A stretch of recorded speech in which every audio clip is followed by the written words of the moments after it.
Has everyone voted? The clerk will close the board and tally the vote. With the yeas being 102 and the nays being 35, the gentleman's motion is approved. The majority leader is once again recognized. Thank you, Mr. Speaker. I move for the approval of the House Journal for the second day, Thursday, September 4th, 2025. The gentleman from Greene County has moved for the approval of the House Journal for the second day, Thursday, September 4th, 2025. Are there any additions or changes to this journal? Seeing none, all those in favor of approving the gentleman's motion will signify by saying aye. Aye. All those opposed, no. No. And the ayes have it. The gentleman's motion is approved. Gentleman from Greene County. Thank you, Mr. Speaker. I move for the approval of the House Journal for the third day, Friday, September 5th, 2025. The gentleman from Greene County has moved for the approval of the House Journal for the third day, Friday, September 5th, 2025. Are there any additions or changes to this journal? Seeing none, all those in favor of approving the gentleman's motion will signify by saying aye. Aye. All those opposed, no. No. And the ayes have it. The gentleman's motion is approved. The majority leader is once again recognized. Thank you, Mr. Speaker. I move for the approval of the House Journal for the fourth day, Sunday, September 7th, 2025. The gentleman from Greene County has moved for the approval of the House Journal for the fourth day, Sunday, September 7th, 2025. Are there any additions or changes to this journal?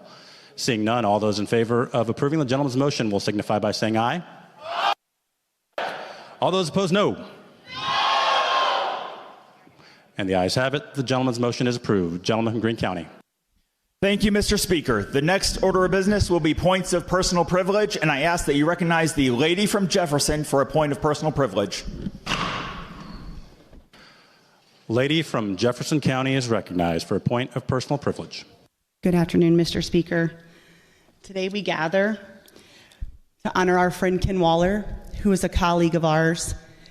We drafted a resolution, so I'd like to read that first.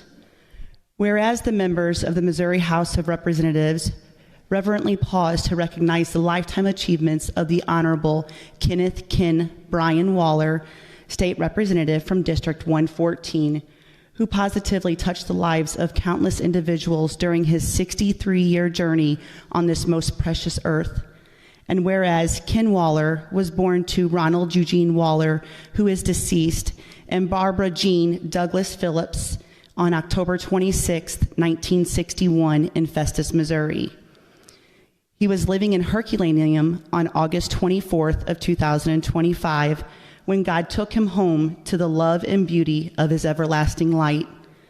And whereas Ken Waller will be greatly missed by his grieving family, whose members include his wife of 35 years, Trina Christine Waller, 3 children, Tyler Waller, Trevor Waller of Herculaneum, and Kyla Derrick Byers of Charleston, South Carolina, 1 granddaughter, Shaylin Elizabeth Byers, and 1 grandson who is on the way, Ezra Kenneth Jackson Byers.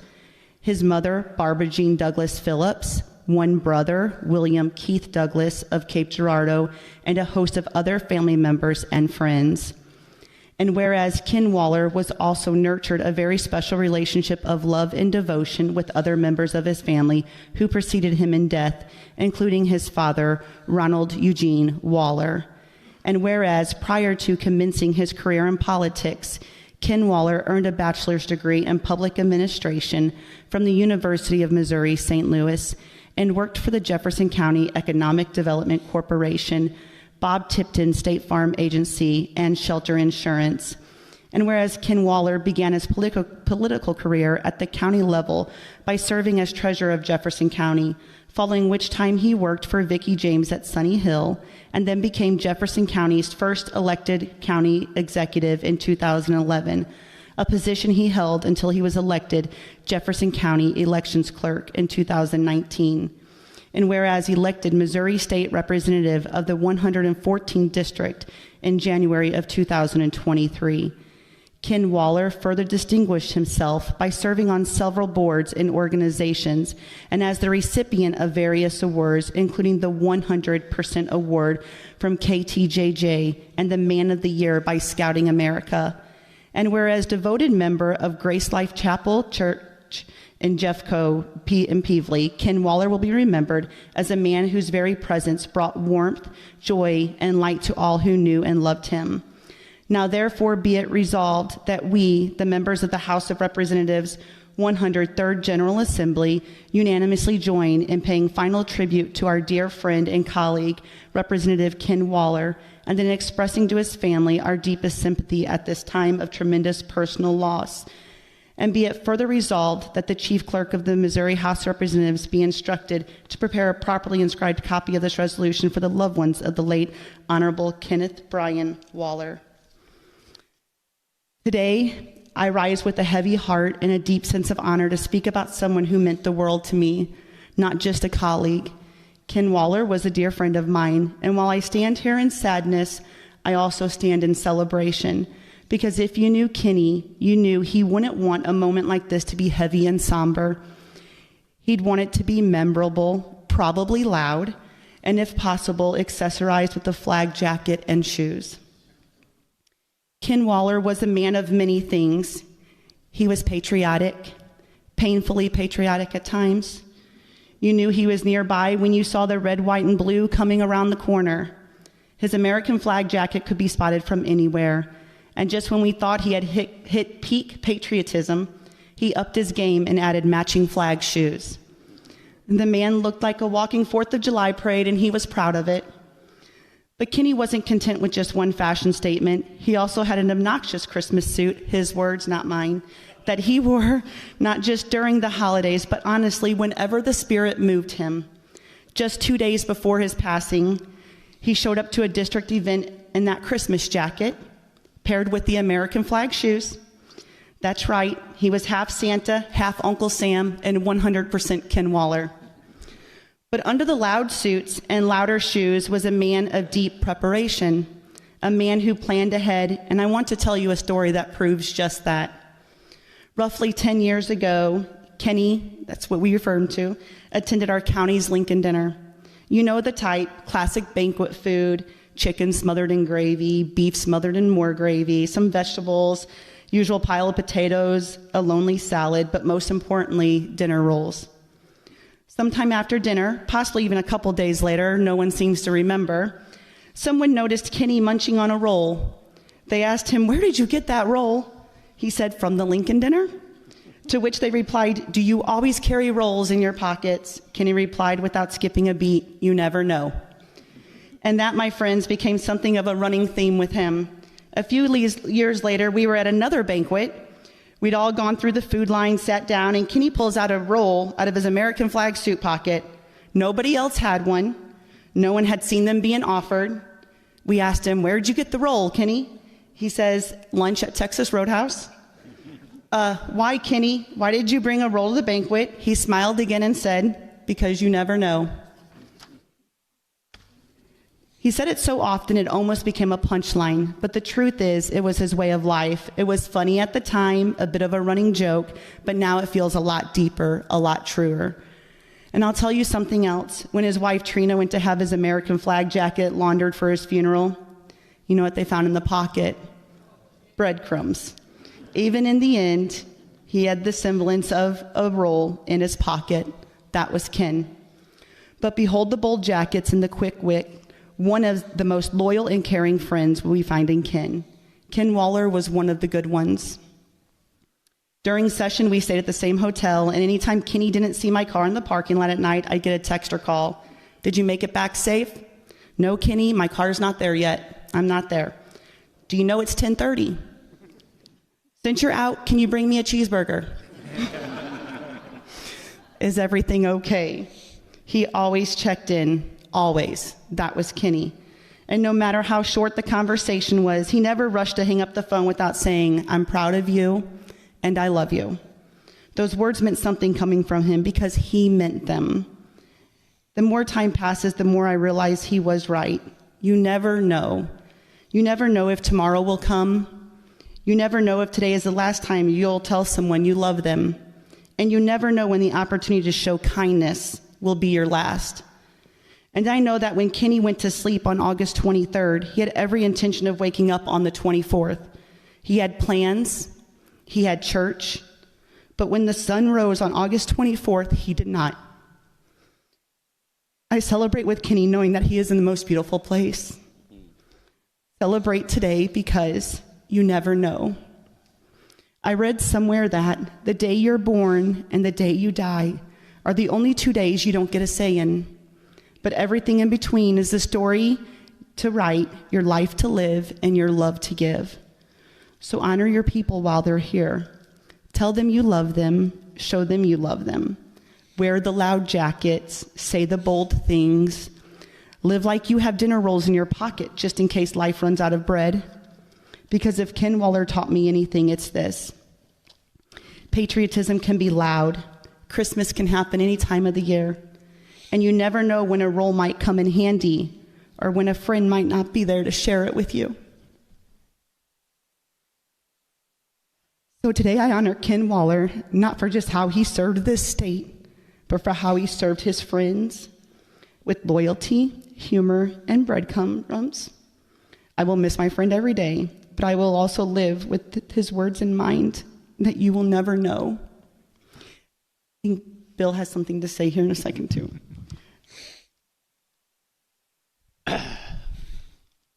Do I need to be recognized? You're recognized, gentlemen. Please proceed. Thank you, Mr. Speaker. I can never top Cecily's words, but Ken Waller was my friend. I've known him for more than a dozen years. He was a good friend of my late father-in-law. I knew him just to see him, but then last year I got to know him better when I was approached to run for this office.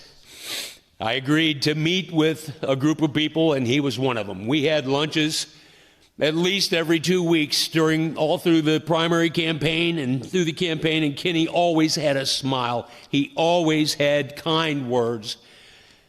He was a Christian first. He loved God, he loved his family, and he loved his country, and he loved his county, and he served it well.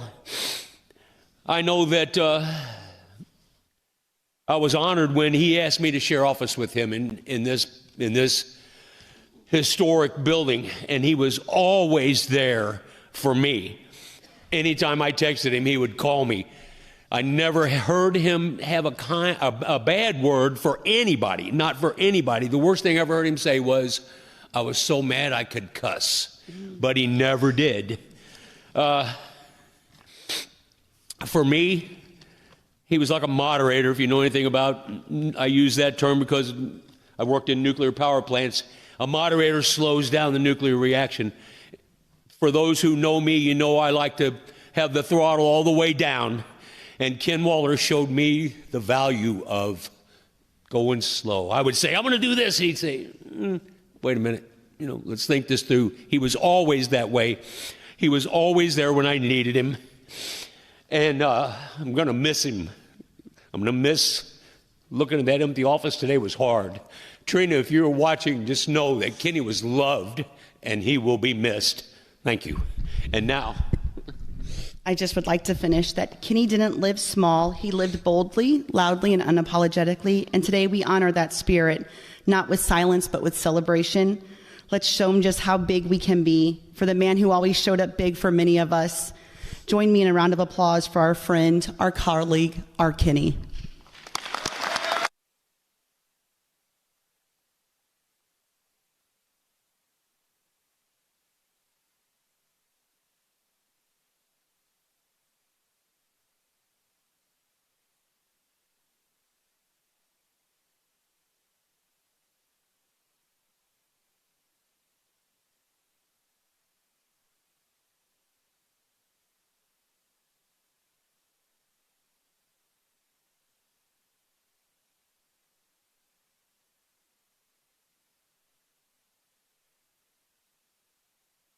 Gentleman from Green. Thank you, Mr. Speaker. The next order of business is introduction of special guests. Introduction of special guests. Introduction of special guest.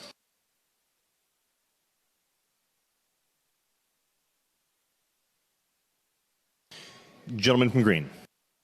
Thank you, Mr. Speaker. The next order of business is House resolutions. I offer House Resolution number 1 and ask that it be read. Mr. Clerk, please ring House Resolution number 1. House Resolution number 1.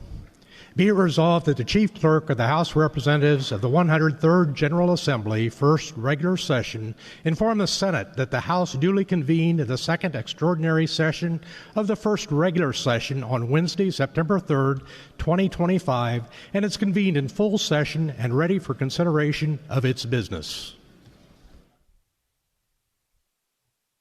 Gentleman from Green. Thank you, Mr. Speaker. I move that House Resolution Number 1 be adopted.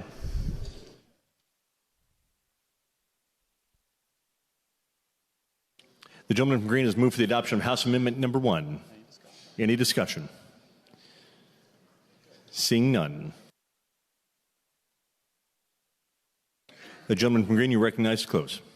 Thank you, Mr. Speaker. I renew my motion. The gentleman from Green has renewed his motion for the adoption of House Resolution Number 1 to be adopted. All those in favor say aye. All those opposed say no. The ayes have it. You have adopted House Resolution Number 1. Gentleman from Green. Thank you, Mr. Speaker. The next order of business will be House Joint Resolutions for Perfection, and I ask that you recognize the gentleman from Randolph for a motion on House Committee Substitute for House Joint Resolution 3.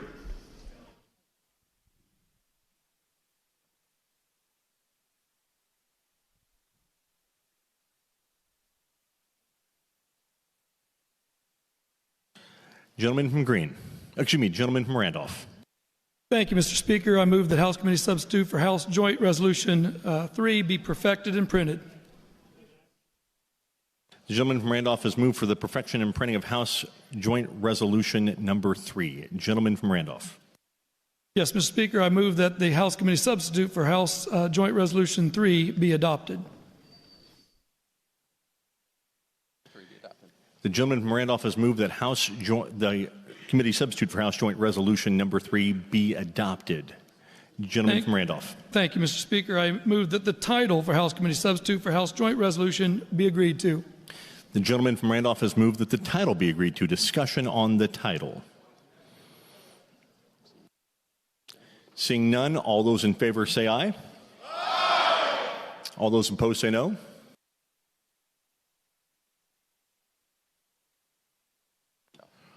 You've agreed to the title. Gentleman from Randolph. Thank you, Mr. Speaker. This resolution will put in front of the Missouri voters an amendment modifying the initiative petition process in Missouri. The voters of Missouri ratified our current Constitution in 1945, and the Constitution of 1945 remains Missouri's current Constitution. In the last 20 years, there have been 62 amendments that have been put before the Missouri voters, 29 of those by IP and 33 by this body. In recent years, some of the initiatives which have been offered have been controversial and partisan. Recently, we have had initiative petitions which have placed amendments on the ballot such as Clean Missouri, Cleaner Missouri, Medicaid expansion, medical marijuana, recreational marijuana, gambling, and last year, abortion. We are meeting for this second extraordinary session to answer the call of the governor to address the initiative petition process in the state of Missouri. This proposed amendment, which will go to a vote of the people of Missouri upon passage here in the House and in the Senate, will address several things called upon by the governor. Number one in his call, no influence by foreign adversaries or foreign nationals, establishing a criminal offense for fraudulent signature gathering, requiring a public comment period and hearing period so that the voices of Missourians can be heard prior to an initiative going on a ballot, provides for the ratification process for constitutional initiatives to ensure broader representation in the state for approval to include a ratification by a majority statewide in each congressional district. And also, finally, to require that the full ballot language of any ballot measure proposed by initiative be made available to voters at the time that they vote. 2 years ago, an amendment making recreational marijuana legal was enshrined in the Constitution of Missouri, adding 39 more pages of language to the Missouri Constitution and essentially giving a constitutional monopoly with little or no ability for state oversight to an industry which before this time had been illegal. Of the counties of the state of Missouri, I believe only 15 of the 114 counties passed it, with 99 turning it down. The advertising campaign of the recreational marijuana amendment was full of false narratives, paid for predominantly by the medical marijuana industry of Missouri and out-of-state money from the medical marijuana industry, not the people of Missouri. The voices of those voters of those 99 less populated counties were not heard and were overwhelmed by the few residing outside of those areas. Last year, Amendment 3 was used to legalize abortion in Missouri and has been used to remove safeguards for women and minors who seek an abortion. This amendment passed with just 51.7% for and 48.3% against statewide. But like the marijuana amendment, vast areas of Missouri turned this down. This amendment didn't pass in most areas in Missouri, and I believe this would not have passed in more than half of the congressional districts in an up and down vote.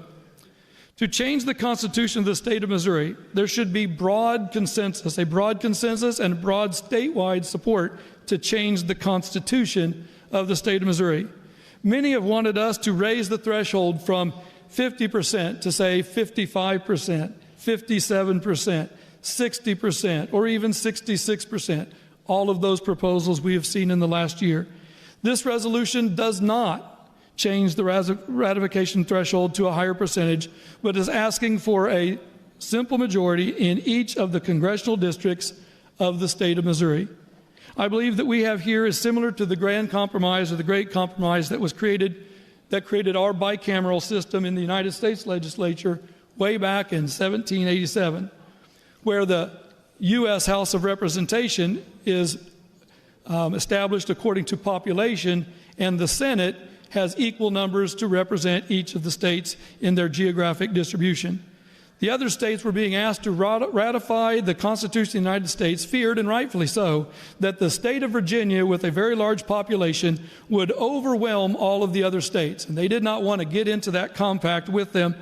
And so they said, well, we will get into that if we have representation for this body, but we have to have a concurrent choice, and that is the Senate, what became the Senate at that time, one senator per state.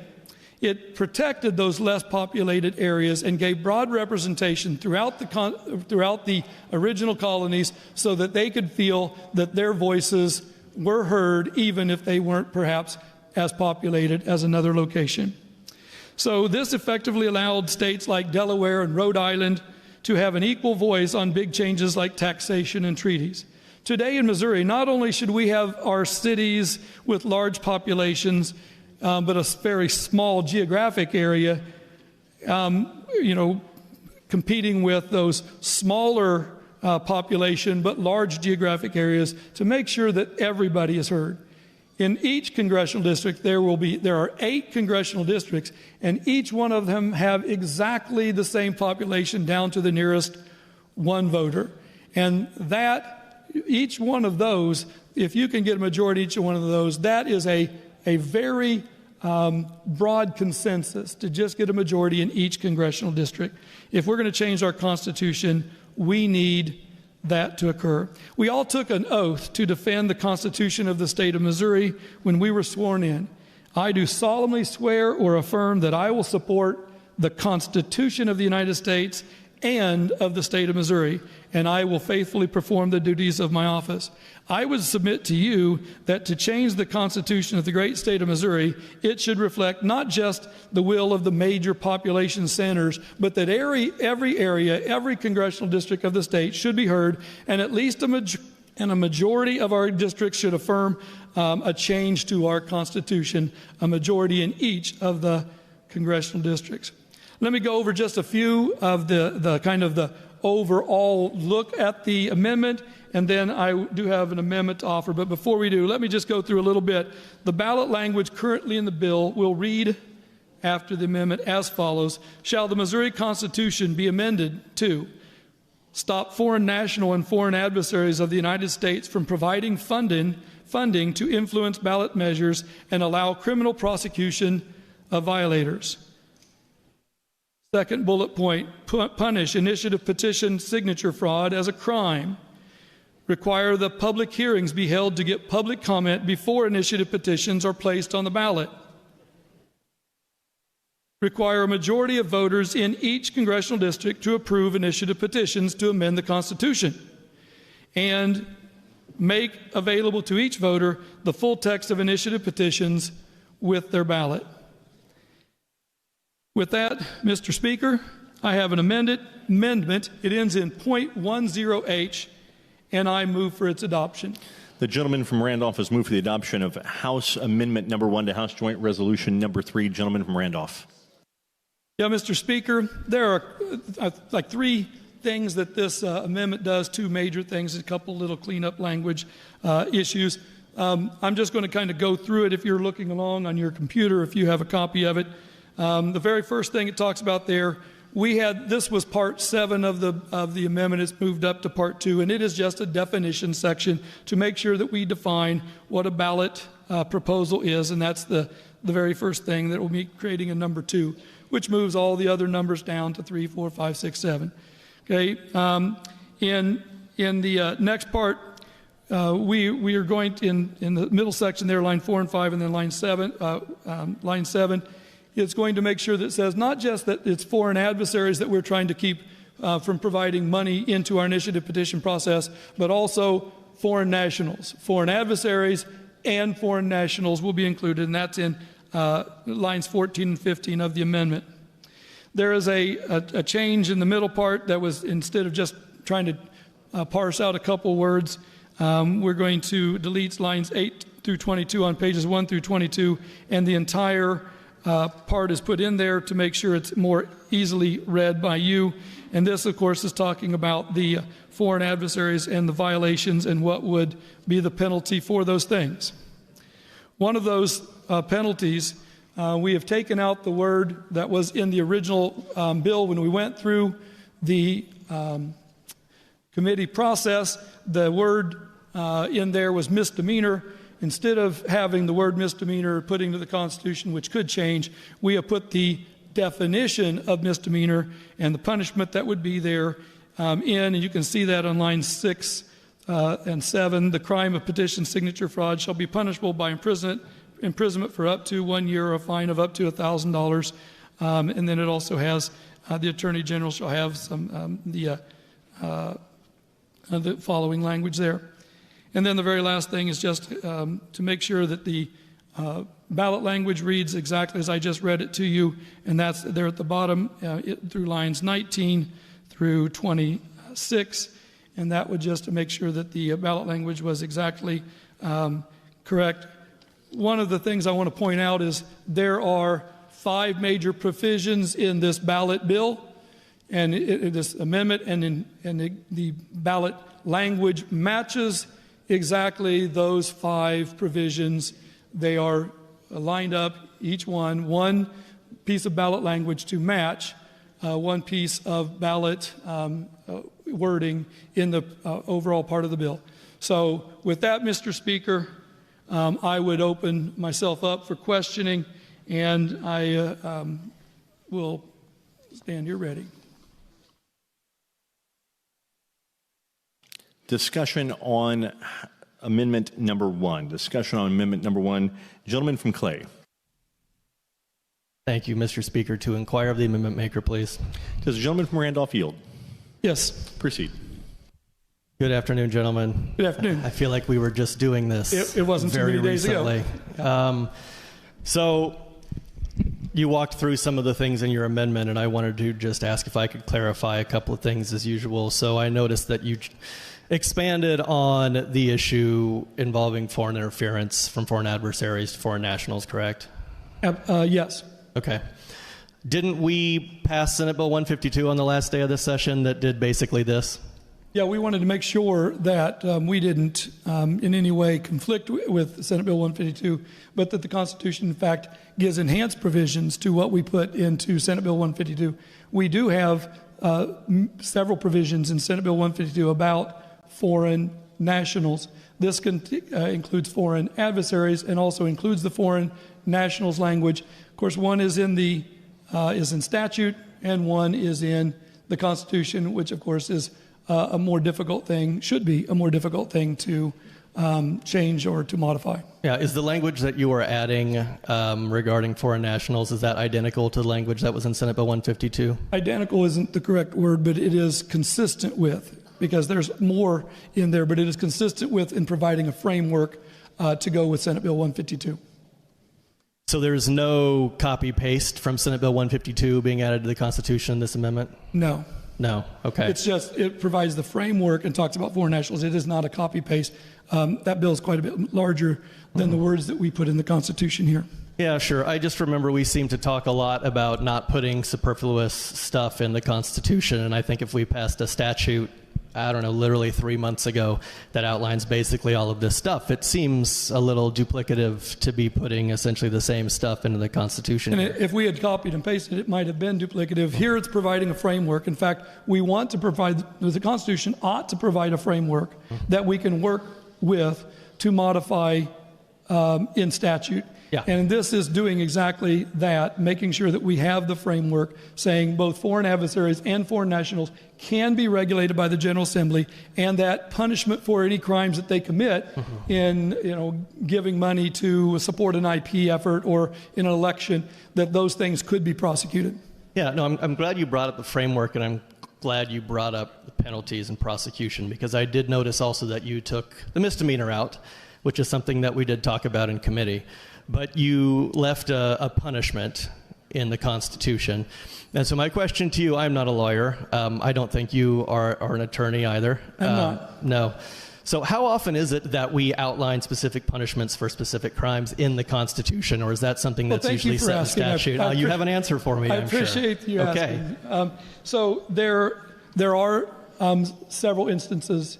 One notable instance, which is something that's fairly similar to what we're doing here, is Article 3, Section 20C of the Constitution. And it's about political fundraising and about whether political fundraising should be prohibited on state property. Can you use this property or any other state property to aid you in political fundraising? And it talks about, it gives a penalty provision in here. It says any violation of this section shall be punishable by imprisonment for up to 1 year or a fine of up to $1,000 or both, plus an amount equal to 3 times the amount of illegal contributions. And of course, since it's very similar to the type of language what we're talking about here, we don't want foreign contributions to mess with our legal process. We also don't want we didn't want people to, be giving, trying to raise money on our property, on using state property. So that is exactly the language used in here, because it also is a misdemeanor and that's the same language we're talking about here. Thank you for that information, gentlemen. Yep. Mr. Speaker, to speak on the amendment, please. Proceed, gentlemen. Thank you, Mr. Speaker. I know we're starting off with this amendment, and I will have more to speak with the gentleman from Randolph about once we conclude this. All I will say about this is lipstick on a pig. The HJR is bad. I will not be supporting the amendment. Thank you. Further discussion on House Amendment Number 1. Seeing none, gentleman from Randolph. I think this amendment makes the bill a better House joint resolution, something that will make sure that between the Senate and here we are in agreement, and I just move for its adoption. The gentleman from Randolph has renewed his motion for the adoption of House Amendment Number 1 to House Committee Substitute House Joint Resolution Number 3. All those in favor will say aye. Aye. All those opposed will say no. No. And the ayes have it. You've adopted House Amendment Number 1. Further discussion. Gentleman from Clay. Thank you, Mr. Speaker. To inquire of the gentleman from Randolph. Gentleman from Randolph, do you yield? Yes, I do. Proceed. You and I might as well have just gone out to lunch, gentlemen. That'd be fine if you're buying. Okay. So we discussed this. We're now on the HJR. We discussed this at length in committee. Yes. And I wanted to rehash some points that we have already talked about. You made the comment that I abused you in committee. I was going to abuse you on the floor, so I'm taking you up on that again, too. Thank you, and you should maybe take me out afterwards. Thank you. So.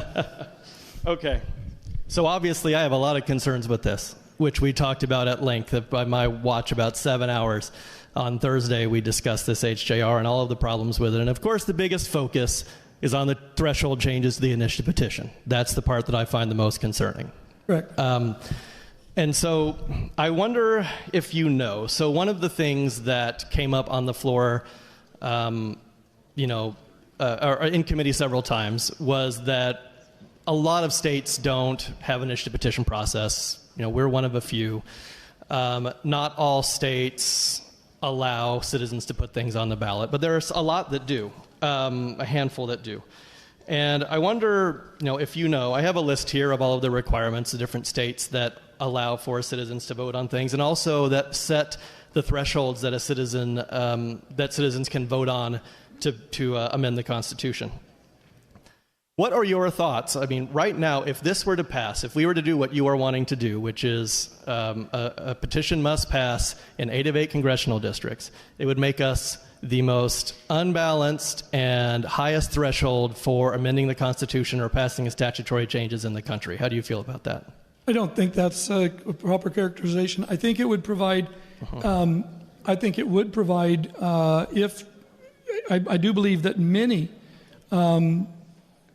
If they are initiative petitions that have broad agreement around the state, that it's actually, not a large threshold change, because if all of the congressional districts are equal in population, and if you're going to get 50% in, across the state, and if it's something that there's broad consensus across the state, 50% in each congressional district would not be a threshold that is unattainable. Well, I'm glad you're talking about broad consensus, because this is, again, something we discussed in committee several times, is that this sets up a system where you could get some of the broadest consensus and yet still have something not passed based on a very small threshold. In fact, if we have 8 congressional districts.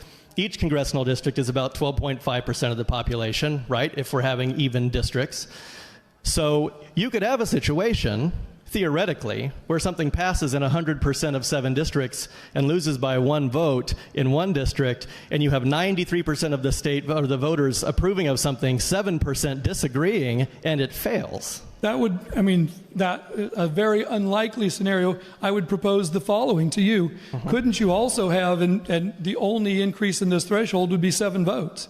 If you have an equal distribution in each one of the congressional districts, and it was going to pass with 50% in each, statewide, and it was evenly distributed, the only thing that this would add would be 7 more votes for those other 7 districts, perhaps, that didn't have 50%, because they could, they would only have to pass with 50% plus 1 plus the 8 for each one of the congressional districts to have 50% plus 1. So I don't believe that it is an overwhelming threshold. Obviously, if you do some crazy math like that. Well, we don't even have to do that crazy math. We could see that kind of number if something passed with 65%. You can distribute those votes in that population any way you want, and it can still work out. And I think it is possible. It is possible. Yes, it's absolutely possible. And I think that is perhaps the point of this. The way that we are approaching this ratification process. It is somewhat unique, but I also think it also is doing what we want, and that is providing broad representation across the state. It can't be one and all the congressional districts are exactly equal, and I don't know if I'm going to get the number exactly right. I think it's 769,854 per district, something like that is the number, and one of them has an extra person, because that's always true, unless you just happen to have exactly the right number to work out that way. But if you look at each congressional district across the state, all of them equal in population, then if you have a ballot measure that is genuinely accepted by a large swath of the population, it should be attainable to get that in each district. And I believe in the last 5 years, in the last 20 years, there probably would have been 5 at least initiatives that would have met that threshold. I'm sure 4, but probably 5 that would have met that threshold. Right. So, I mean, we already do have a way of measuring approval of an initiative petition, and that is the people get to vote. I mean, that in that case, every vote counts equally, as opposed to if I live across the street from you in a different congressional district, my vote could count for less, depending on who lives where and what the lines are. And by the way, gentlemen, too, you want to talk about congressional districts, what are we going to do right after this? We're here to vote on a congressional map that is going to be used to dilute the power of voters even further. And when you pair these two together, you cannot uncouple them. Right? This is very clearly concerted. And I just want to make one more point, and then I'm going to end my inquiry. Did you know, of all the states where constitutional amendments are placed on the ballot in front of the people, the majority of them require a supermajority of the legislature to put that on the ballot? Would you support that? I don't support that. I believe that we already have a concurrent majority system in our process of putting things on there. First, we have to get elected. Right? We have to get a majority in each one of our elections.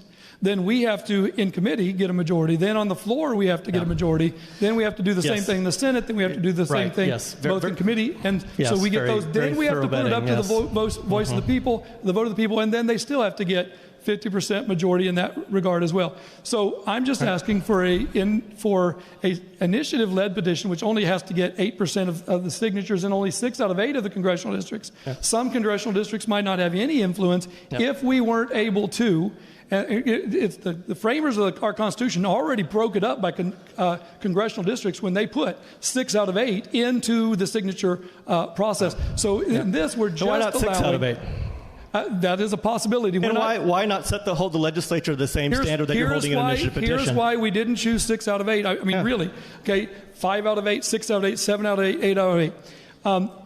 If we said 5 out of 8, which you did, and you actually asked me this question in committee a couple years ago, I believe, and it was the same thing. Well, why 5 out of 8?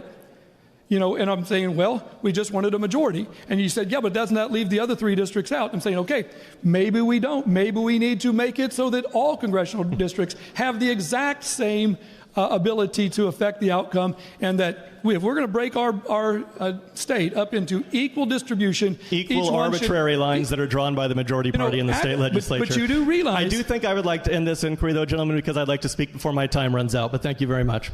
Proceed, gentlemen. You have 6 minutes and 57 seconds. Thank you very much, Mr. Speaker.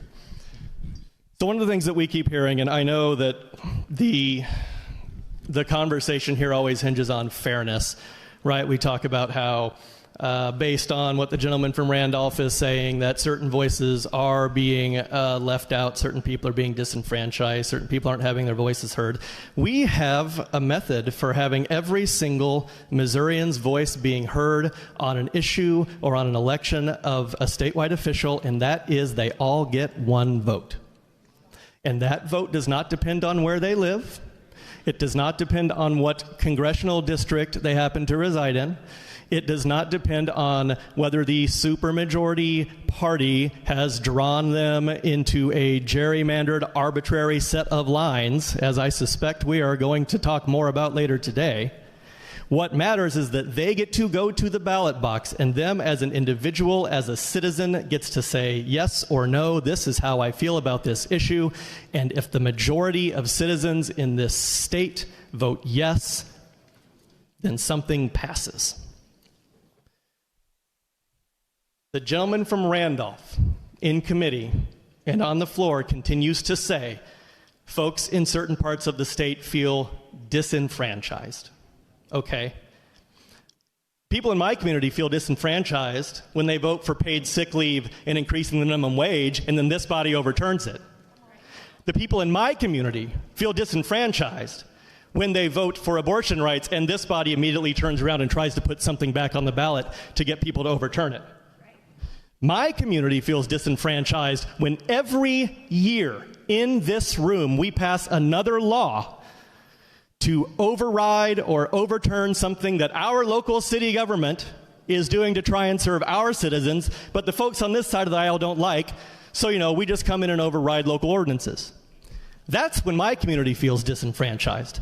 My community is disenfranchised every day by the supermajority in this room. Just because something passes or someone gets elected that you don't like does not mean you are disenfranchised. It means there was a vote.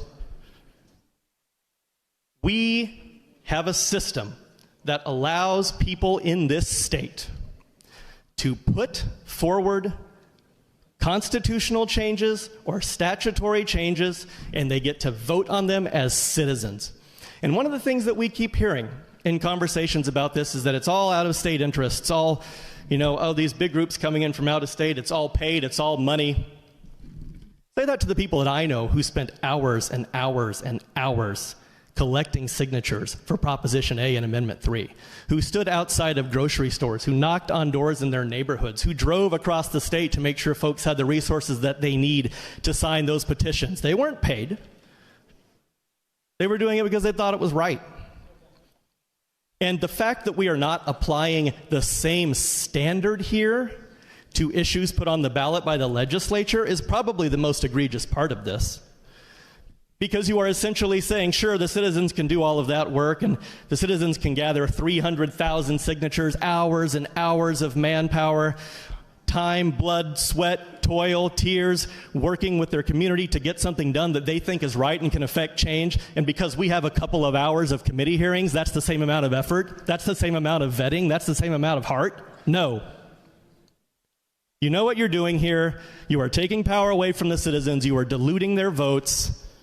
It's the same song and dance that we have heard every time, every year that I've been in this chamber.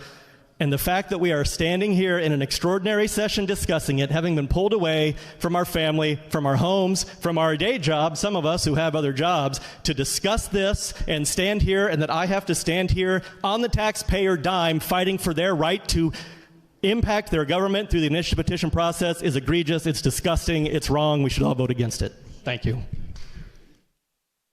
Further discussion, gentleman from Franklin. To inquire of my colleague from Franklin, who also served on elections and this IP committee with me, the gentleman that just spoke, it just kind of reminded me of something that the other fine gentleman from Franklin was very eloquent, I thought, in our committee hearing of last week, and talking about the difference, gentlemen, between what we do up through here and putting something on the ballot versus what comes from the so-called public, which we all know, gentlemen, are the billionaires and the millionaires outside of the country. Gentleman from Franklin, do you yield? Oh, I'm sorry. I do, Mr. Speaker. Thank you. Thank you. Gentlemen, proceed. Thank you, Mr. Speaker. Sorry, I guess when you're gone for a few months, you kind of forget protocol a little bit. Thank you, gentlemen, for taking my inquiry. Absolutely. And so, again, the gentleman that was there, on our elections committee reminded me of what we talked about last week, and you were really eloquent, I thought, in talking to the people that were in the hearing about that difference that you said, how that is a different makeup, a different process that we go through here versus what the initiative petition by the public is. And like I said earlier, it's not this romanticized, coming from a kitchen table. It's people from Washington, D.C., or the liberal elites on the coastlines, or people outside our country that are coming up with these ideas, filtering tens of millions of dollars of money into our process to dilute the process. But I want to go back to your point that you made in elections on that IP election committee last week about how the process here is so different than the typical initiative petition process. Yeah, I think part of the debate that we had in committee the other day, Representative, was just the idea that both of the things should be treated equally. Well, they're not equal. They're not equal to begin with on the measures getting on the ballot. There's a completely different process that takes place for us to put something on the ballot for the voters to consider, and the process that exists for our residents, our citizens of our state, our voters of our state, to put something on the ballot for themselves. They have to gather signatures in some of the congressional districts, and then it is forced onto the ballot. There is no one inside of this chamber that can force anything. We have to voluntarily bring up everything that we do. We have to be recognized, not just on the body, on the floor here. We have to be recognized in committee. I didn't come down here with a folder full of bills and I get to force my way through the process and those are going to end up on the ballot. All along the path as a legislator, we have to get permission for those things to get brought up. So not just the end part of the ratification process could potentially be different, but the initial part of putting on the ballot is much different. Should we treat it differently on the back end? I think there's an argument that could be made.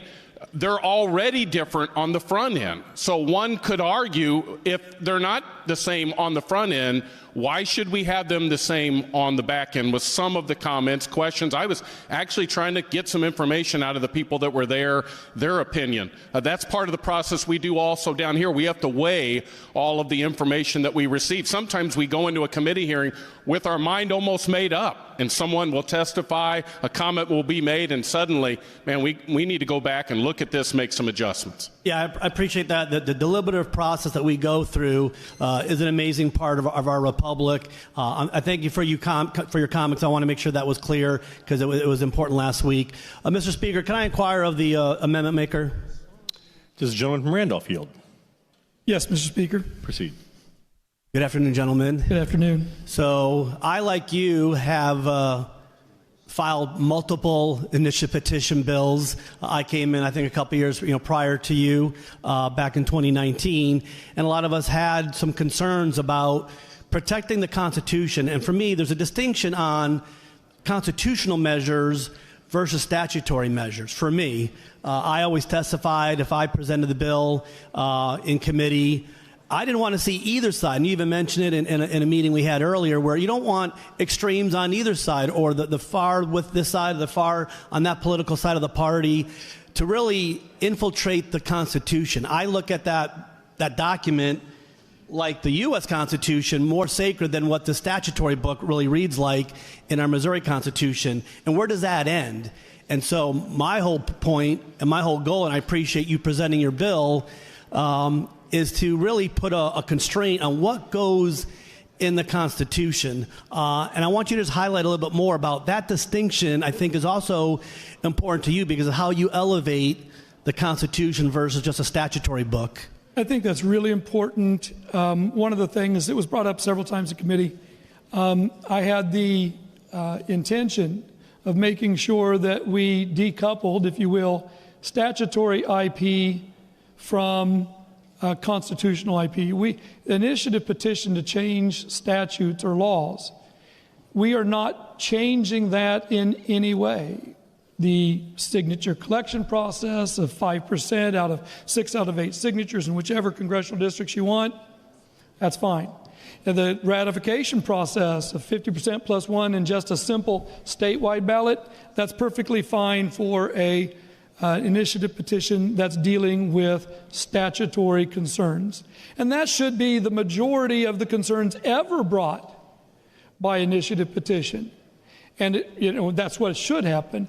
What is happening, though, and what's happened recently is we've had an elevation of very partisan issues that might scrape by with 50% votes with a very a slick campaign, well-financed with foreign money and out-of-state money. And I know out-of-state money is not illegal, but it's not necessarily what we want to do to our Constitution, to fill it full of ideas that come from Switzerland or Germany or China or Russia. We want to keep our Constitution. If we're going to change the Constitution, there should be broad support in each of the congressional districts around the state, regardless of how they're drawn. This possible map that we might see or might pass or might take up here later today would actually make a fairer process, at least on the a more even congressional district, less partisan districts than what we currently have by any measure that I've seen. And I'm sure we'll leave that up for that time. So that was not coupled with this. I mean, I didn't have that coupled together. I didn't have any intention for that. It happened to be, we ran this for years. You did, I did. I filed at least I think I filed at least 9 bills over the course of the years, and we've had everything from percentages to congressional, in congressional districts, to percentage of people, to lots of different things. In this case, I think that broad representation for constitutional changes is a must, and however we accomplish it, this is one way that we could, and we should put it to the vote of the people to see if they agree with us. Yeah, because the general consensus, the broad consensus you talk about, that's such a key point in our political process because of the dissension that we see locally, statewide, nationally, and the media, putting fire on and gasoline on that fire all the time. But when it comes to that Constitution, both state or U.S., a broad consensus is key. You can still have the battles on the statute and the bills, and we do this every day from January to May, and have those battles, have those discussions, have that hearing, and the committee hearings, and have the pros and cons, and really fetter out all the unintended consequences. But to do something with such a low threshold and to change permanently, it seems to me that we always go back and look at a post-mortem of the last ballot election and doing an analysis of the state and which counties or which areas voted in favor and which counties or areas did not. And we see overwhelmingly these 6, 7, 8 counties where the population base that was what, got it over the top. And then the rest of Missouri voted against it.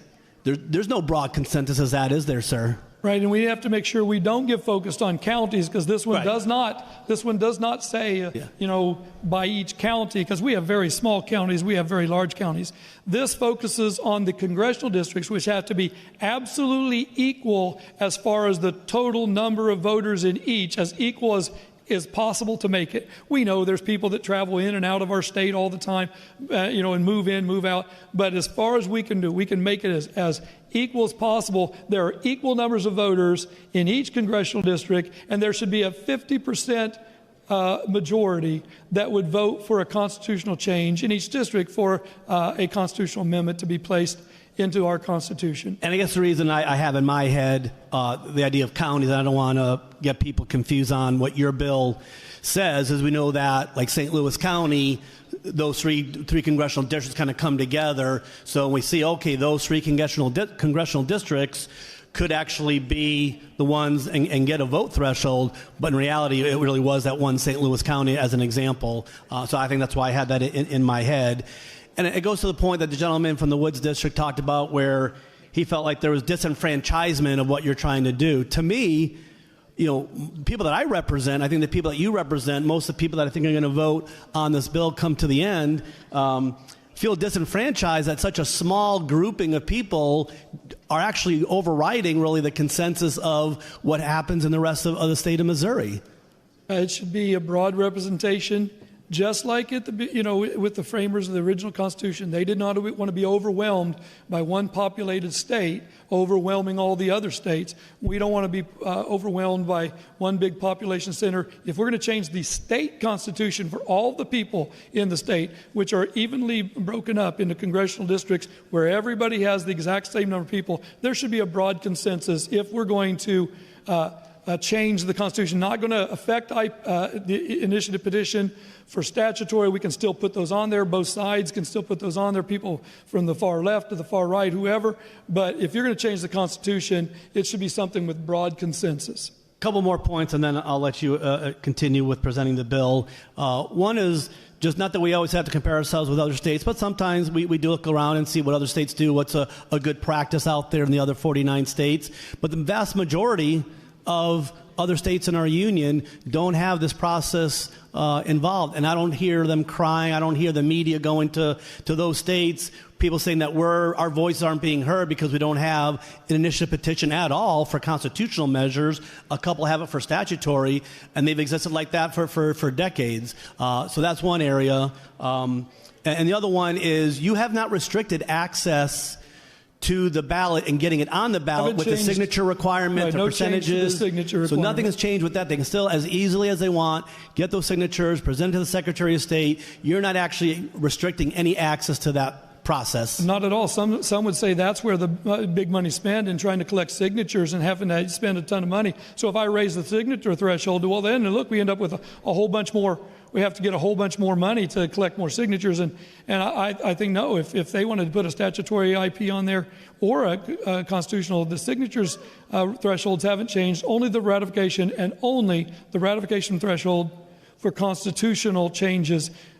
Each congressional district, which are evenly divided, each congressional district just has to get a majority, 50% plus one in each congressional district. And we had versions of bills that would want to change that access process where they had a higher percentage threshold, 10%, 12%, higher dollar amount to actually put it on the ballot. So I love your bill. It's streamlined. It's straightforward. Thank you for the inquiry. Thank you for the time. Thanks, sir. Further discussion, gentleman from Boone. To inquire the resolution sponsor. Does the gentleman from Randolph yield to the gentleman from Boone? I do, sir. Proceed. Gentlemen? Hello. How are you? Not long time no see. Right. We talked in committee. So at the beginning of this resolution, it talks about, and you mentioned this, foreign adversaries and nationals contributing to ballot initiative campaigns, and you want it to be illegal. Isn't that right? Yes. But you know it's already illegal, gentlemen. It has, in statutory language, it has just become illegal with the passage of SB 152. And it wasn't illegal before that, and foreign money was flowing. The answer is yes, it's already illegal. It is illegal statutorily, but not in the Constitution yet. And that's what this would do, is put it in the Constitution. Why are we putting more things in the Constitution? I thought the document is sacred. We don't want marijuana in it. We don't want other things. Why are we doing this? How many words are we adding into the Constitution here? We added 39 pages. I know, we have 39 pages. Why are we going to do this? If it's already illegal, gentlemen, why are we adding more things in the Missouri Constitution, our sacred document? We're making sure that the framework that we may have, I would say, we may have gotten ahead of ourselves by changing the Senate Bill 152, may have been ahead of the Constitution. We need to make sure that the framework is there to protect us against foreign influence, whether it be from an adversary or a foreign national. And that framework is now will be, if this passes and passes a vote of the people, will be, enshrining that in the Constitution. Enshrining that in the Constitution. But enshrining is a good word. But legally, but the current law is that it's illegal. That's correct. Okay, so it's illegal, but we're going to do it. And you know why? And you know why we're doing it? We're going to talk about that in a second. Okay. Also, and you changed your language. Additionally, it was a Class A misdemeanor if a foreign national or foreign adversary gives to one of these ballot campaigns. Now it's just a penalty for a Class A misdemeanor, right? That's correct. You took out the word. Well, first of all, there's a problem. Well, so a Class A misdemeanor is 1 year in jail or $2,000 fine, not $1,000. Did you know that? Well, I was mirroring the language that is in the Constitution in Article 3, Section 20C, and I guess then it doesn't match up with a misdemeanor A. Right. But I like the language that was already in the Constitution, put it in the framers of this Constitution for a very similar offense instead of misdemeanor A, because we probably shouldn't be putting that in there. You still want a punishment in there for this. There should be a penalty in there, and you see that the only other place that we could find where misdemeanors and other words of that sort made it in were in the initiative petition that changed the Constitution with recreational marijuana. I didn't really want to follow suit. So it's not exactly a misdemeanor, but there is a punishment. I couldn't hear that. It's not exactly the punishment for a misdemeanor, but you just want the punishment. I guess if you say that that's not the exact one, it also includes the provision that if they've donated $1 million, there is a 3 times that fine, because it's 3 times whatever amount of money they filtered into the system. Because foreign countries shouldn't be contributing to these ballot campaigns. Not, right. That's right. And you realize that you can't put a foreign country in jail for a year. But you can definitely punish them 3 times the amount of money they gave illegally. But you can't put them in jail for a year. You can. No, you can't. You can take the Attorney General can then go after the head of that organization, whatever that organization is. Here's the thing. That's not what this says.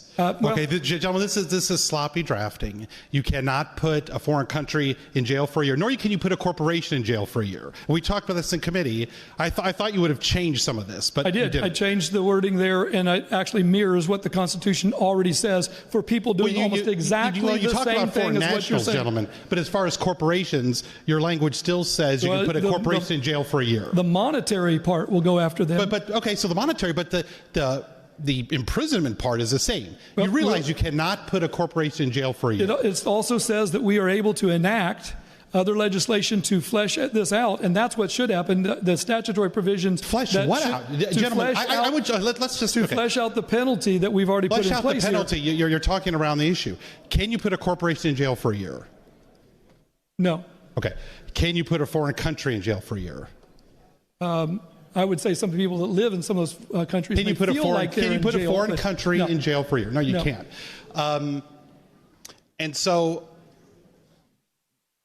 And also, you talked about the Missouri Attorney General having exclusive jurisdiction. Missouri Attorney General cannot have exclusive jurisdiction over a foreign country. He has exclusive jurisdiction when it comes to matters of the Constitution as the lead legal person in our state. Well, that's not what this says, though. The lead person is talking about. No, you're talking the Constitution of the state of Missouri. The resolution doesn't say that, gentlemen. He would be the only person that we would want to put in that place. Gentlemen, the resolution doesn't say that. Do you want to put the president of Russia in that location, or what do you want to do? What I'm saying is, your resolution says that our Attorney General can put has exclusive jurisdiction over a foreign country, and they cannot. He can go after the money that they. But that's different, gentlemen. That's different than what your resolution says. That portion is in here as well. Well, they do not have exclusive jurisdiction over a foreign country or a foreign corporation, especially if it's domiciled in a foreign country. So this drafting should have been vetted. But I thought about it because I know we talked about it in committee, and I thought you might have made some changes. And I realized the reason why it's somewhat sloppy is because the only reason that's in here, gentlemen, is for ballot candy. That's the only reason it's in here, and that's why you don't clean up that language, because it doesn't really matter.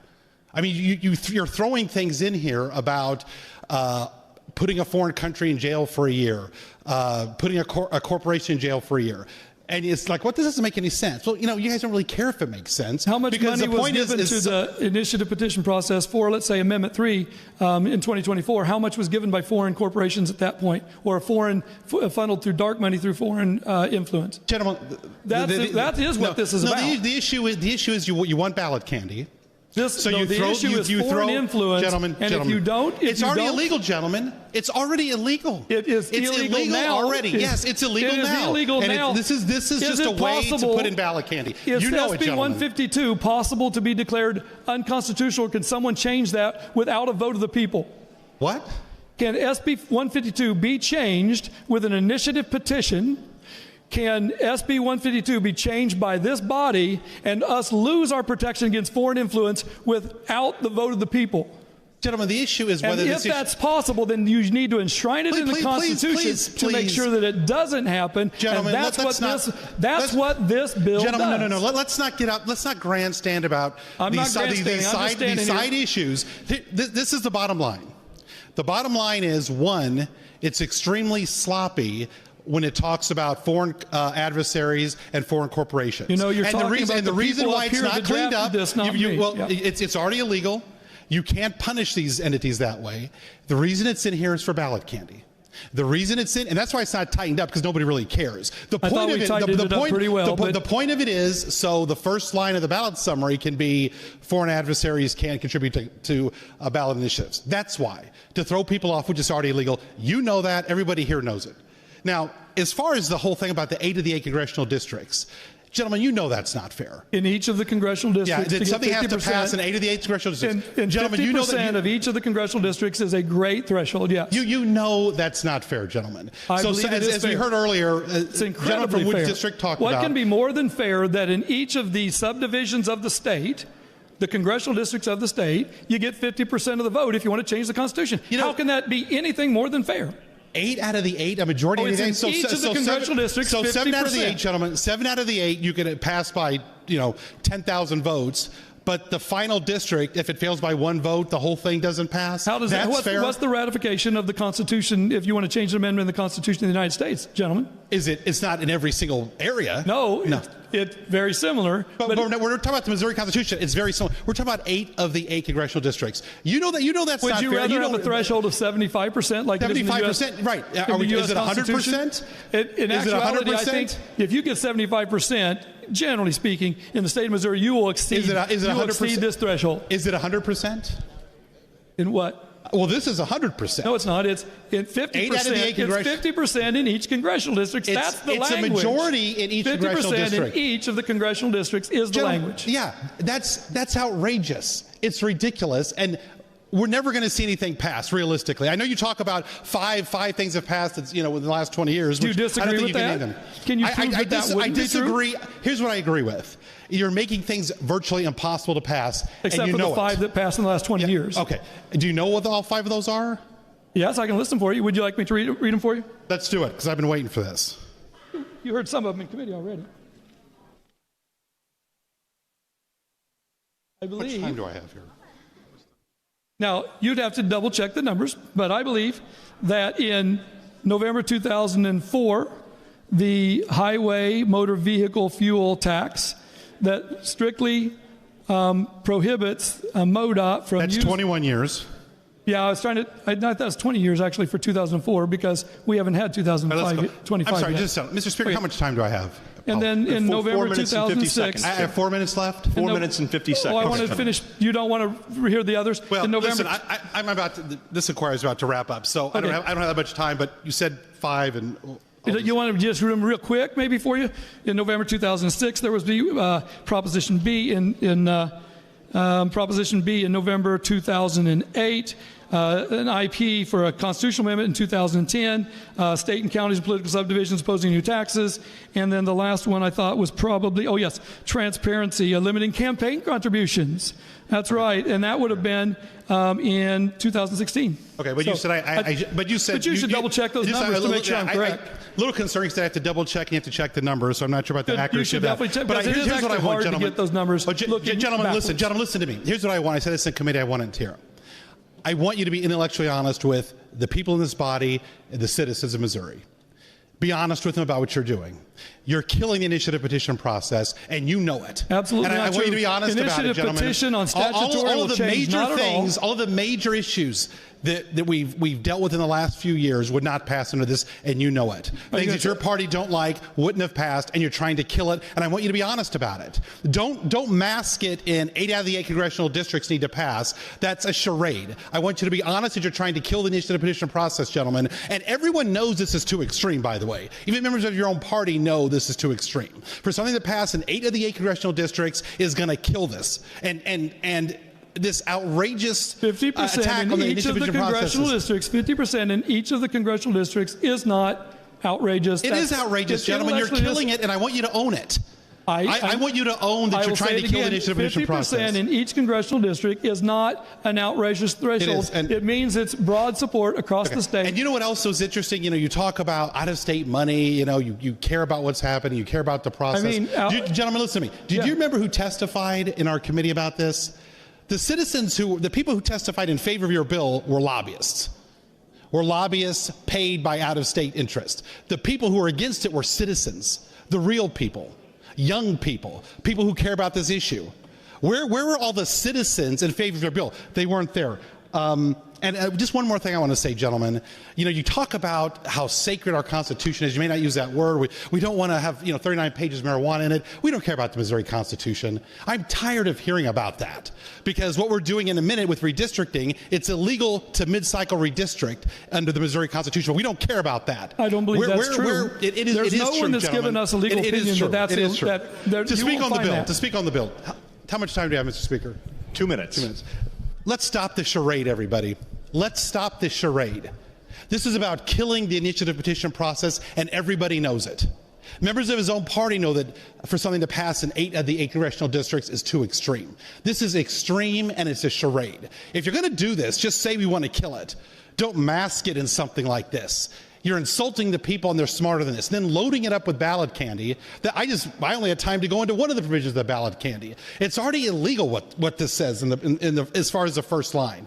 It's designed to mislead people to get them to vote for it because no one's going to vote for this if you just said what you're going to do out front. This is insidious and it's outrageous. And I'm disgusted that the citizens are going to lose their initiative petition process, especially how we're doing it. Because it's not just about this. It is coupled with redistricting. Because we're going to redistrict, we're going to lose a congressional seat, and then we're going to kill the initiative petition process so the voters can't undo the damage we're doing with redistricting. That's what it's about. It's about Donald Trump. He doesn't want to lose control of the House. We're going to redistrict, and then we're going to take away the voters' rights to do anything about it once you do that damage. It's insidious and it's sickening. Thank you. Further discussion, gentleman from Taney. Thank you, Mr. Speaker. To speak on the resolution. Proceed, gentlemen. Thank you, Mr. Speaker. This HJR helps preserve and protect the Constitution for all Missourians. It elevates our Constitution to a place we all agree it deserves. This resolution will allow all Missouri voters to be heard in each of the congressional districts. But, Mr. Speaker, there is an inherent risk. By sending all initiative petition constitutional amendments to a vote of the people in each congressional districts, the political party in power may be unable to effect changes that may be necessary to the document.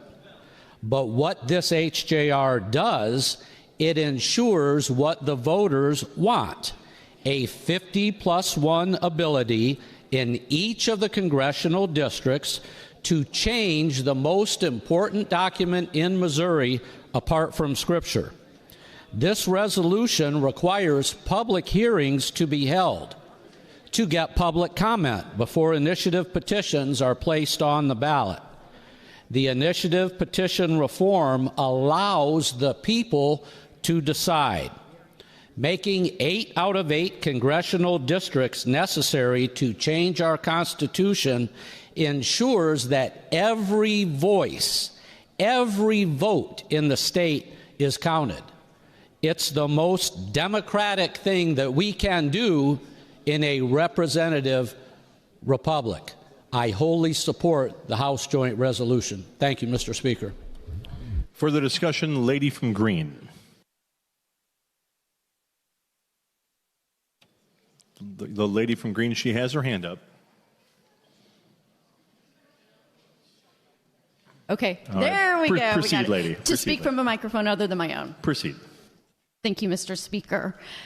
So when I think about our state and all of the tools that our citizens have in their toolbox to make this state the greatest place that they can live, this is one of those cornerstone tools, the citizen-led initiative petition. The citizen-led initiative petition. When I see changes happening to our current process, it makes me nervous, it makes me concerned, it makes me scared for our citizens, because this is their stopgap for when we are not getting things done in this body, they can still take action. And I know in my short time here in this legislative body, we have passed some good legislation, but it has been small in number compared to what we have passed in the past. And so it becomes the citizens' role and the citizens' right to move legislation forward. And yes, we may not always agree on what the citizens want to see or what the citizens want to do. But the citizens took the initiative, and they led that initiative, and a majority passed the initiative. That is a process that I hold sacred, that I hold dear. And when I see that attacked, I'm going to speak up. I'm going to stand up. And I am going to make sure that my constituents know that their right to do this is under attack. So across the state where we have Democrats that can lead them close by, we've held town halls. Within the last week, we've held multiple town halls. I held my town hall yesterday in Springfield, Missouri. Within less than a week's notice, I had a packed room of concerned citizens. Most of them had heard about the redistricting. It's gotten the news coverage, but not as many of them were as aware of what was happening to their citizen-led initiative petition process. And as we walked through the legislation together, I got thank yous for, hey, I'm glad that you brought this to our attention, because I didn't have this on my radar. Here's some of their thoughts as they look through the language of the bill. The whole idea that somebody could vote in Springfield and that vote wouldn't count the same as if it was in rural Missouri struck them. They're like, wait a minute. You mean to tell me you're giving greater weight to different areas of the state because I don't own land? I live in an apartment. My voice becomes less. Mr. Speaker, you could see the wheels turning. They understand that this isn't right. One voice, one vote. That is how the citizen-led petition process should work. We are all citizens at the end of the day in this body, right? We work to try to do the best we can for our state, right? Citizens are trying to do the same. And while I know in this body do not all agree, we go along with the vote, because that's how we're structured in our state. I find it interesting that this only touches constitutional amendments, and I guess if you're going to have a choice, that's the better choice, and it doesn't touch state statutes. That's good. But the reason why this is so important to us is because what have we done to the citizens that have passed state statutes? What did we do last session? We repealed it. And so they get frustrated. And so what do they feel like they have to do to protect their right? Is to put it in the Constitution. And that's why we have such a lengthy Constitution. Changes to that disenfranchise our citizens. Mr. Speaker, I would like to inquire the lady from Jackson, Mansur District. Lady from Jackson, do you yield? I do, Mr. Speaker. Proceed.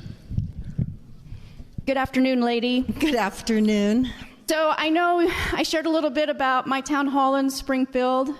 You held town halls. Yes. Can you give me some of the insight that you heard from your constituents? Yes, over the last 7-8 days, Democrats have been holding town halls across the state of Missouri. And I actually attended 3 just in the last 5 days, including one last night that I almost didn't go to, and so glad I did.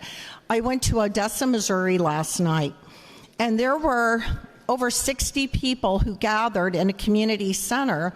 And they had questions about the redistricting process, and they had questions about initiative petition.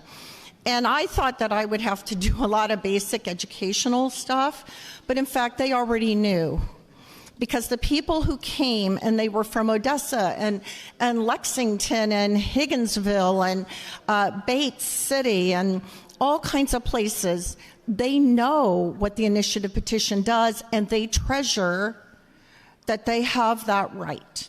And they understand that that's a right that's been in place for over 100 years now, and they don't want it changed, because in Missouri, they feel like they do the best they can to educate and get connected to their legislators, but they also shared last night that a lot of times they don't get calls back, and people don't respond to their concerns.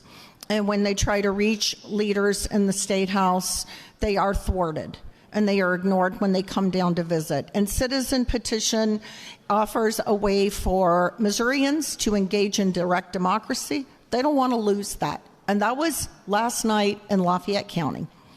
And I think that's important to point out. I mean, there are multiple places that we've been. Lafayette County, tell me a little bit about Lafayette County. What's the makeup? Yeah, it's a very rural county, and a lot of farmers and laborers as well, people involved in labor, agricultural business. Some healthcare workers were there last night, and a lot of teachers and educators. And honestly, it was so much fun. I stayed way longer than I thought, which got me here really late last night. But what I took away from it is that it's not just an issue in the middle of Kansas City, Missouri, in my district. It's an important issue in Lee Summit, in Springfield, in St. Louis, in Odessa, Missouri. I think most would agree it is a right to be treasured, a right to fight for, a right to protect. Would you agree? I would agree. Thank you, lady. Thank you for the inquiry. Yeah. You know, I just want to end this inquiry with a couple of things. One, doing this work in an extraordinary session, at the taxpayer's additional expense, that's a tough one for me, especially when I have heard from so many people that they're struggling to make ends meet. We need you to, can you help us reduce costs? We have to have affordable housing, but this is what we're doing. And the second thing I want to leave with, look, I know how this goes. I know how this goes, right? At the end of the day, this is going to pass out of our body. It'll probably pass out on the other side of the chamber. I want to remind the citizens that this will be on the ballot. And citizens will have an opportunity to weigh in on this measure. And I would encourage anyone on any ballot to not sit it out. Make sure that your voice is heard. It is critical to how we run our state. Thank you, Mr. Speaker. Further discussion, gentleman from St. Charles County. Thank you, Mr. Speaker. To inquire of the bill handler, please. Does the gentleman yield? Yes, I do. Proceed. Thank you, gentlemen. I'm just going to, if you bear with me, I'm going to read you the names of 24 states. And I'm doing this for a reason. Alabama, Connecticut, Delaware, Georgia, Hawaii, Indiana, Iowa, Kentucky, Kansas, Louisiana, Minnesota, New Hampshire, New Jersey, New York, North Carolina, Pennsylvania, Rhode Island, South Carolina, Tennessee, Texas, Vermont, Virginia, West Virginia, and Wisconsin. The reason I said those out loud is because they're not all red states, they're not all blue states, it's a mixture of both. Do you know what the commonality between those states are? I could be wrong, but I don't think I am. I think those are states that don't have the initiative petition process. They don't have the initiative petition process or the referendum process. That's right. Their constituents cannot go to the ballot for any reason against their legislature or to change their state's constitution. Now, out of the 26 states that are left, 13 of those states only offer one or the other. We are one of the 13 that offer both. So 13 states offer one or the other. The other 13 states offer both.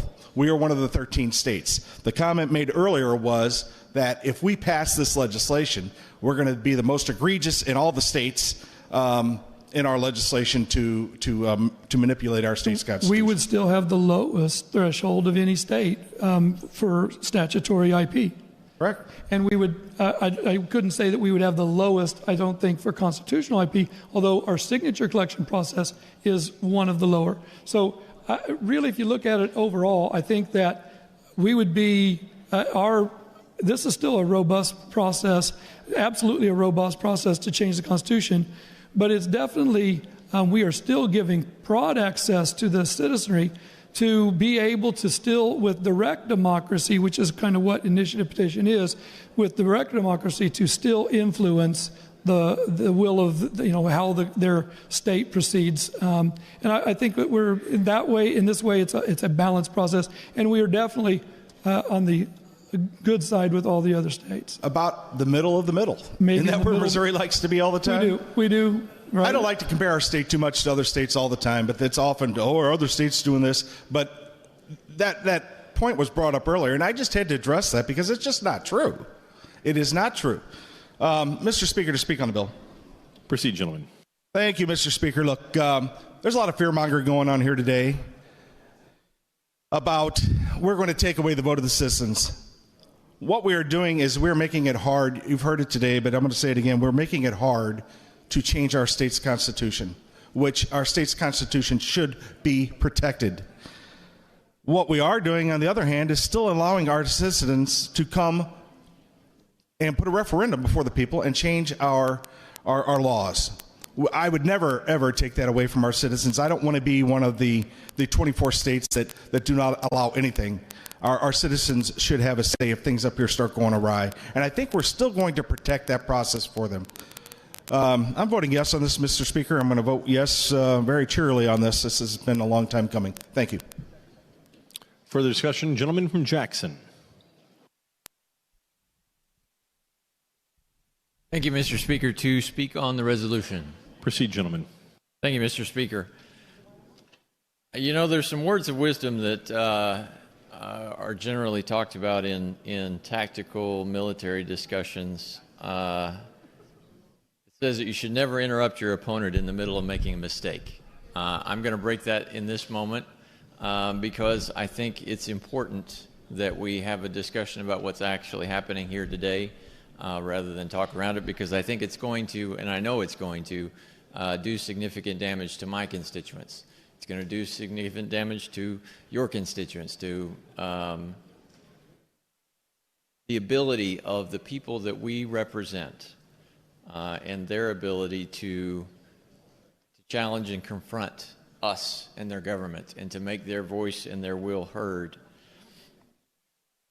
And I've appreciated, as we've talked here, some of the mental and logical gymnastics that have been going on as we've sought to justify why this is actually better or why this is more equal. I would suggest it's not in any sense of the word. And I also appreciate the reverence and untouchableness with which some of the members want to treat our state constitution. And I agree it's important, and I agree we shouldn't mess with it lightly. But I also agree that it's rich to me for us to have this conversation about putting into our state constitution a regime that limits the voice of the people.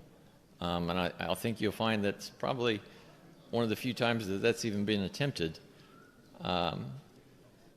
And I go back to, as I often do in thinking about this, the very beginning of our Constitution. It's Article 1, Section 1. I know many of you are familiar with this in here. That talks about where we get our power as a legislative body. That all power is vested in and derived from the people. That all government of right originates from the people, is founded upon their will only, and is instituted solely for the good of the whole. I would suggest, as I look at what we're discussing and proposing today, that it's in direct conflict with the very beginning of our Constitution. The idea that we're going to make it more difficult for our constituents, for our people, to pass the laws that we should be doing for them, but frankly aren't listening or are too dysfunctional to do.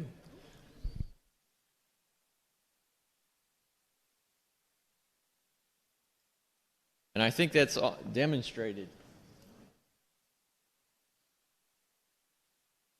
as we look at the proposal before us today. I also find it interesting that we're calling this the Protect Missouri Voters amendment that we're striving to do. I don't think there's anything about protecting or giving a voice to that's happening in that if anything, it's making it harder and it's silencing our people's voices.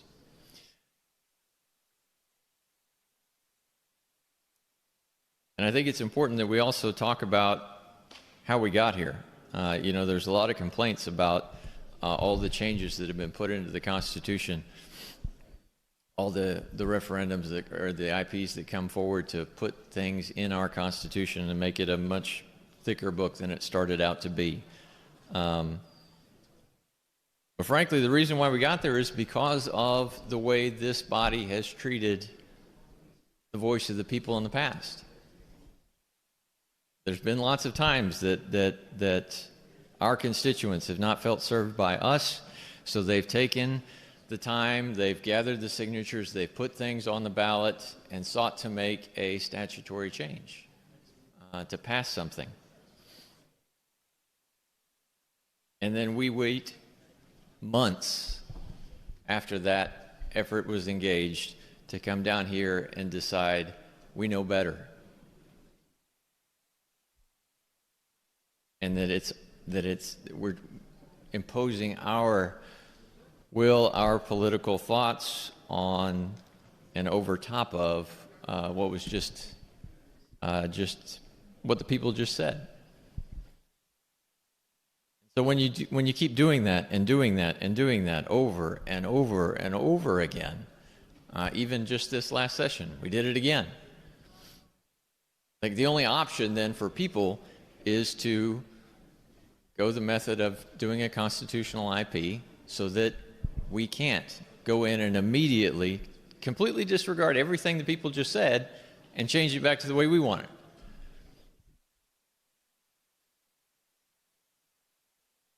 And I would suggest that's the heart of this whole discussion and why we're even having it, is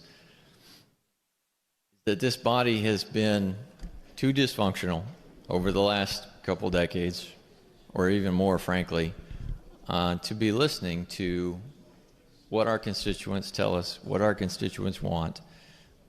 And they've been forced to do these initiative petitions to try and legislate for themselves in a way that we have been unwilling to do.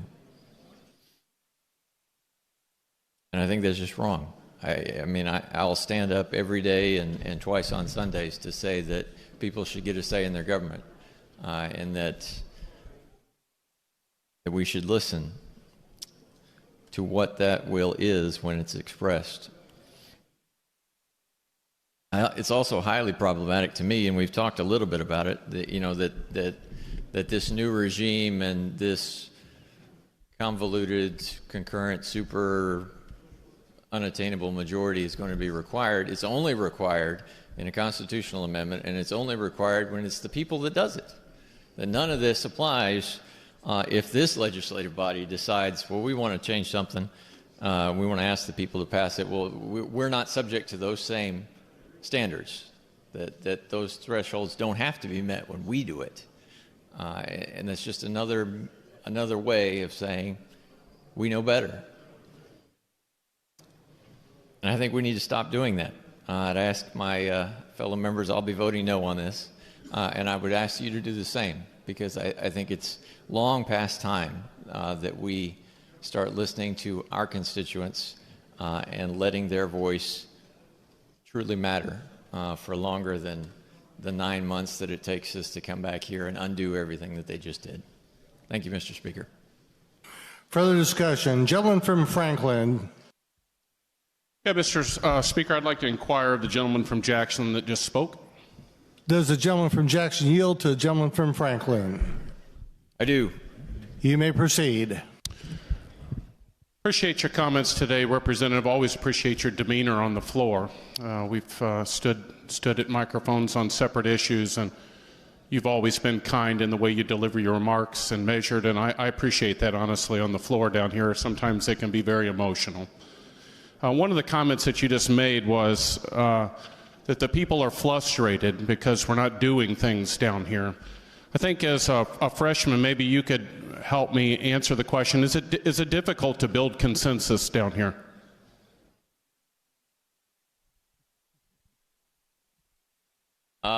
Yes, and more so depending on which side of this room you sit on. Yeah, it's honestly pretty challenging to get an idea all the way across the finish line down here at the State House, because there are people from all across the state that have been elected to represent the people of this state, and we come down here from vast different walks of life and also the people we represent.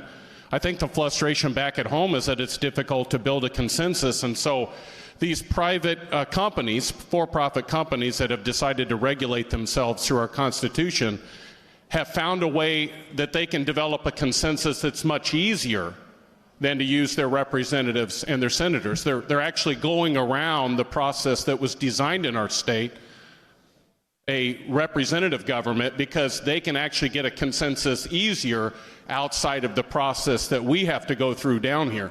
I love the debate on the floor week to week down here because we actually contend with each other. We look at the language. I don't remember any debates like this on any of the measures that have been proposed over the last 15 years, certainly not in public. And so I appreciate just the comments that you made. It is difficult. It really is difficult to build a consensus. I would contend it's even difficult to build a consensus outside of the building. I believe that. I wouldn't say one's more difficult than the other than you can kind of see how the process is played out. Apparently, it is easier to build a consensus outside of this building because that's what they've been doing. But I appreciate your comments. Mr. Speaker, could I inquire of the lady from Greene that spoke earlier? Does the lady from Greene yield to the gentleman from Franklin? Yeah, absolutely, Mr. Speaker. You may proceed. Gentlelady, I always appreciate the way you talk on the floor also, your humility and the way you go about your business down here. I've always appreciated. We came in together, and your work on committee and your work on the floor is always very measured, and I appreciate that. One of the comments that you said is that this is an important citizen-led process. I'm wondering if you know who the top 3 contributors were to the last Proposition A. Oh, I'm sure you're going to tell me. So 2 of them actually, Representative, were based in Missouri, but the third one was an organization called 1630. They're based out of Washington, D.C., and they spent an extraordinary amount of money within our state to try and influence the passage of a ballot measure in our state. I think I know your sentiment on citizen-led, that it would be a Missouri-based initiative. I think 100 years ago when the initiative petition process was developed, I think the idea was kind of a kitchen table situation. But for the last 20 years or so, many of these things haven't been kitchen table issues. They've been private organizations that have decided to use our Constitution to create a monopoly for themselves and regulate themselves. And that's one of the reactions I believe today is because of. I don't think we would be standing here 30 years ago. There has been several monopolies created. Times, right? At different times. That's right. I do not disagree with you. And I think if you were to speak to a lawmaker years ago, they would agree that this is functioning very differently than it used to. I do find it interesting that you mentioned the out-of-state money for the initiative petition, and there's heartburn for that, which I understand that. But I also know members in this body take out-of-state money as well. So I think the reality is if you want to fix the situation, you would do campaign finance reform, but that's not what we're doing, and that's probably not what we're going to do. You are hitting on something that is important in how we function as a body, as a state. So I'm guessing that you're not going to be supportive today of the measure of trying to get some of the money out of our initiative petition process. I think, you know what? This is already in state statute. Like we did that work, and I did support that. Right? That wasn't sure. That's not a question for me. That part doesn't give me concern. What gives me concern is moving it to a majority in all 8 congressional districts. That's my concern. And when who come from a concentrated population, when my voters say, I don't feel like I have as much weight as somebody in a larger population, I have to hear that and respect that.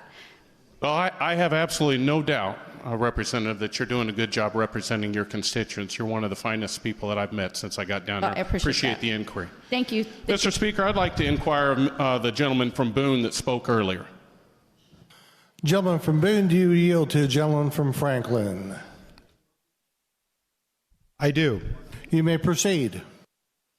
I'm going to say to you what I've said to the two previous representatives. I've only been down here for 3 years, but I have thoroughly enjoyed my time working alongside of you, Representative. Your demeanor, for the most part, I mean, every now and then you get worked up in committee. Sure. But don't we all? I think the idea that you were bringing out today is sloppy drafting. Sure.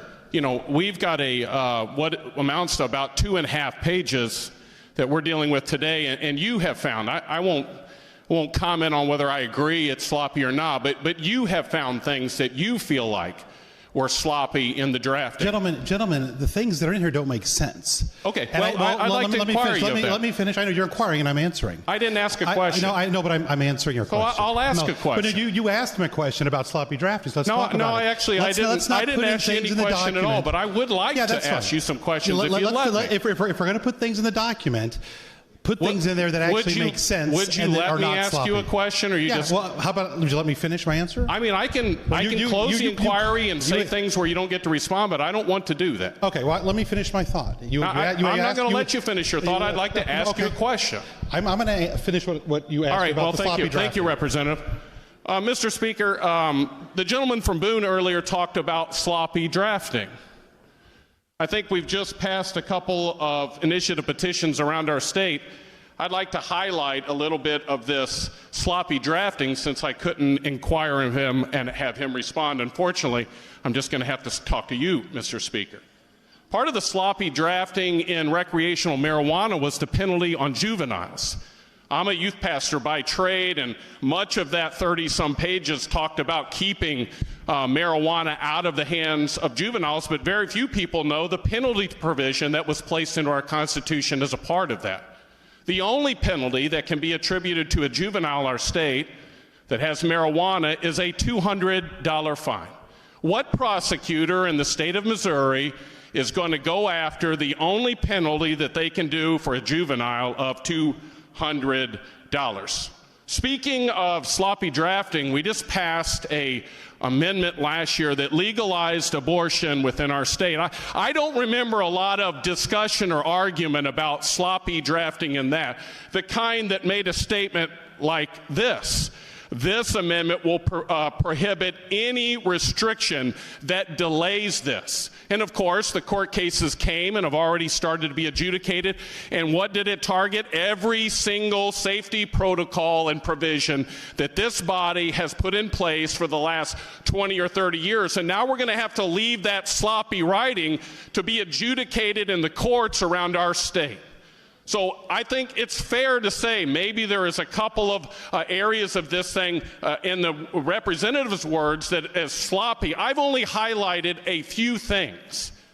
Many of the initiative petitions that have been passed in the last several years are not just sloppy, they are intentionally designed to leave the decisions in unelected judges around our state. So if we want to spend some time talking about sloppy drafting, I would love the same energy.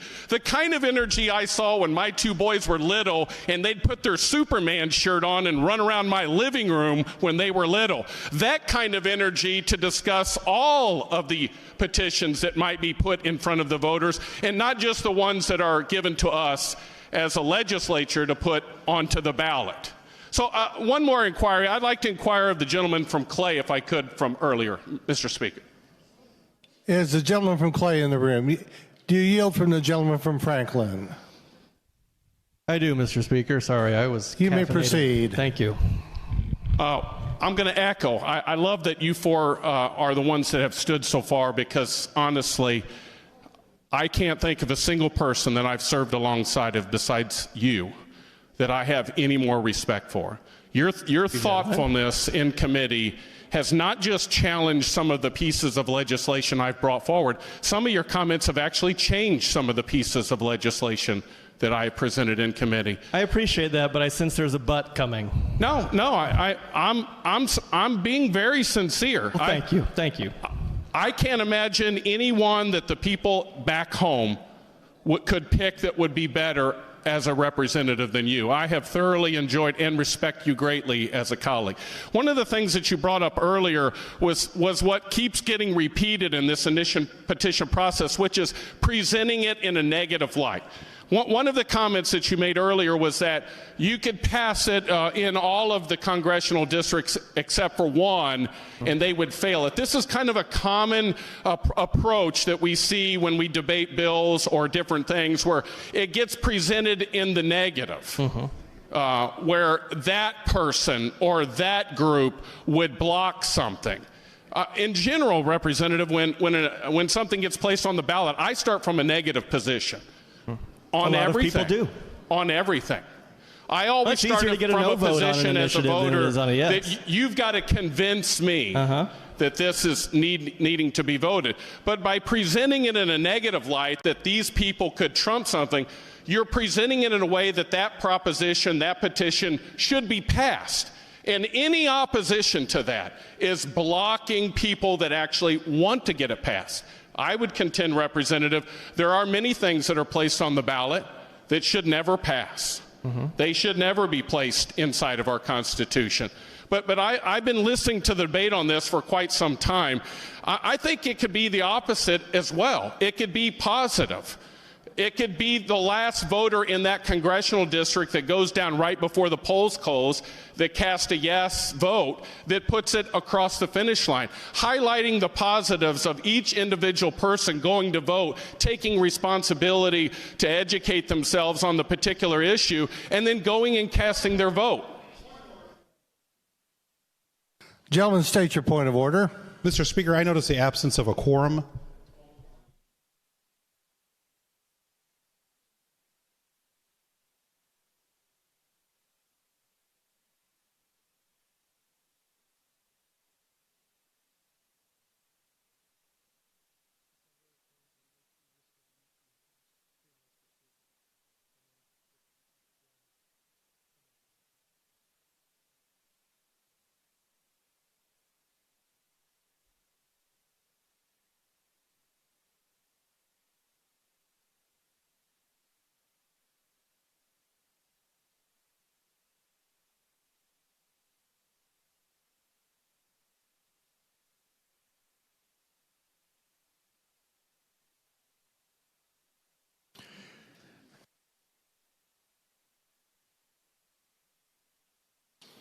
The gentleman from Boone has noted the absence of a quorum. Mr. Clerk, please ring the bell and open the board.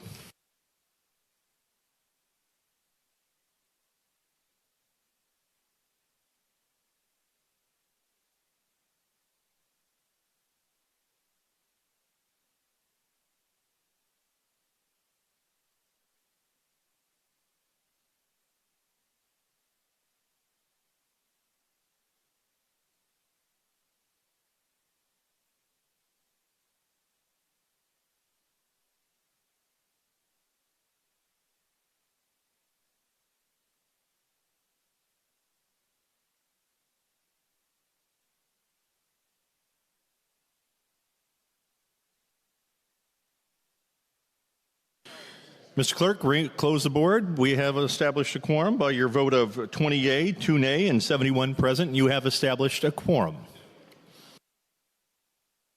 Gentleman from Green.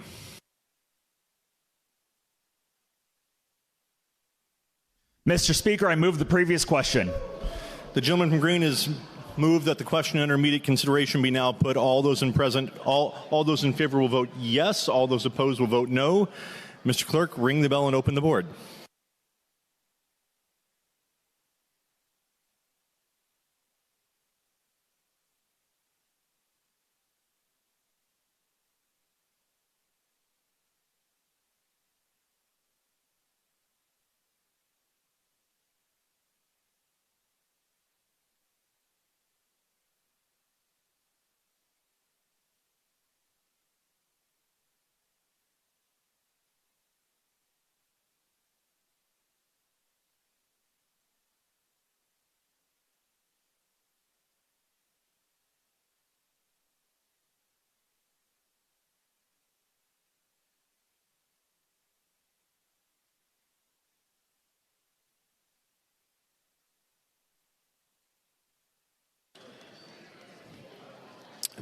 Mr. Clerk, please close the board and tally the vote. By your vote of 100 yea, 49 nay, you have moved the previous question. Gentleman from Randolph. Yes, Mr. Speaker, we've had some robust debate, and I just want to point out a couple of things. You know, it's not just foreign or out-of-state money we're concerned with. It's definitely foreign money that we're concerned with. In that 1630 project, that money is being funneled from a Swiss entrepreneur from outside the state to influence our election. He funneled money into both of those propositions or initiative petitions that were passed in 2024, and we don't want that to happen. Foreign money should not be buying our elections. The citizen-led, we are for citizen-led. We are not going to be changing the statutory initiative petition process. It's exactly the same as it was. The ratification process is exactly the same as it was. We're just going to be protecting the Constitution, saying that 50%, all we need is a 50% majority in each of the congressional districts. With that, Mr. Speaker, I close. A voice vote will take place on the perfection. Excuse me, the voice vote will take place now. We will have a roll call vote on the perfection. The gentleman from Randolph has renewed his motion for the adoption of House Committee Substitute to House Joint Resolution number 3 as amended. All those in favor say aye. All those opposed say no. No! The ayes have it. You've adopted the House Committee Substitute. Gentleman from Randolph. Mr. Speaker, I close. The gentleman from Randolph has renewed his motion for the perfection and printing of House Committee Substitute for House Joint Resolution number 3 as amended. All those in favor will vote yes. All those opposed will vote no. Mr. Clerk, ring the bell and open the board.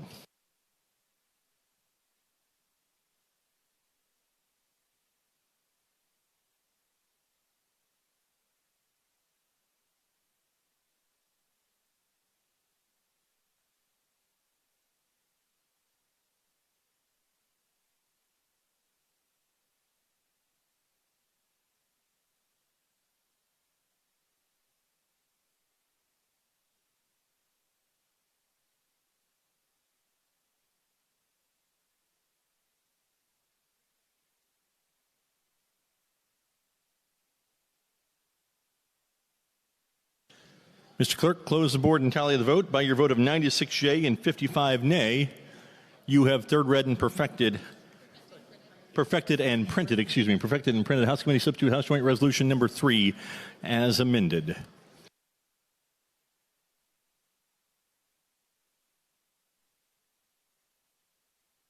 Gentleman from Green.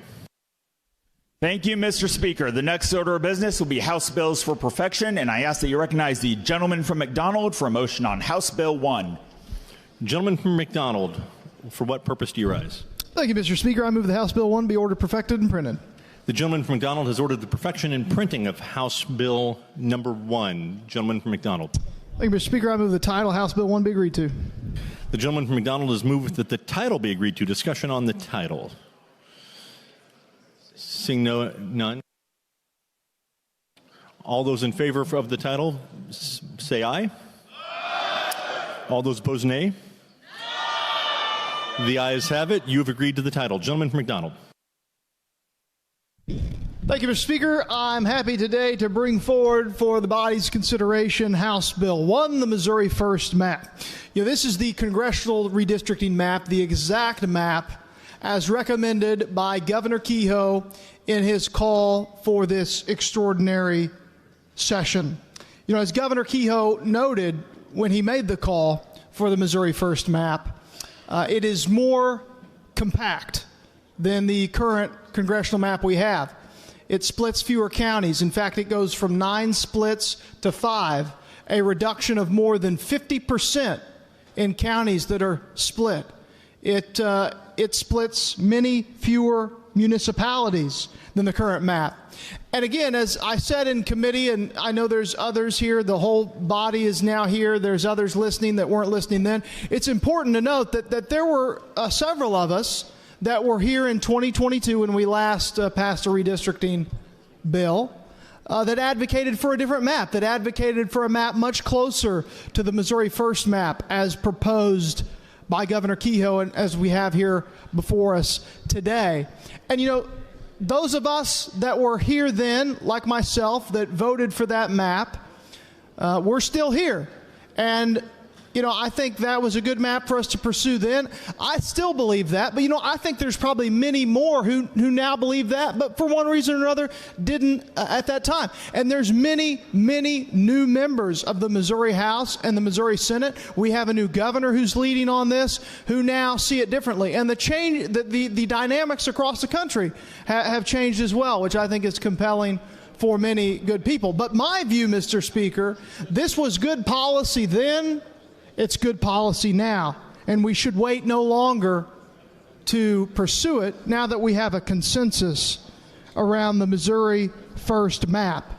And this is not unlike, frankly, all the other legislation you file, members of this House, members of the Senate, year in, year out. I mean, we had nearly 3,000 pieces of legislation filed this session.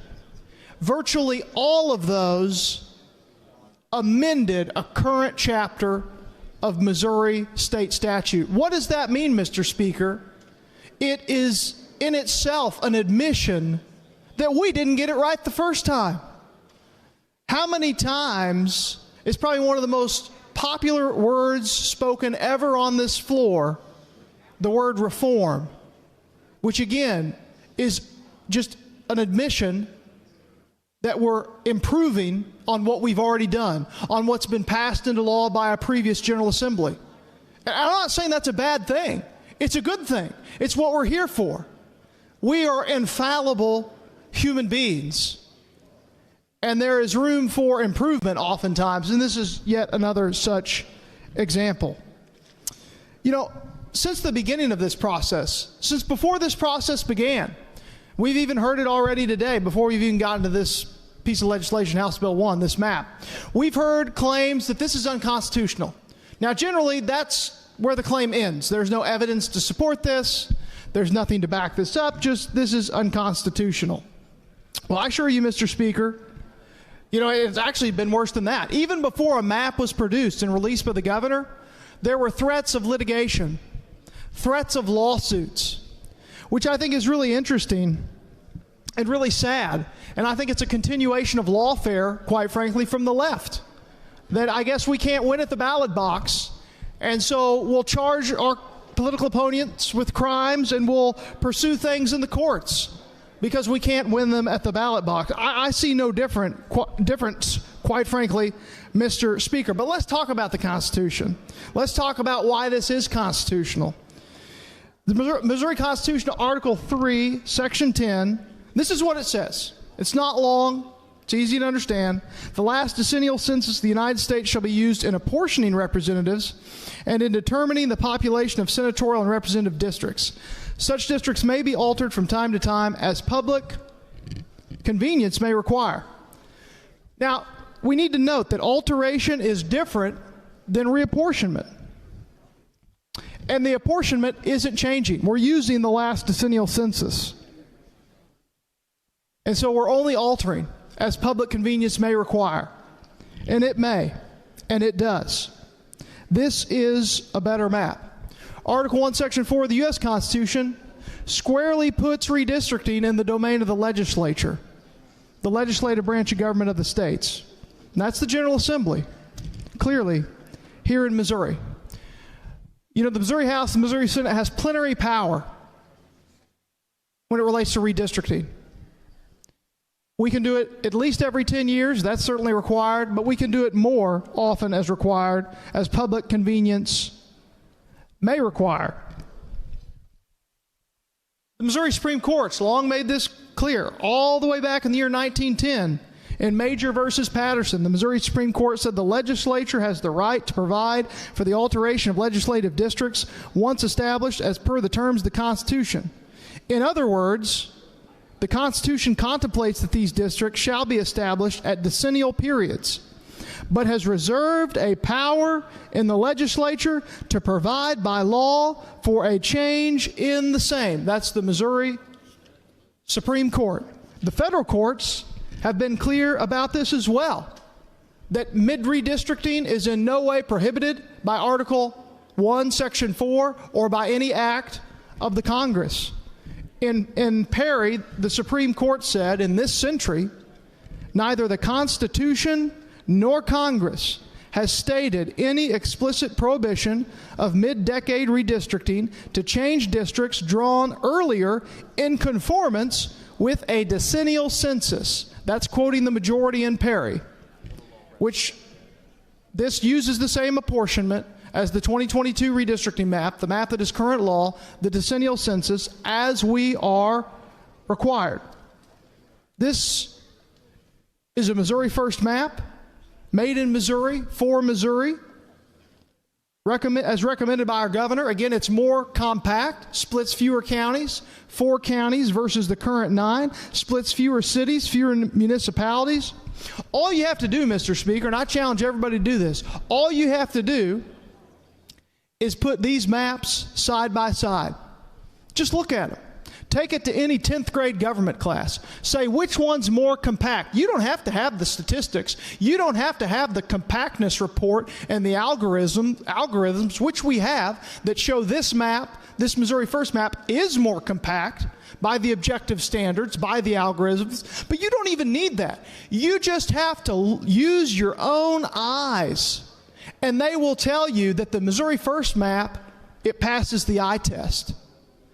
Makes sense that Congressman Onder wouldn't have to drive south through Congressman Wagner's district to get to the southern part of his district. It just looks more compact. And it looks that way, Mr. Speaker, because it is. It is more compact. And you know, to do this, while not required, but it's nice, a nice feature, that every current member of Congress, I don't know if any of them will seek re-election, maybe all of them will seek re-election, but they all live in their current congressional districts. Every single one of them. Didn't draw any 2 of them together. As I said, I think it's an important point again. I'm sure others will try to see it differently, and that's fine. But Mr. Speaker, again, I want to make clear for my part, this map comports with every legal standard, with every constitutional requirement, equal population, with the Voting Rights Act, with every legal and constitutional requirement laid out for redistricting. This map meets those. Simply put, it's a better map for Missouri. That's why I bring it forward for the body's consideration. Mr. Speaker, I'd ask for the body's support. Happy to answer any questions. Thank you, Mr. Speaker. Discussion on House Bill number 1. Gentleman from St. Louis, for what purpose do you rise? To speak on the bill. Proceed, sir. With all due respect to my colleague, this is unconstitutional. The Missouri Supreme Court agrees. The governor who called us here in the petition agrees. And yet we're doing it anyway. The governor's petition cites specifically Article 3, Section 45 as the power of the legislature to redistrict. And while the sponsor cites to Section 10, that only deals with state legislative redistricting. He cites to a case from 1910 that says that the legislature may from time to time redistrict. However, that's true under the Constitution that existed in 1910, the 1875 Constitution.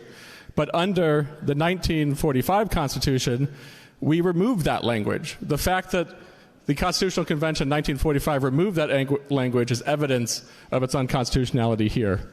But moreover, at the start of this regular session, there are 111 Republican members of this body. Representatives filed 1,606 House bills and 168 resolutions, joint resolutions, concurrent resolutions, House resolutions. None of them dealt with redistricting. You brought us here to do what the legislature rejected doing 3 years ago and didn't even think about earlier this year. Meanwhile, our schools receive the lowest state funding of any state in the country, and we're going to have a hearing tomorrow to try to strip local funding from the schools as well. The life expectancy in Caruthersville is lower than the life expectancy in Ethiopia. And today, or in this year, we removed $1.5 million designed to keep their only remaining hospital afloat. Utility rates for Missourians have gone up double digits this year, and we passed a bill to make it easier for them to go up in the future. The gap between the haves and the have-nots has never been wider. Today alone, 4 Missourians are going to die of a drug overdose. 4 other Missourians will die by suicide. 3 will die on our highways. 26 will declare bankruptcy. 800 will be laid off or fired. 1 in 4 school districts can't afford to teach kids 5 days a year in Missouri. 1 in 8 Missourians lives in poverty. 1 in 20 woke up this morning hungry, will go to bed hungry tonight, and will wake up tomorrow hungry again. Meanwhile, our farmers are dealing with unconstitutional tariffs. Our citizens are dealing with unconstitutional barriers to their health care. Our workers have to go to work sick. Our youth can't afford college. Gentlemen, state your point of order. Sir, I'm not seeing where this is germane to the subject.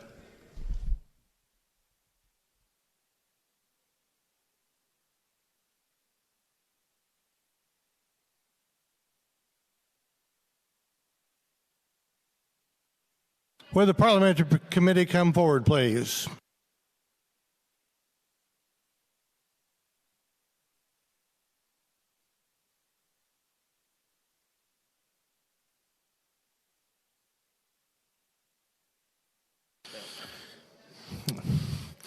Gentlemen, please keep your comments germane. Proceed. I will point out that this was sold as a Missouri First redistricting, and so I'm trying to talk about the priorities of Missouri. We wouldn't have to be here if the majority in Washington was doing what they were elected to do. They posit that there's a red America that benefits only from taking power from a blue America, and that there must then be a red Missouri that benefits only when it's at war with the blue Missouri.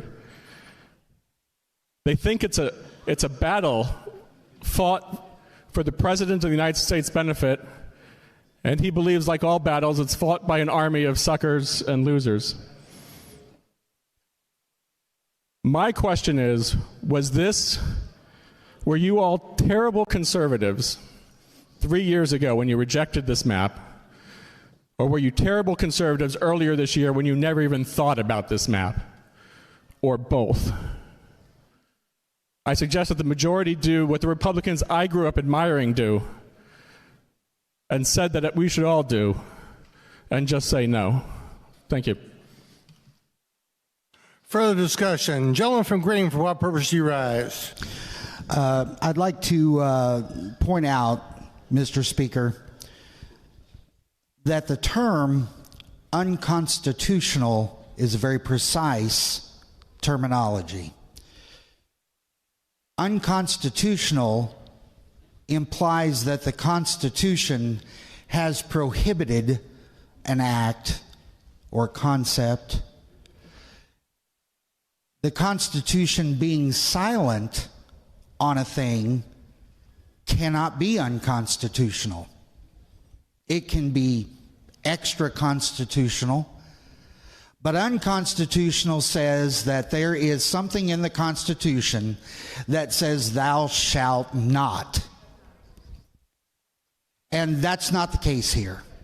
Article 3, Section 45 says that after each census, the General Assembly must consider the redrawing of lines for the congressional districts allotted to the state of Missouri based on that census data. But it says nothing about doing it at other times. It says nothing about mid-decade redrawing of districts.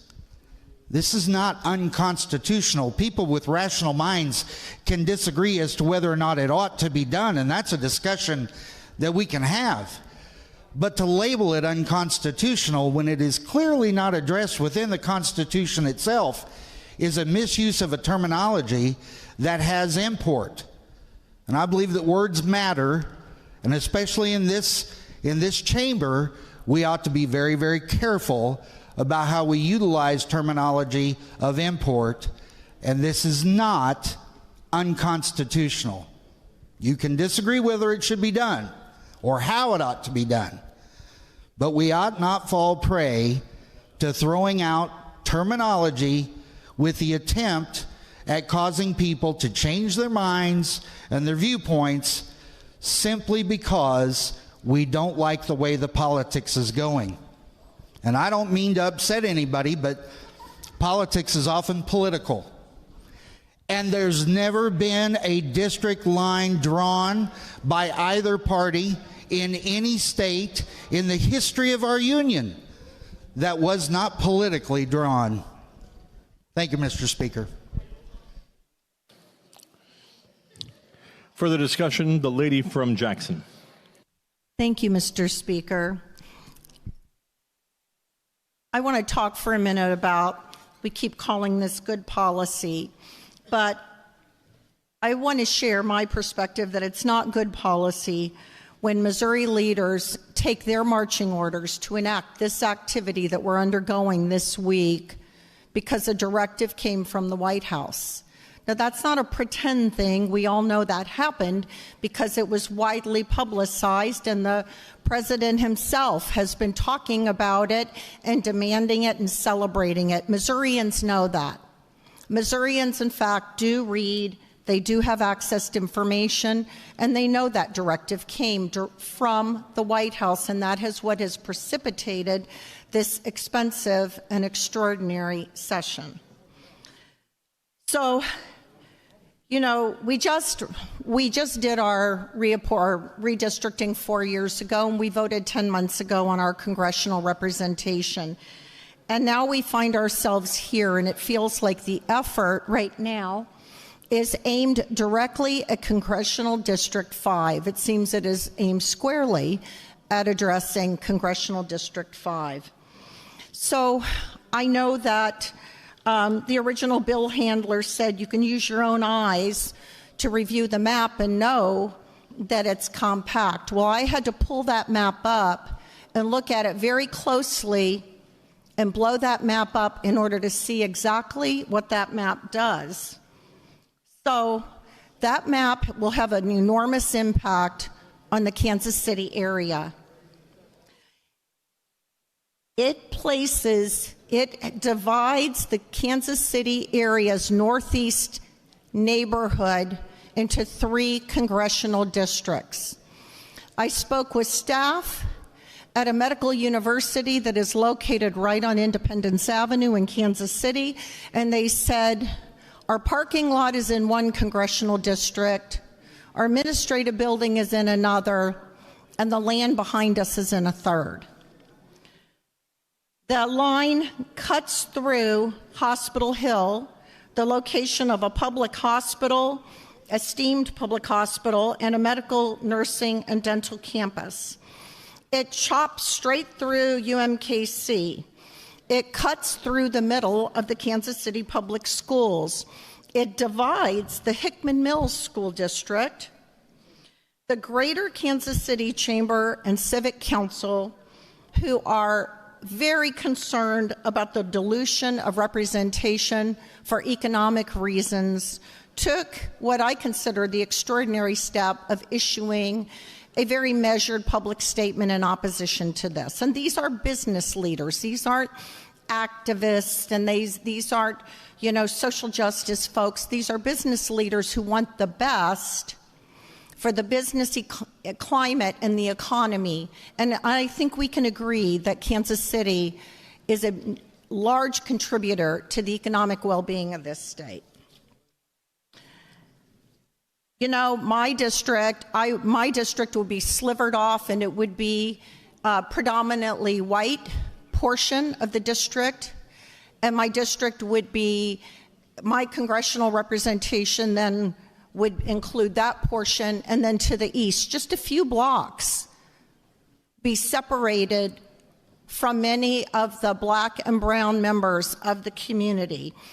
One of the things I love about living in Kansas City is that whether you are living in a more affluent area or an area that is more economically challenged, that there's a real desire to work collaboratively to lift up everyone. When we have singular representation in Congress, we are more powerfully able to bring resources and bring attention to our region that can help everyone thrive. Slicing through the center of Kansas City does nothing to improve the state of Missouri anywhere. In fact, it really seems to be just a way to silence the voices of the people in the place that I call home. Thank you, Mr. Speaker. Further discussion, gentleman from Iron.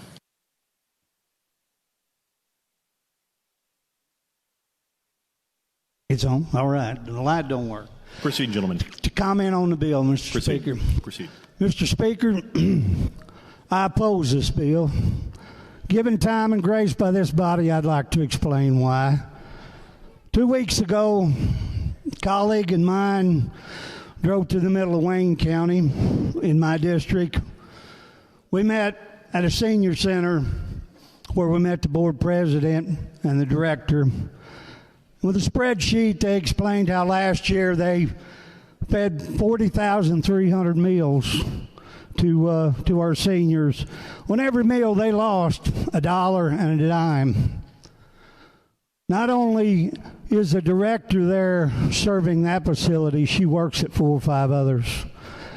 32 facilities in southeast Missouri serves more meals than St. Louis and Kansas City combined to our seniors. The struggles they have are amazing. The challenges they've overcome to make sure nobody goes to bed hungry is just of a hero's nature. I so appreciate what they've done. Through all of this, they never said, we're going to quit. They didn't say, where's it going to come from? They have yard sales. They have benefits to make this happen. What a bunch of heroes. I was fortunate enough this summer to serve on the Tax Reform Committee. Sitting in Kansas City, we sat there and heard public testimony for about 5 hours. One that sticks in my mind is a veteran on crutches that come up. And as he spoke, we literally taxed him out of his home. We sent him to the house, somebody that had been wounded in war for our freedom. We said... Lady from Jefferson. This is not germane to the conversation. Gentlemen, keep your comments germane. Proceed. Thank you, Mr. Speaker. I could go on, and I won't. But my point being is, the needs are heavy, the list is long. Our plate is full of things that we need to be doing for the people of this state, and this ain't one of them. I thank you for your time, Mr. Speaker. Lady from Jackson. To speak on the bill. Proceed. All right. Well, thank you, Mr. Speaker and colleagues. I rise today in opposition to House Bill 1. I oppose it because of the illegal gerrymandering and redlining that is specifically happening within my community, within my district. This is a problem because I don't know if many of you all have actually come to Kansas City. You may pass through it to go to the airport, go to a ball game, but you've never come to my district. My district has the highway right through the heart of it, all right? Right through the center of it. And when 71, Bruce R. Watkins, named in honor of a local historic black civil rights activist within the city, when it came through our neighborhood, it busted up our black communities. It was a political motivation to separate our minority vote, but also destroy our communities. And upon it destroying our community, now, within my lifetime, 30 years later, we're now trying to reunite our east side of 71 and our west side of 71. This this redistricting that is about to take place harms me. It harms me because of the impact that this highway has already done within my community. All right? I used to have grocery stores. I used to have the other options that were available to me and my other community members. But now those things are slowly going away because we have a highway through that. And it makes no sense to continue to segregate and discriminate and promote this type of separation within my community. I won't stand for it. And so therefore I am standing here and I am just letting you know the history behind it. And I have the fire in my belly because this is not right. As we continue to try to bring our community back together, bring our neighborhoods back together, then you go and you take us 30 steps back all over again. Let's do this to your district. Let's do this to where you live. Let's do this to your church. Let's do this to your friends and your family. How about that? No, you don't want that. Mr. Speaker, I'd like to inquire of the gentleman from Jackson, District 23. The gentleman from Jackson, District 23. That's okay. That's all right. I'd like to inquire of... Ma'am, Representative, gentleman from Jackson from District 23? Yeah. Okay, please proceed, lady. Okay, that's okay. I would like to inquire of my colleague from the Price District. Does the representative yield? Yes. Proceed. Thank you, lady. How has this highway impacted your neighborhood? It tore it apart. First of all, they bulldozed plenty of black neighborhoods to make a traffic way that has caused more deaths. Not just black deaths, white deaths, any deaths. It separated Kansas City even more. And so now the city is trying to come together to connect the east side back to where it was. And so it has impacted us gratefully. Excellent. Thank you so much. You're welcome. Okay. Again, I would like to reiterate to you all that also within this redistricting, it also is redistricting out the white voices that stand in the community. So therefore, you are now just forcing all of our black votes over to one side without giving us the diversity. Okay. Without giving the diversity that we once had. Again, Mr. Speaker, I'd like to inquire of the gentleman from the Johnson District. Does the gentleman yield? Yes. Proceed. Okay. Representative, please tell me, how has the 71 impacted your community? Thank you. First of all, anytime that you have highways that are built through minority communities, especially with the intent to destroy them, it is often called racial or economic segregation, urban renewal / slum clearance, or highway-induced displacement. These practices were a common outcome of federal aid on Highway Act of 1956. Which did provide federal funding for highway construction and facilitated the demolition of black and low-income communities. So what this does is it's similar to redistricting. Urban renewal is similar. Urban renewal and gerrymandering are similar because they both use the manipulation of geographic areas to consolidate power and disproportionately harm marginalized communities. While gerrymandering and redlining focuses on voter representation, while gerrymander and focuses on that voter representation, the urban renewal focuses on land and housing, but both have historically targeted and disenfranchised black and low-income populations. Excellent, thank you very much. Again, I stand to say that this redistricting at this particular point in time is not in the best interest of my community, economically or health-wise. And as we talk about an economic impact, I beg to differ on the fiscal note. The fiscal note is saying that it is a zero cost, and that is not true because there's an inherited cost of the additional lawsuits that are going to be taking place as we can continue to offer opposition into this redistricting, but also at the same time, the administrative cost that's associated with all of our election officials and boards that will have to go back and now go rearrange and reshuffle our voters, and then also the ability to have that public engagement and transparency. And so that is what's missing in this particular process, is because as we continue to go through and we are saying that we want to go and redistrict, the communities have not yet had an opportunity to have a say. That is not right. I oppose this bill, and I implore you to vote the same. Further discussion, gentleman from St. Louis County, 110th District. Thank you, Mr. Speaker. To speak on the bill. Proceed. Thank you.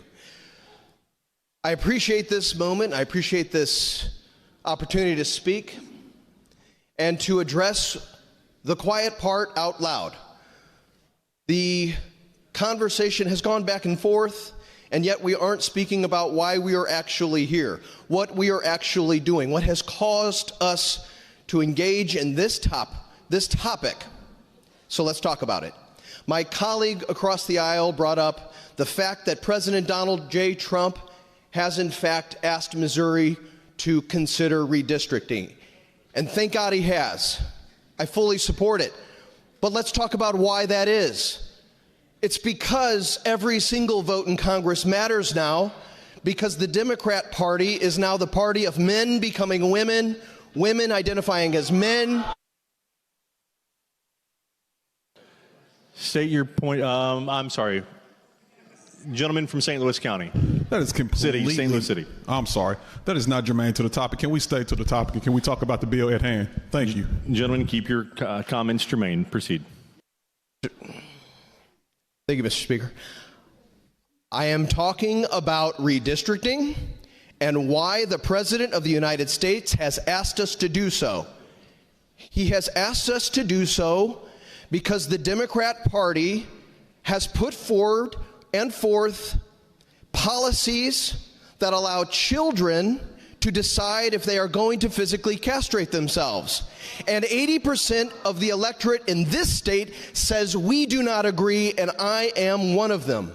My constituents have said it loud and clear that they fear for their children's future because of insane policies of the left, and that is the real reason we're here. That is the real reason that we have to have this discussion. This is our job, to protect the next generation from insanity, and I fully intend to do so. I 100% support this effort, and I encourage my colleagues to do the same. Thank you, Mr. Speaker.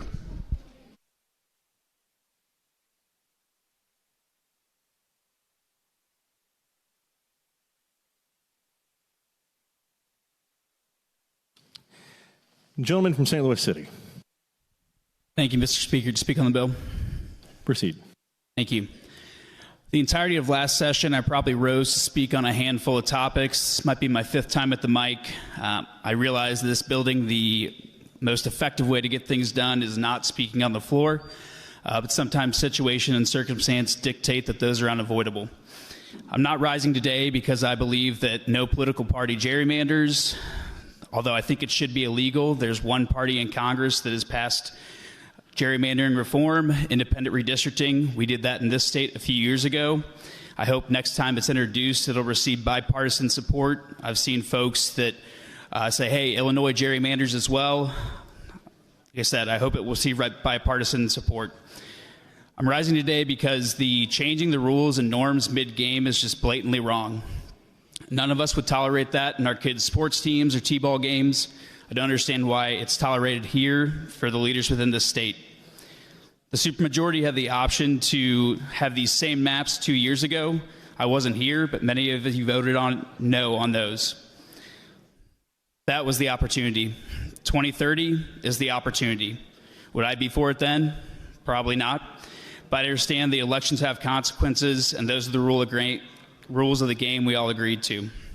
We did not agree to change the rules mid-decade to avoid the potential consequences of policies coming home to a roost from Washington. or 2 citizen referendums that were passed by a majority of Missourians last November that we're working to overturn a few months later. Compromise wasn't enough. We needed a total overturn. Now that process is even being put into question and will be eliminated for both parties with the previous bill. Nothing lasts forever in politics. No state or area is forever one way or the other. To think so is incredibly naive and short-sighted. So while I understand that elections have consequences, I also believe that abuse of unchecked power will have consequences as well. I urge my colleagues in the chamber to vote no, and urge those watching at home to pay attention to who thinks the power should be the be-all, end-all, or whether the power should be the be-all, end-all, or whether a bill is right or wrong should have any consideration. Thank you, Mr. Speaker. For the discussion, lady from Jefferson. Speak on the bill. Proceed. Before I came to this body, I was on the county council in Jefferson County. I was first elected in 2010 and took office in 2011. And our former member from Jefferson County, who passed away just 2 weeks ago, he was the first county executive elected that year, and I was the first chairman of the first county council. So together, we spent a lot of time trying to promote our county. And as we came in, we were just redistricted. And I just want to bring this idea forward because we felt the same way that we're hearing from our colleagues in Kansas City, because our county had been broken up into 3 different congressional districts: District 2, District 3, and District 8. All 3 had a piece of our county. And we are one of the 5th largest county by population in the state. We were very afraid that we wouldn't be able to get anything done. But I have to tell you, in the 10 years that we had that map, we had a whole coalition of people that were helping us get the Jefferson County friendly legislation passed in Congress. And because of that, we've been able to see significant infrastructure changes and improvements, especially in Kimmswick, which is a very small town, but we're trying to make it into a even more popular tourist destination. That would not have happened had we just had one member of Congress representing all of Jefferson County. We had 3. Today we have 2, and even in the new map we'll still have 2, but we had 3 for 10 years, and it made a huge difference for our area. So I just wanted to share that with the body and urge them to vote yes. Thank you. For the discussion, the representative from Jackson. Thank you, Mr. Speaker. To speak on the bill. Proceed. All right. Well, I love hearing that because my district is going to be split in 3 under this new map. It's going to stretch. So I actually will be on the border. My congressional district will border Illinois. Isn't that great? So Hannibal, Missouri will be in my congressional district.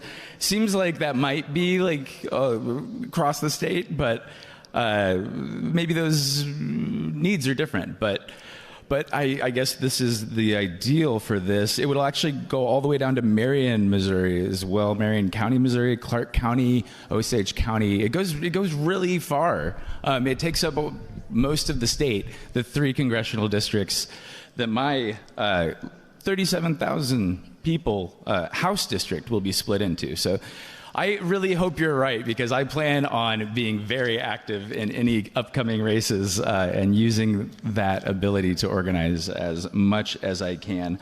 I was going to, y'all have heard me before. I love doing historical research. I love that. I love researching about all this and trying to understand it and really trying to debate in good faith and with coming to the table with the assumption that we can all talk this out. Like, we can come to mutual understanding and we can actually work for Missourians if we are all, again, coming to the table in good faith. And I know that's not happening in this instance, and I think everyone in this room knows that that's not happening in this instance. And it's really, really disappointing as a first-year legislator to see that, to see something that many people have talked about in the press about how they don't want to do this.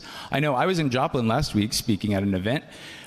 I didn't talk to a single person there that wanted this to happen. Everyone that I talked to was really against this in rural Missouri. I'm from rural Missouri. I'm actually a lifelong Missourian, so when we talk about Missouri values, I've lived here my whole life. I'm from a town of 900.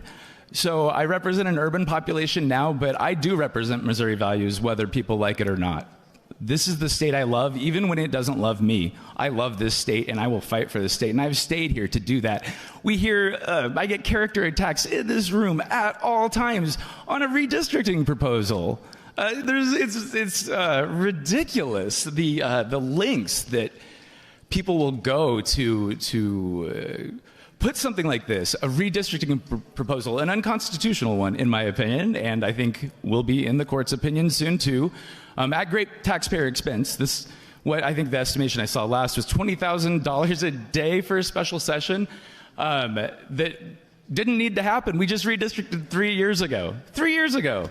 So are we just going to redraw the lines every year we don't like the results? Is that what we think of our republic, of our state, of the democratic institution? We're also removing initiative petitions. We're not letting people vote for the laws that they want anymore.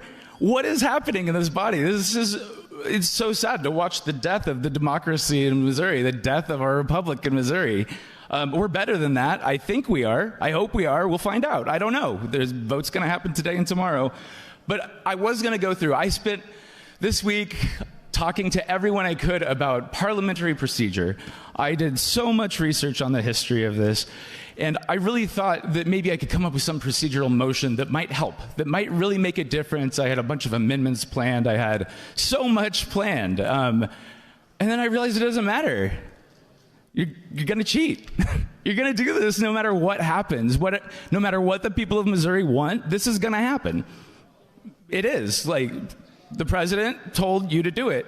So even though most of you don't want to do this, you are going to. You are going to cheat. And that's what it is. It's disappointing because I still have faith in you. I have a lot of appreciations of my colleagues on both sides of the aisle. But we all know this is wrong. This is wrong at great taxpayer expense. We know that. I know that we know that, regardless of what you say. We know this is unconstitutional. It's very clear. It's plain language in 1940. It was put in our Constitution that this happens every 10 years. It's been 3 years since we redrew these maps. 3 years. So we're going to redraw them every 3 years now? Like, come on. Like, we're better than this. I am from rural Missouri again, right? Like, I know what it is like here, what people think, and I called a lot of people that I grew up with. None of them want this. They all think this is ridiculous. Public opinion is not on your side on this, and the one saving grace I have is in my historical research. As I looked this up, I looked back through the history of Missouri, and when did this happen last? It was in the 60s. When the Democratic Party tried to overturn initiative petitions, and the Democratic Party tried to unconstitutionally redistrict. And you know, it was really interesting to watch because the percentages are almost exactly what they are right now. There was, I think, 35 to 45% of the vote went to Republicans every year, almost exactly what goes to Democrats now. And Republicans only had one congressperson. And yeah, I agree that's wrong. I actually introduced HCR to say that no party can do that, that no party can partisan gerrymander, because it shouldn't be happening. It should be a fair fight. It should be what the people want. And we keep seeing that it's not, that it's what the people in this room want. And check your reports. A lot of people in this room get a lot of out-of-state money.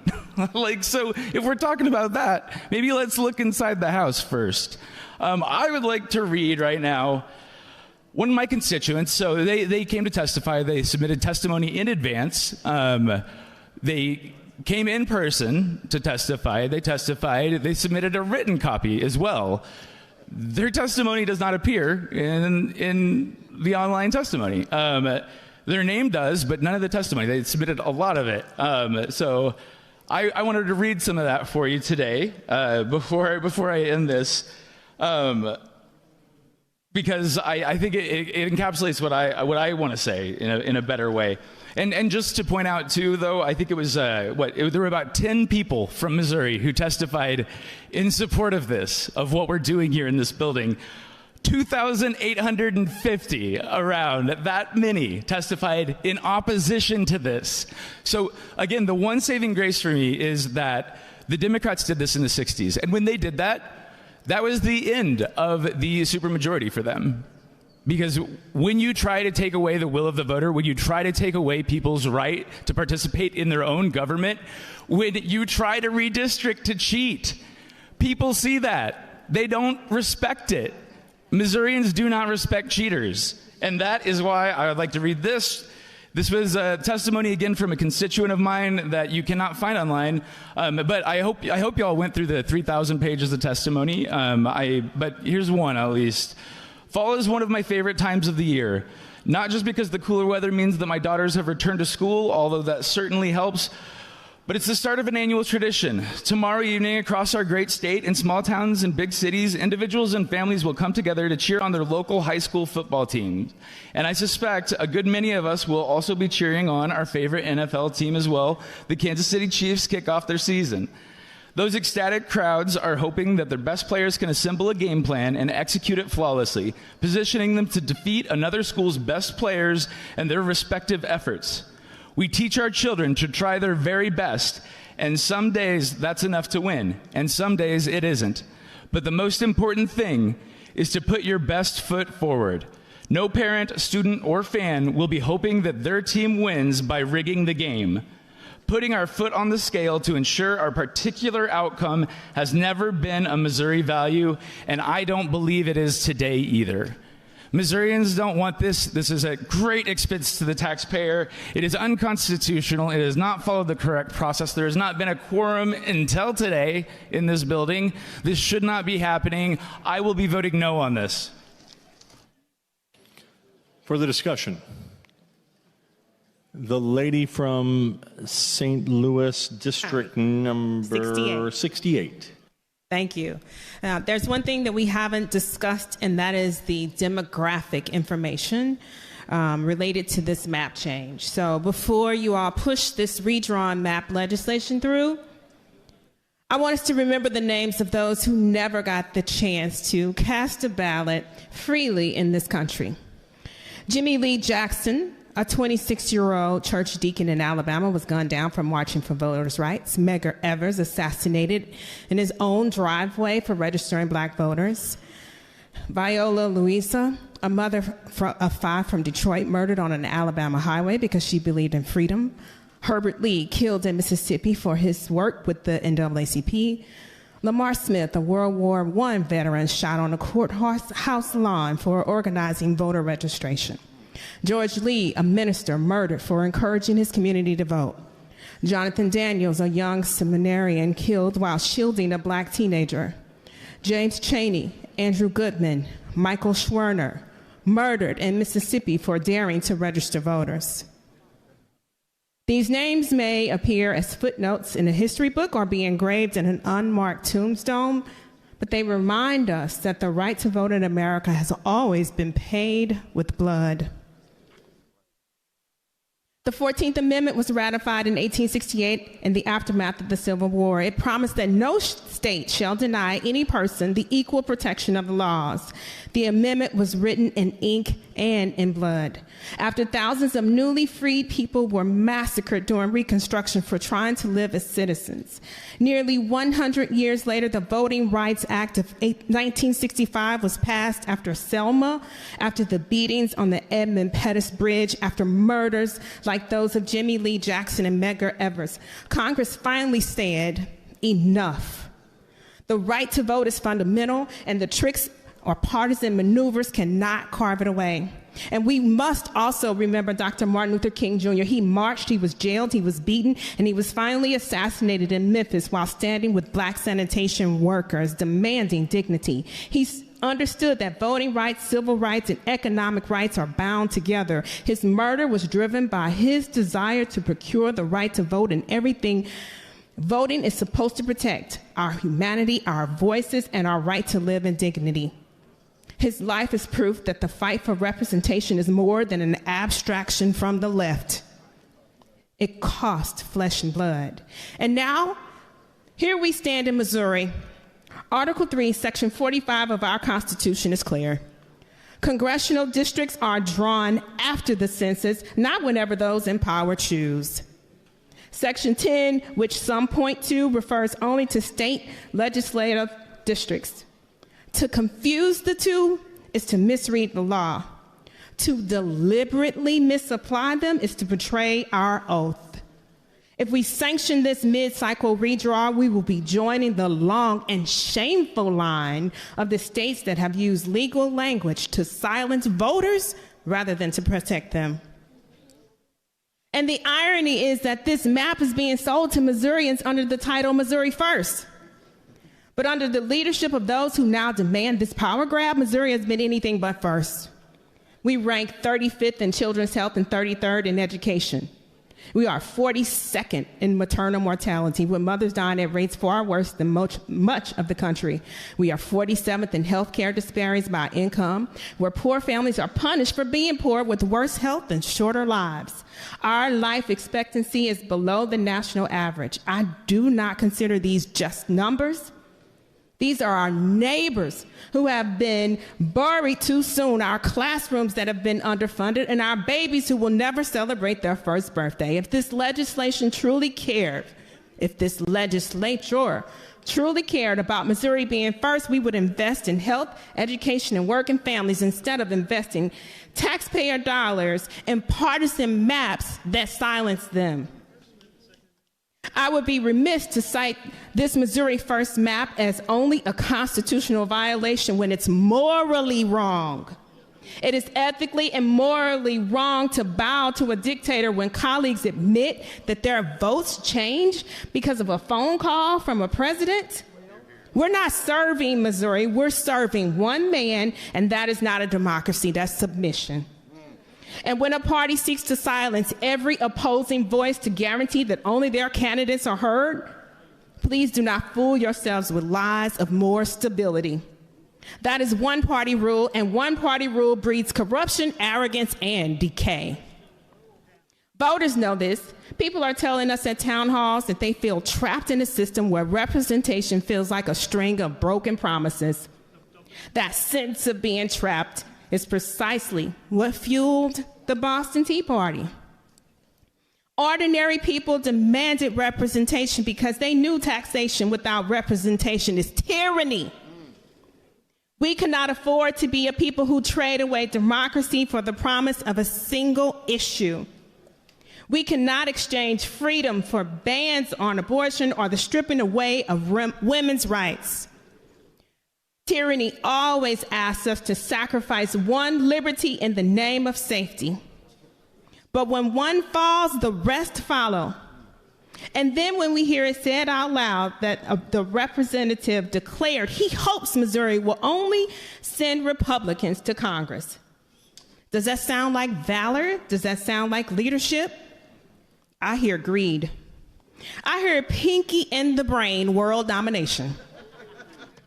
That is the end of choice and the end of accountability, and it is a betrayal of every Missourian who deserves to choose representatives who understand their voices and fight for their communities. If you doubt the human cost of these lines, listen to Kansas City and Terrence Wise. That seat is not Emmanuel Cleaver's seat. That's my seat, my voice, and my community's voice that's being snatched away. That is what real representation means when students like Annabelle Cash, Grant Smits, Brownie Wine Miller, and Naya Fritz had their art displayed in the United States Capitol through Congressman Cleaver's office. Every child in our neighborhoods could see possibility. That Washington is not just a distant place, but one where their voices, their art, and their dreams belong. Gerrymandering tells those same children to sit down and be quiet, and I refuse to accept that. The 14th Amendment was written in blood because states abused their power. The Voting Rights Act was written in blood because states abused their power. Today, if we twist Article 3, Section 10 into a blank check for mid-cycle gerrymandering, we will again be sanctioning an abuse of power. We will be telling Missourians that their voices are less than partisan ambition. That's not equal protection, that's not democracy, and that is not constitutional. Colleagues, this debate is more than lines on a map. It's about whether we honor the dead who fought for voting rights. whether we protect the living who depend on us for fairness, and whether or not we set an example for the children who are watching. If we allow this, we will tell them that democracy is negotiable. I refuse to do that. I stand for the Constitution. I stand for the people, and I urge you to do the same. History is watching us. Let it be said that Missouri stood on the side of democracy. For the discussion, gentleman from Jackson. Thank you, Mr. Speaker. In times like this, we're entrusted with one of the greatest responsibilities given to any public servant: to govern wisely, to defend the Constitution, and to safeguard the future of the people of Missouri. Now, this chamber is a place for serious work, for vigorous debate, and for principled disagreement. But disagreement must never descend into intimidation or threats. Recently, I received a threatening voicemail directed at me. The governor himself has endured similar behavior by the same individual. And in that message, the caller not only sought to intimidate me as an elected official, they went further. They tried to challenge my Christian faith, suggesting that if I were truly a Christian, I should behave and act according to their demands. That, my friends, is a type of intimidation that is both shameful and dangerous. Let me be absolutely clear. My faith is not a tool for others to manipulate.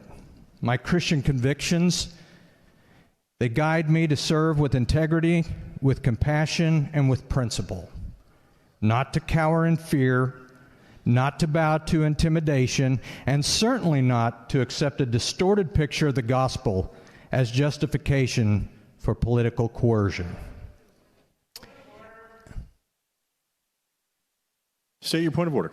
With respect, Representative, not germane to the bill, and I receive those kinds of threats on the daily. Unfortunately, we are public officials.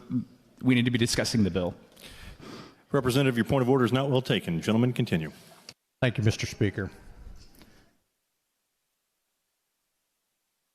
And so let us speak plainly about what is and what is not shameful. We've heard it said by some that Republican action on redistricting is shameful. But is it shameful to uphold the Constitution? Is it shameful to reflect the will of the people who elected us? And is it shameful to stand firmly for the values that Missourians, our neighbors, our communities, our families sent us here to defend? No, it is not. What is shameful is threatening elected officials in their homes. What is shameful is trying to replace persuasion with intimidation, or to substitute fear for freedom. That does not strengthen democracy, it undermines it. This type of intimidation only attempts to weaken us, but it has the opposite effect. It only strengthens our resolve, and it reminds us why we stand here, not for ourselves, but for the people of Missouri. The other day, last Saturday, I was talking with my wife, Kana, many of you know, and we were discussing the matter of redistricting. And she began to tell me her thought process and began telling me her story.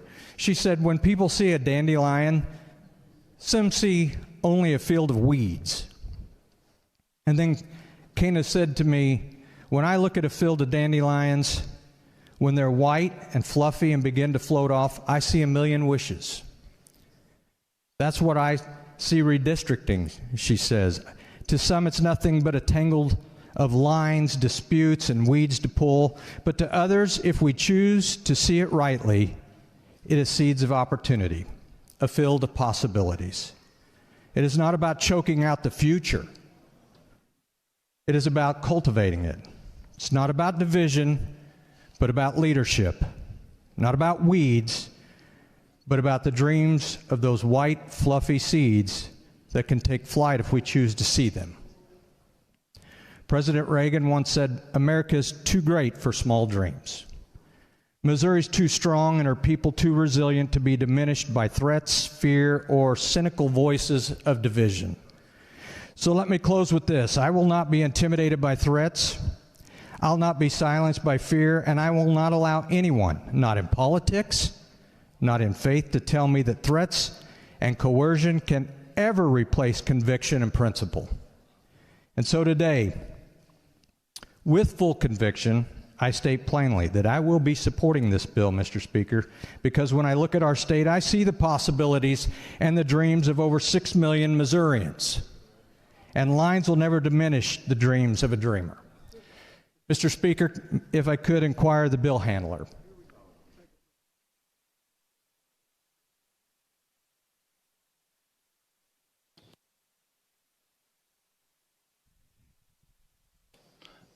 Does the bill handler yield?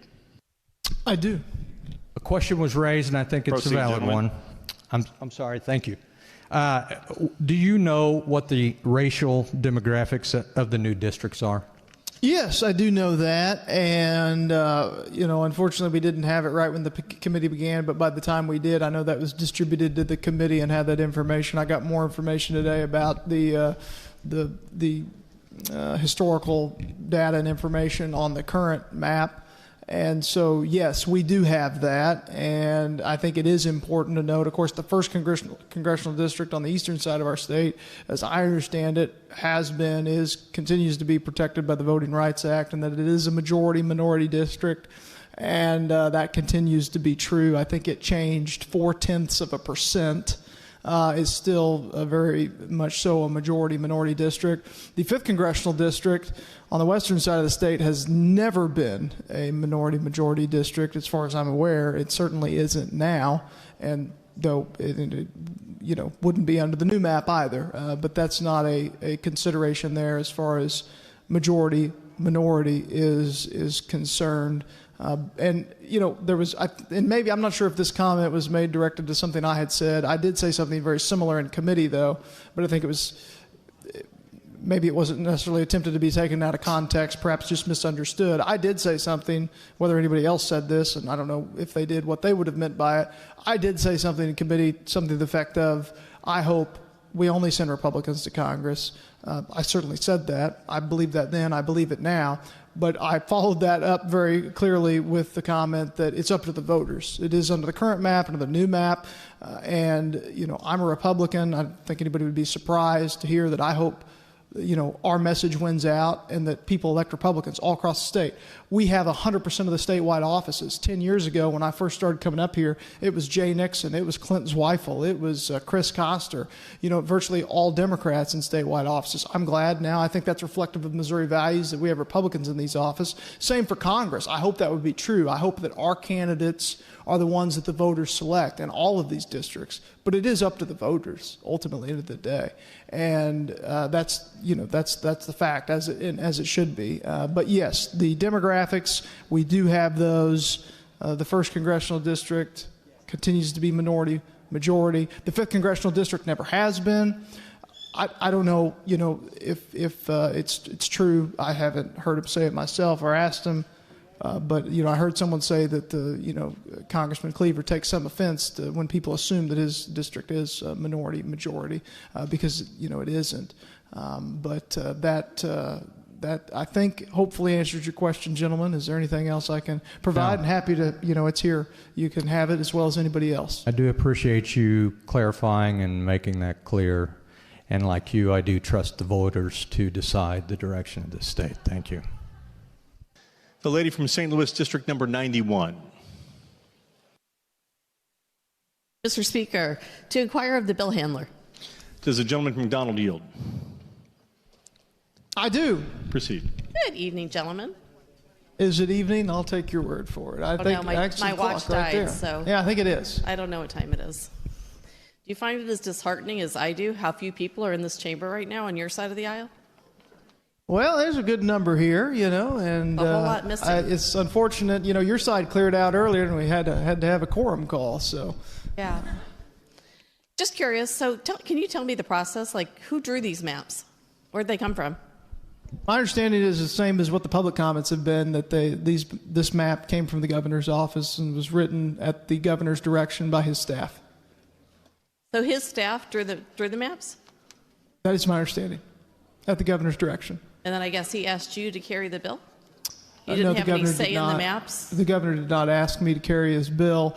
I don't pretend. In fact, I'd be just flabbergasted if you closely watch my social media. I do not. And that's what I expected, and I don't blame you. But if you had, and if you go back and look, weeks before the governor called the extraordinary, I asked for him to do that.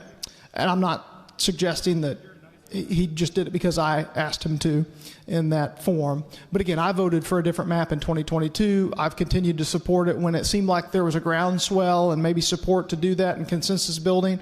I made that clear that I hope that would be true. And so I'm glad he called it. So when he called it, and if you recall, lady, or if you saw, with his call, he put the map out there that he was requesting, which is this map. I saw it, and I said, hey, I think that's a great map. I think it's better than the one we have right now.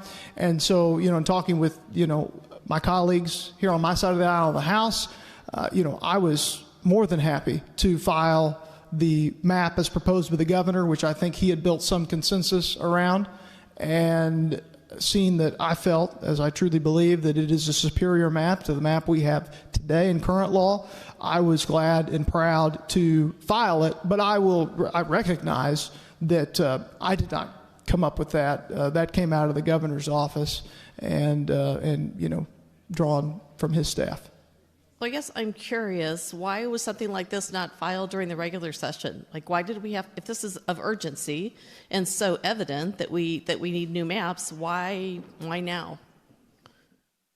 Well, I mean, the opposite of that would be why wait, which I've kind of proposed a time or two. I mean, if I had You said that you wanted this, so I'm just curious why you didn't file it during the regular session. Yeah, well, I didn't. So or the session before that. Let's go down that road. Let's go down that road. Okay. I had filed it, which I didn't, but I had filed it. What do you think would have happened? I don't know. Okay. Yeah, and we truly don't, because it didn't happen, so we'd never know, truly.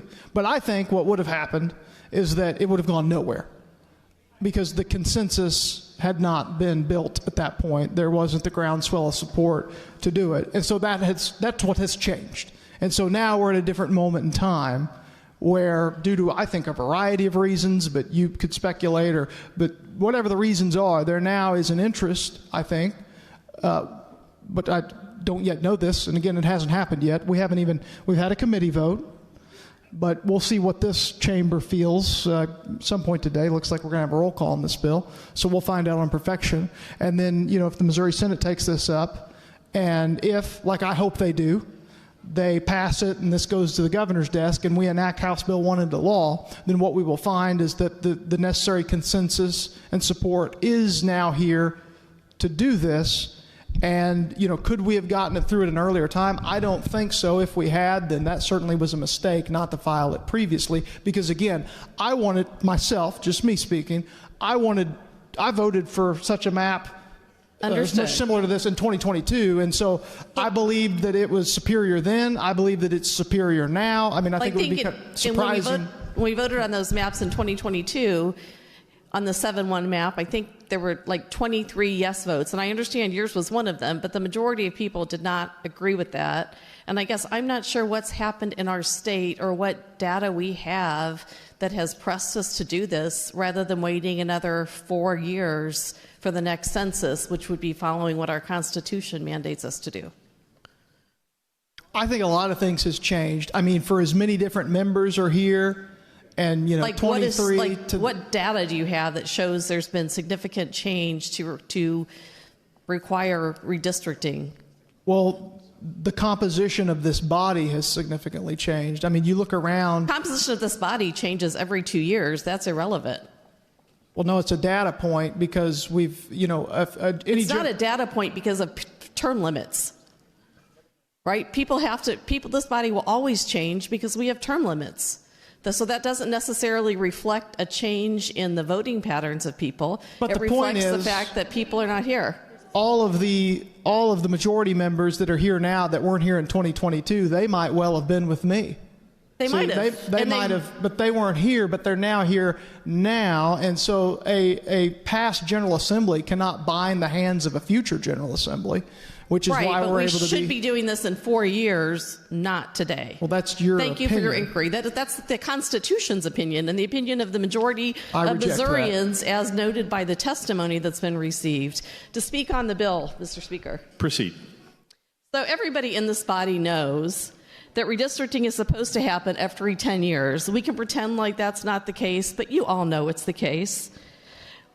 At that point, we actually have real data to reflect changes in population, not changes in who sits in this chamber, which is completely irrelevant in my opinion. That's fairness. That's in our Constitution. And most importantly, that's the deal we make with the people that we serve. Representation should be based on facts, not political convenience. When maps are redrawn outside that cycle with no new data, no census, and no legitimate reason, it's not representation, it's not fairness, it's blatant manipulation. It is nothing more than a naked power grab, and it's elected officials choosing their voters rather than letting voters choose their representatives. And let's be honest about who pays the price, because there is a price. Gerrymandering almost always targets marginalized communities. By gerrymandering, we dilute the voting power of communities of color, of low-income families, and the younger people in our state. These are the very communities that most need their government to listen to their needs. But in this body, we don't want to hear what their thoughts are. Instead, their representation is carved up to protect incumbency or partisan gain. Entire communities are being locked out of the process that is supposed to include them. And the consequences are real. Fewer resources for our schools, which in a state that barely funds our schools is really, really frightening. Gaps in health care. For people in rural Missouri that don't even have hospitals and can't reasonably reach medical care within a short drive, that should be a very big concern of you. And affordable housing initiatives are stalled, which in my area is a big concern of mine. When we silence voters, we strip the communities of the resources and the policies that they need. We cannot claim to serve the people while bending the rules to serve ourselves. When we redraw maps outside of the census, when we silence communities for political gain, we undermine democracy itself.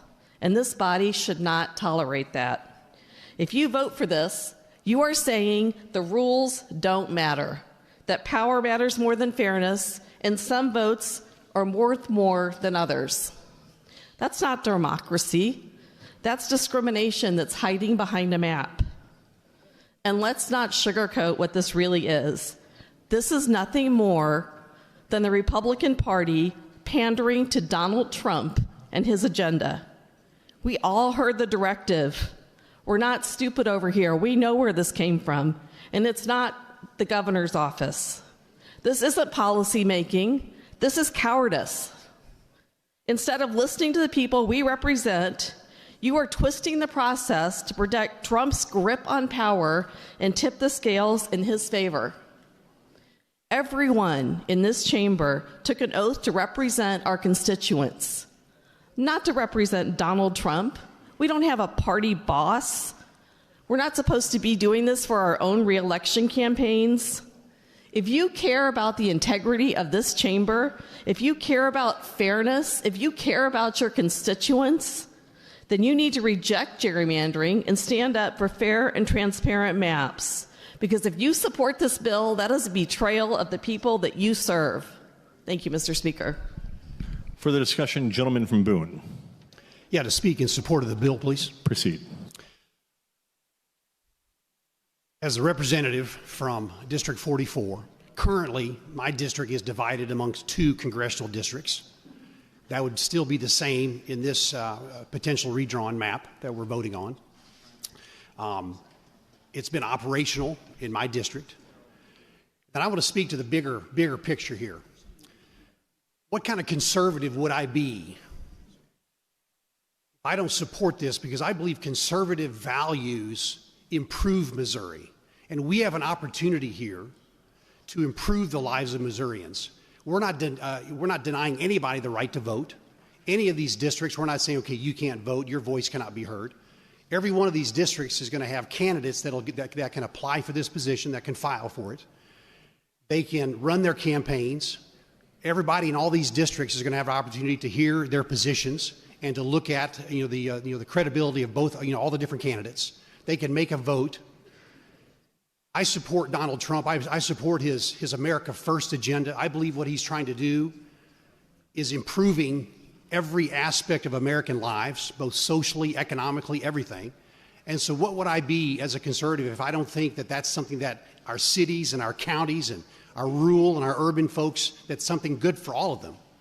And so I support this wholeheartedly. We have an opportunity. I don't think it's illegal. I think it's constitutional. And so I think it's very important practically to give as many Missourians the opportunity to put in a Missouri First and America First type agenda in place, because I think these are the type of principles that actually will improve our state. And so for that basic reasoning, I support this wholeheartedly. Thank you very much. Further discussion, the gentleman from Boone, District number 47. To speak on the bill, please. Proceed. I haven't been able to speak in the last session I had problems, but I'm glad to be here. I want to address some things that the representative from the Sparks District said on why Trump is doing this, why the governor is doing this. It's not. This is all to protect Trump, right? We've got a president who has been convicted liably for rape. We have court testimony in our sex trafficking judiciary where a 12 and 13-year-old girl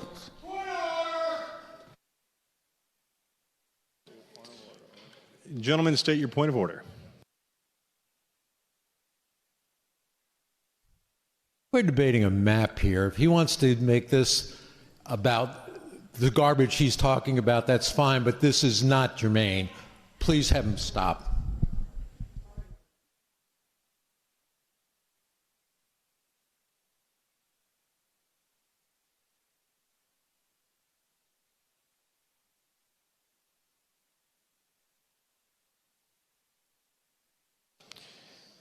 Gentlemen, please keep your comments germane to the topic. Proceed. Thank you, Speaker. As I was saying, we have a president who has done some very, very, very, very bad stuff. In this body, we've pushed policy that gives more rights to the rapist than we do the victim. In this body, we're gerrymandering the districts for Donald Trump to protect him in the House. If he loses the House, that's where inspections and where they investigate crimes, unconstitutional crimes. And this bill for redistricting is designed for him to protect himself from getting those investigations up against him. And so you may not like it. I mean, you may not like what I have to say. But the governor said this was about conservative values. When was that conservative values? When do you support a convicted rapist with policy like this? It is germane. That's what this policy is about.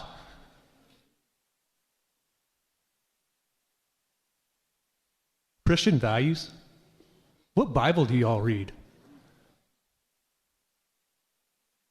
I don't get it. I was brought up Christian conservative. I know what the Bible teaches. I don't know what you all read.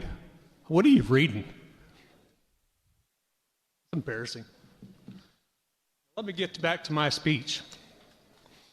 Protection or values.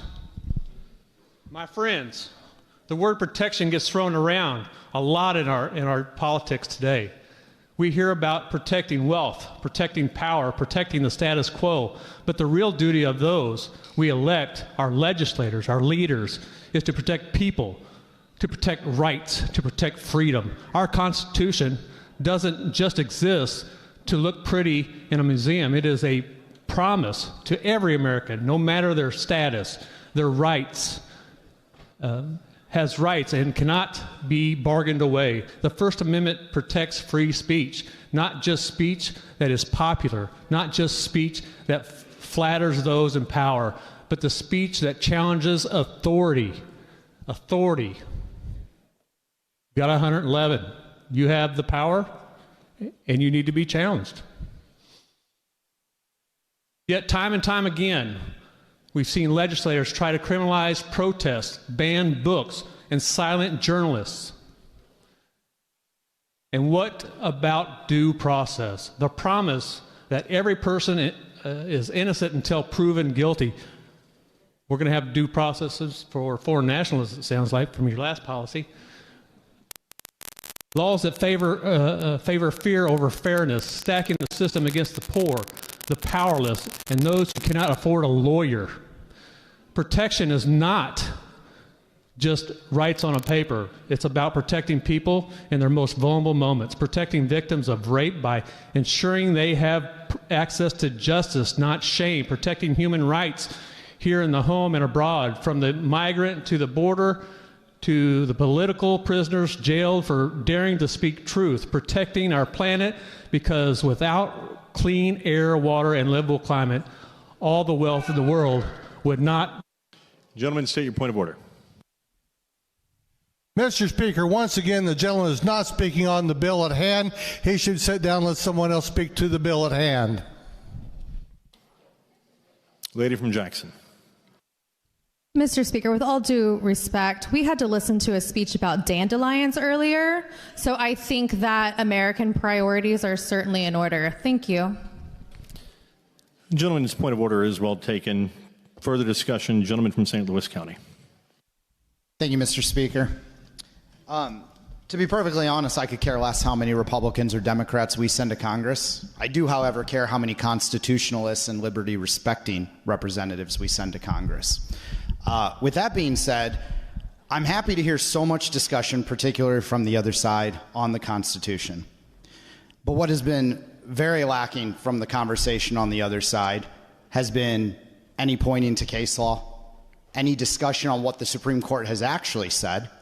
In fact, what we've gotten instead is a very strained reading of the Constitution, particularly Section 45 and Section 10. Now, Section 45, we can touch briefly on. It has been touched on. But that's not really where we are, what this is about. Because, admittedly, Section 45 doesn't really say much about this process of mid-cycle redistricting. Doesn't expressly authorize us doing it, but it certainly doesn't say anything about us not being able to do it. No, all it does is says we have to do it following the census, and we did that. But it also opens the door and allows it to be done now. But Section 10 says something else entirely. Such districts may be altered from time to time as public convenience may require. Now, I understand why my friends on the other side of the aisle have a desire to say, well, that's not talking about congressional districts. Well, you have to. You have to say it's not talking about congressional districts because that's a slam dunk that we're allowed to do this. Such districts may be altered from time to time as public convenience may require. But it is such a strained reading to say it doesn't apply to congressional districts. Section 10 does three things. It says districts may be altered from time to time, and it talks about two other things. It does two other things. It talks about districts. How many districts? How many types of districts? 3 types of districts. The second sentence certainly applies to legislative districts.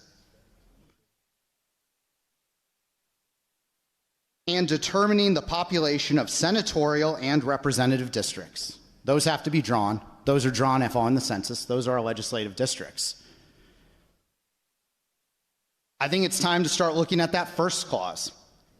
The last decennial census of the United States shall be used in apportioning representatives. Now, if you're going to make the argument that they mean us, then that is to make the argument that we're not allowed to apportion Senate districts because they say nothing about the Senate until the next clause. If you're going to make the argument that that first clause is talking about us, then what exactly does it mean when read with the second clause? Or are they talking about something else? Section 10 mentions 3 different kinds of districts that can be drawn. How many districts do we draw? How many different things do we, seats, offices, do we need different districts drawn for? 3. Us, the Senate, and Congress. 3 are mentioned because there's 3 districts total. It's right there in the first clause. To say that such districts may be altered from time to time as public convenience may require doesn't apply to congressional districts is a strained reading, to say the least. So if you're going to come at me with a strained reading of the Constitution, you better have case law to back it up. And I haven't heard that yet. I haven't seen case law. I could go through the case law on the other side that says we can do this. How about Pearson versus Koster, Supreme Court? The compactness requirement implicitly permits the legislature to comply in the redistricting process with federal laws and to consider factors such as population density, natural boundary lines, historical boundary lines from prior redistricting maps. Plaintiffs failed to meet their burden in demonstrating that the challenged districts did not meet compactness requirement and the map was upheld. Supreme Court values compactness.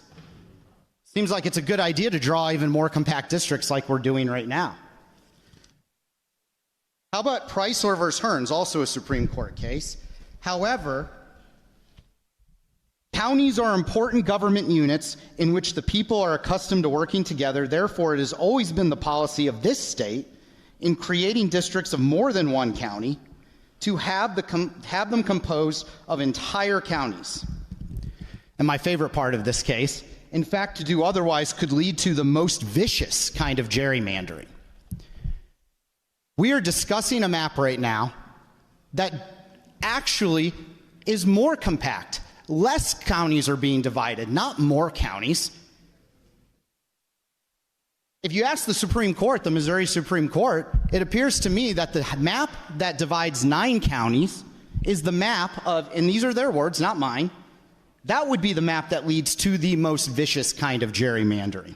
In fact, worth noting out in that case also dealt with lines being drawn in large cities, Kansas City and St. Louis, and actually found that to be preferable than dividing entire counties. The last case I wanted to go through, State XRL Major versus Patterson. The Constitution was intended to give the legislative authority to act, and by proper laws provide for such alteration or changes in previously established districts, but not to confer upon courts a power not usually exercised by them. The Constitution not only requires us or allows us to act on map redrawing at times of public convenience, not necessity, not requirement, but public convenience. And the Supreme Court has backed up our power to do that over and over again through different constitutional iterations. We know how this is going to be interpreted by the Supreme Court. And so I'm left with, there is no case law saying that we can't do this. The Constitution says we can. What I'm left with is it a good idea? And I come back to what the Supreme Court has said, that we shouldn't draw, we should seek to draw apart less counties, not more counties. Well, I have a map that does that, draws less counties, but yet I have another side of the aisle here telling me that we're gerrymandering, that we're trying to lead to express specific outcomes. If I go to the public and I show them both maps, they're not going to know which is which unless you tell them. If I tell them one map keeps counties together and more cities together, and one map divides them apart, the Supreme Court tells me the one that draws more counties apart from each other is the one that's more gerrymandered. That's the Supreme Court. That's not me. But last of all, the map that is the gerrymander map is the map that dictates specific outcomes. There is absolutely zero doubt of which of these two maps, the current one or the proposed one, is more competitive. I'll be voting for the map that's more competitive because that is fair to Missourians. Thank you, Mr. Speaker.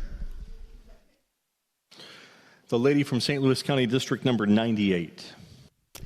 Thank you, Mr. Speaker. Can I please inquire of the representative from the 101 district, please? The gentleman from St. Louis County, do you yield? Yes. And do you have a clear path? Yes. Okay, proceed. Good evening, Representative.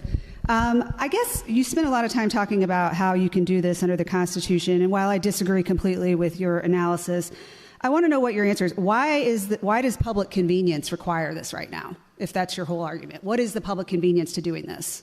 I think I mean, you can tell me what you think convenience is.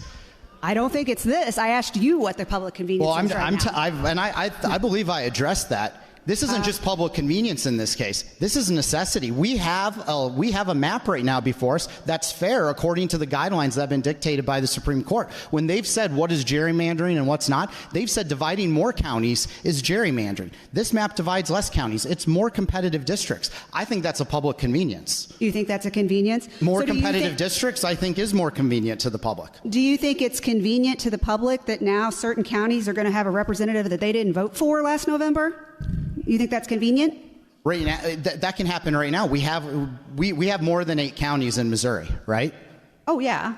So some counties are going. In fact, most counties will be drawn into districts with other counties. This is the nature of drawing congressional districts. Well, isn't that one of the reasons we don't do it every 3 years?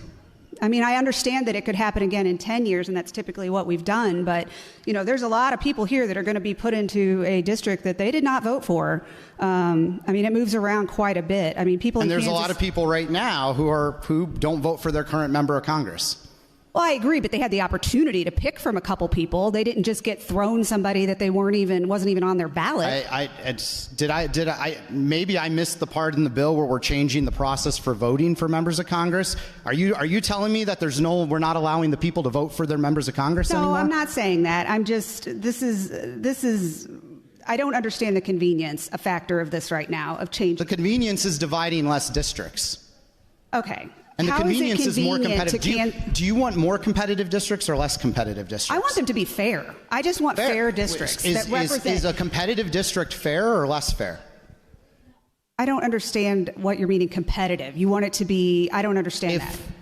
What's more fair, drawing a 90-10 district or a 50-50 district? I don't know. That doesn't even make any sense. I don't understand how it's... I know. All right, sorry about that. I don't see how it's convenient to anybody in Kansas City to be represented by the same representative who is from Marion County or Lewis County, Missouri, or Clark County, Missouri. But, sir, to speak on the bill? All right. Proceed. I know a lot of people have spoke on this. I'm not sure that I have anything more profound to say that hasn't already been said, but I do want to go on the record that I strongly oppose this. There is no legal basis for doing this. There is no factual basis for doing this, and there is no historical basis for doing this. There is no new census status that supports this. Hardly anyone submitted testimony in support of this, and I have not received one email or one phone call or one social media message that supports this. I've received hundreds in the opposite direction. There is no reason to do this except for a brazen, shameless, improper power grab by the Republicans, led by their dear leader Trump. He drew the map. We all know it. Kehoe thanked him on social media. He reposted President Trump's post about our map and thanked him for drawing it. So this is absurd. We are Missouri. Why are we taking our marching orders from the federal government? I sat here last spring and listened to lots of testimony about people saying, oh, the feds can't control our guns. The feds can't control our guns. We got to make sure that, you know, our law enforcement doesn't enforce federal gun laws. And now we're just bowing down and just, when Trump said jump, you guys all said how high, you know, and here we are doing this in a special session in September. I do want to also say that this new map I live in Congressional District 2, which I know hasn't came up much here today, but this map also changes it quite significantly. It takes it all the way down south into Crawford County and Washington County, over into Gasconade County. Now, Congressional District 2, I live in suburban St. Louis. I live in a very suburban area, but I grew up in Crawford County. I have very deep roots there. I was there just last weekend. I went to high school there. I know tons of people, and my extended family lives there. I have had tons of people reach out to me from Crawford County asking what is going on and why they're now in a congressional district with St. Louis County. They don't want this. Suburban St. Louis County has little, if anything, related to Crawford County, Missouri. They don't know who Ann Wagner is. I bet she's never set foot in Crawford County. I don't know that, but I doubt it. So to put these same people out there with suburban St. Louis County, their needs are just not the same. They do not have the same needs. A rural school in Missouri does not have the same needs or interests as a suburban school in St. Louis County. The people out there in rural Missouri who I talk to all the time, they're worried about their schools. They're worried about their hospitals closing. Farmers out there are struggling. I have talked to several farmers in the last couple weeks in mid-Missouri and otherwise that are very concerned about their soybeans not selling and other things going on. And here we are trying to dilute our map and push most of rural Missouri into urban or suburban congressional districts just so we can dilute the urban and suburban vote. It is absolutely ridiculous to take our marching orders from Washington. It's sad. It's weak. It doesn't represent Missourians, and I definitely plan to vote no on this. Thank you. Further discussion, gentleman from Douglas. From a microphone, not my own. Proceed. To speak on the bill, Mr. Speaker. Proceed. Mr. Speaker, I need to correct something my colleagues on the left have repeated, something that is just flat out incorrect. And while I don't speak for the entire body, let's be clear why I am here today. It just so happens that the governor of the great state of Missouri, Mike Kehoe, saw the value in convening a special session to address this issue. Did President Trump suggest we explore it? Sure. And while I hold President Trump in the highest regard as our current commander-in-chief, I no longer serve in the United States military. And I do not take marching orders from the President of the United States or from anybody in Washington.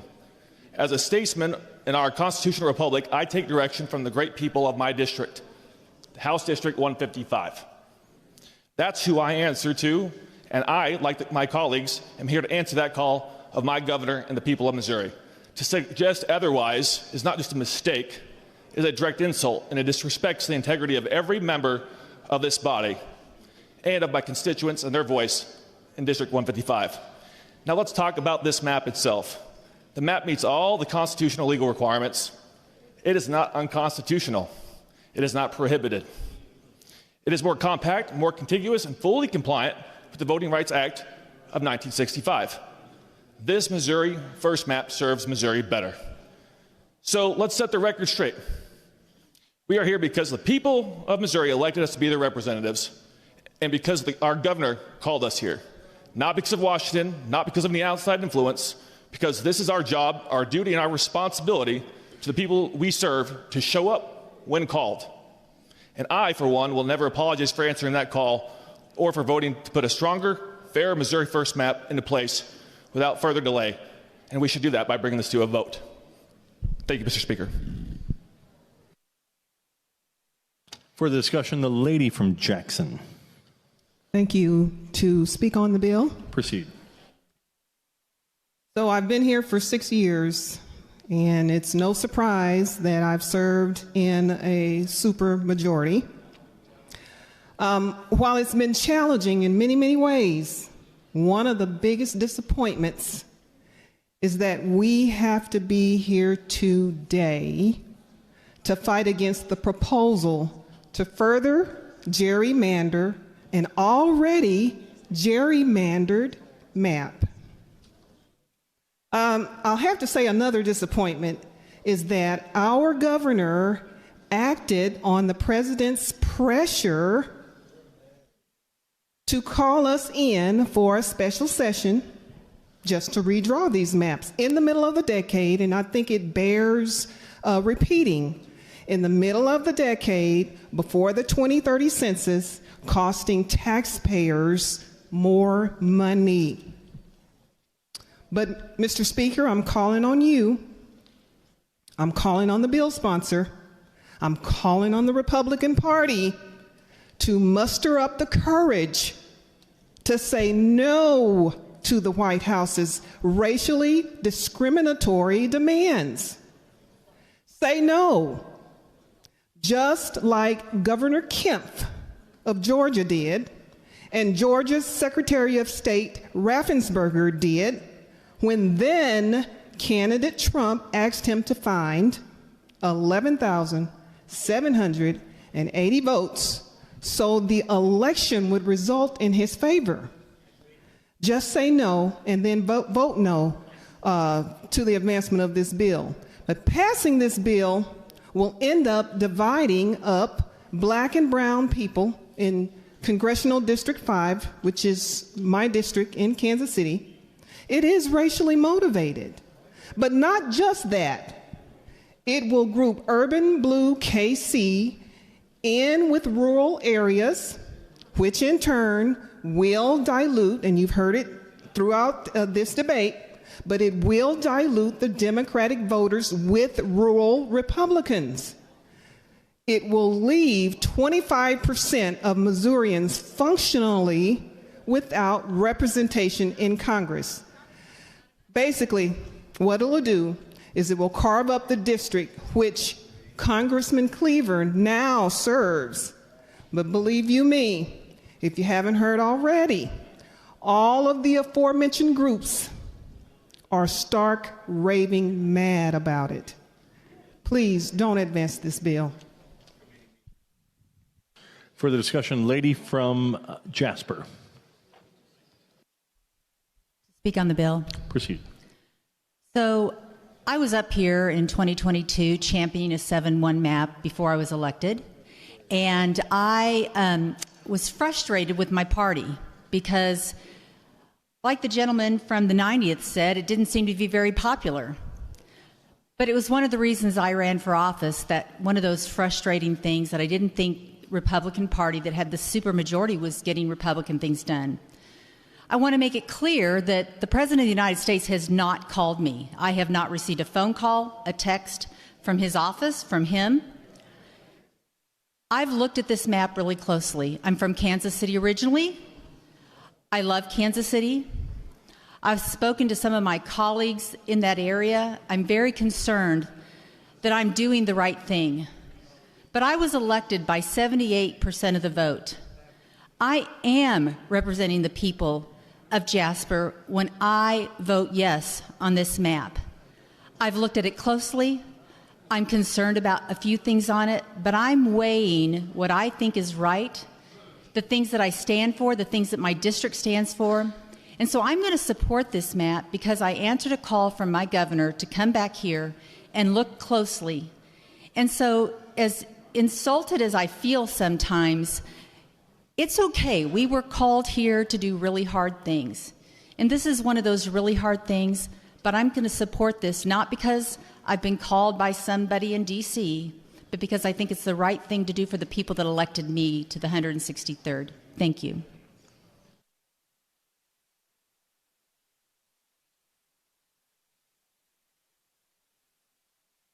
Further discussion, gentleman from Jackson. Thank you, Mr. Speaker, to speak on the bill. Proceed. All right, Mr. Speaker, I just want to address a few basic points for people watching about these debates on this map that nobody wants. Not necessarily for the body, because it does seem that the decision has already been made. However, I want to just highlight a few things that I don't think were addressed. So the first thing is the school imbalance. Mr. Speaker, DESE has a list of school districts based on congressional districts. And the congressional maps as they are drawn, so in District 4, you have about 114 rural area school districts. District 6, you have about 135. In District 4, which is Congressman Cleaver's district, you have about 31. And if you take out the charter schools, that leaves about 10 to 12 Kansas City area school districts. That makes up Kansas City Public Schools, plus nearby suburban districts like Hickman Mills and Grandview, which I represent, Raytown, Independence, Fort Osage, Center, Lee Summit, Blue Springs, Grain Valley, etc. Now, under these new maps, Mr. Speaker, can I have a little bit of quiet in the building, please? Could all in the chambers and gallery please keep your conversation to a whisper, or please move to the hallway. Proceed. All right. Now, Mr. Speaker, under the new map, the Kansas City area school districts, those 10 to 12, they get split 3 ways, leaving only about 3 to 4 KC area school districts inside each congressional district. So what I mean, for example, in Congressional District 4, you'll have about those 3 to 4 school districts combined with 100 plus rural school districts. So that's Southern Jackson County, Grandview, West Central to South Missouri. For District 5, you will have a new KC Core, Raytown Independence, plus Central Missouri, and extends out to Lake of the Ozarks. So you have about 3 to 4 school districts, KC school districts, plus 50 rural districts. And then for District 6, you have the same thing. You have about 3 to 4 KC area school districts plus 100 rural school districts, which comprises of the entire northern Missouri and the entire Clay County, KC Northland. Mr. Speaker, this means that our schools will walk into every budget fight outnumbered before any meeting starts. We know from being in the super minority that 3 or 4 versus 50 to 100, we know how that vote goes. The next point I want to make, Mr. Speaker, is that the priorities from Kansas City, surrounding suburbs, will shift to congressional rural needs. Now, we all know that representation usually follows the biggest block of voters inside each congressional district. Congressman Sam Graves, he usually focuses on highways, bridges, rivers, and freight. Congressman Mark Alford focuses on agriculture and the military and farm programs. And now, Mr. Speaker, while these are real priorities, they're not the same as Kansas City's daily needs, which is buses that show up, safer streets, crime, affordable housing, and modern school buildings. So if you split Kansas City across multiple districts, our list gets stacked behind a larger rural list. My next point, Mr. Speaker, which I believe you've brought up in committee, is that military families are saying the same thing that we are. A unified representation is stronger. Bases like Whiteman and Fort Leonard Wood get more done when one member pushes a single plan and not competing offices pulling in different directions. You weaken their voices for defense dollars, base housing, and mission growth. The same thing in Kansas City. If you split hospitals, schools, and transit, the same thing happens. And finally, Mr. Speaker, broken up districts means broken up funding. So federal money moves the fastest when one representative, for example, Emmanuel Cleaver, carries one clear list for one city and its suburbs. And that's how we got the Kansas City area, Grandview, Independence, Lee Summit, Raytown, Blue Springs, etc. How we got millions of dollars for projects like the Blue Ridge Boulevard rebuild, which is partially in my district, new electric buses, Parade Park housing rehabilitation, and brownfield cleanups. If you break up these 3 into 3 different districts with rural majorities, you get 3 different ask lists, smaller checks, and slower timelines. Process always beats promises, and that's the reality that we live in. So, Mr. Speaker, Kansas City and Jackson County function as one community and shouldn't be chopped up into pieces. Let rural Missouri keep districts that fit rural needs, and let the Kansas City area keep one that fits ours. I oppose this bill, and I wish the body would do the same, and I'm paying attention to the legal process. Thank you, Mr. Speaker. Further discussion, gentleman from Franklin. To comment on the bill. Proceed. Thank you, Mr. Speaker. Just a few points I'd like to bring up. First is a big thank you to President Trump. What he's shown in his involvement in this process is leadership. And ever since he got sworn in January, Trump 2.0 has shown the country, as well as Missourians, what good leadership does. And Governor Kehoe is also a leader in taking on that same ownership in this process. President Trump is the leader of our Republican Party, just like Kamala Harris is the leader of the Democrat Party. That Republican leadership showed, and he fought for the values of Americans, what the United States represents in all the different counties, all the different small towns, the working man and woman, but also through foreign entanglements. But that leadership led us to protect and seal our border, got hostages out of Gaza, 4 missing children in Washington, D.C., when he sent in the National Guard, were discovered. You don't see that on the media. Energy prices lower, waste and fraud in government. So that's what leadership is. So what President Trump found, in concert with people here in Missouri. Lady, state your point of order. Thank you, Mr. Speaker. President Trump's accomplishments or lack thereof are not relevant to the current topic at hand. Please keep your sentiments relating to congressional districts, not President Trump's accomplishments in office. Gentlemen, please remain germane to the topic. Continue. I was about to get there, Mr. Speaker. So what that leadership showed is he discovered that Republicans, whether we like it or not, we've been unilaterally, we have disengaged and disarmed ourselves in this redistricting process. In 2022, I was unfortunately in the minority of Republicans that wanted that 7-1 map. We back then knew that we should have done then what we're trying to do now, because I thought I was part of that leadership group that would convince our colleagues to do that, both in the Senate and in the House and on the second floor. Obviously, that didn't take place. But we tried then what Governor Kehoe is doing now in concert with people in D.C.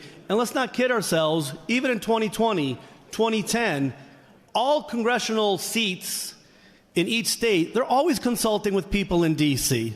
There are congressmen that represent, that go to D.C. and know the issues.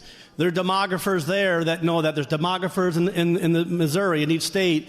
They have that conversation. So to say that we don't have a conversation with people in the Trump administration would be naive. But the directive was still here by Governor Kehoe. Governor Kehoe is a self-made man. He's not going to take orders from anybody. He's going to do what's right for Missourians, and that's what he did, in concert, I'm sure, with advisors through the Trump administration. We talk a lot about the gerrymandering and the pearl clutching that happens on the other side of the aisle. Oh, my goodness. Well, over the last couple of weeks, Mr. Speaker, we've seen the maps of all the other states, our neighbor to the east, who wins the Queen and King contest for the best gerrymandered state in the 50 unions. We also see all the other states and what they try to do and how they represent their Republicans in Massachusetts with no congresspeople sent to D.C. from Massachusetts or Delaware or Rhode Island or Connecticut or New Mexico. Okay? So forgive me this pearl clutching of oh my. I think that's a little bit rich. But what I think President Trump discovered and made us aware of it, and it was in the process happening in 2022 during COVID, is that the census of 2020 was not perfect. There was some issues because of COVID, because of access, and there's been reports since then that showed how many states were either overcounted or undercounted. And in 2010, no states had that statistical error. But in 2020, and the results from 2022, Mr. Speaker, showed several states that had that undercounting and overcounting. And I think we as Republicans in our state look at that as, can we right that ship a little bit? Because Texas, Florida were deleted on some of that. Other states like Minnesota and Rhode Island actually should have lost seats, but actually kept a seat. And so that does change the balance of power in D.C. And that's important for all the things, the values that Governor Kehoe talks about, and the values that we talk about, that we go back to our districts and talk about. The reason I got sent here by my people in District 109 and Northern Franklin County are those same values that Governor Kehoe talks about in sending that to D.C. And the ability to do that, we should have done it in 2022. We have the chance to do it now.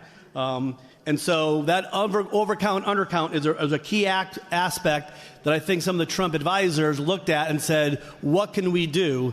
And to the gentleman from St. Louis County's point, constitutionally, we can do this. It just says minimally, we have to do it every 10 years. And we have that authority. And so legally speaking, I think it's going to be okay. But we all know it's going to go to the court. There's always going to be a challenge.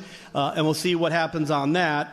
And the last thing I just want to mention is the other side likes to lecture us, Mr. Speaker, about what's fair and transparent, this fair and transparency. They don't know anything about that. Last summer, Kamala Harris got selected by their party without any legal democratic process and was just anointed, not going through, and basically overcame and disregarded the votes of their side of the people that actually voted for President Biden at the time. So they circumvented that process there. And so I'll leave it there. I think we should vote for this bill. We should have done it 3 years ago. Happy to vote for it now. Thank you, Mr. Speaker.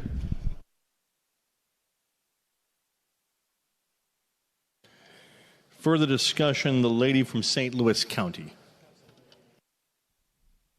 Thank you, Mr. Speaker. To speak on the bill, and in a minute, I would like to inquire the bill sponsor. Proceed. Thank you, Mr. Speaker. I made a lot of promises, and when I make promises, I like to keep them. I promised my mom that I would behave and not swear this week. But I do want to read something that the kind gentleman from the 53rd District gave to me last session, I guess when he learned what I'm going through. And it says, "This is the beginning of a new day. God has given me this day to use as I will. I can waste it or use it for good. But what I do today is important because I'm exchanging a day of my life. When tomorrow comes, this day will be gone forever, leaving in its place something that I've traded it for. I want to be it a gain and not a loss, for good and not for evil, for success and not failure. In that order, I shall not regret the price that I have paid for it." And that was from Dr. Hurstill Wilson. But I wanted to thank that gentleman from the 53rd for giving that to me, because I keep it in my desk. Because that's my heart. I'm not a very religious person, but I am spiritual. And I believe that the universe made me read that today. The other thing that I promised was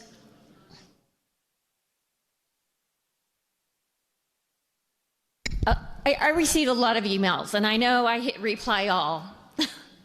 So you guys got one of them, but I've been spending a lot of time last night and here on the floor replying to these emails that they're sending to all of us.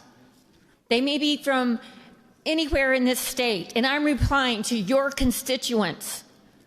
And I promised them that I would read their email. Missouri isn't conservative. Missourians are just continuously lied to. They tell the farmers to fear the cities while clearing the way for corporations to buy their land. They tell their schools they deserve better, then starve them of funding. They tell the poor that the dream is waiting if only immigrants would stop stealing their chances.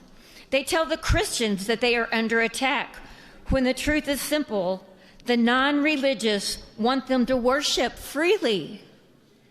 They just don't want to be forced to kneel. Missouri isn't conservative. We're just continuously lied to. You can see it in the hands that lifted healthcare access, in the voices demanding paid time off, in the protests across the state, in the governors who came before to gerrymander a state for one seat after overturning the will of the people. Would be the grossest act, a vile attempt at immortality by men elected to represent all of their neighbors, regardless of their political background. It's despicable.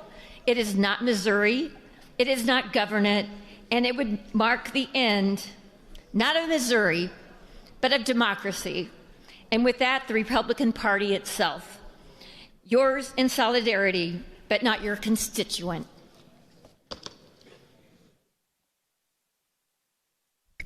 So thank you for listening to that. And I hope the people that I promised heard me read that.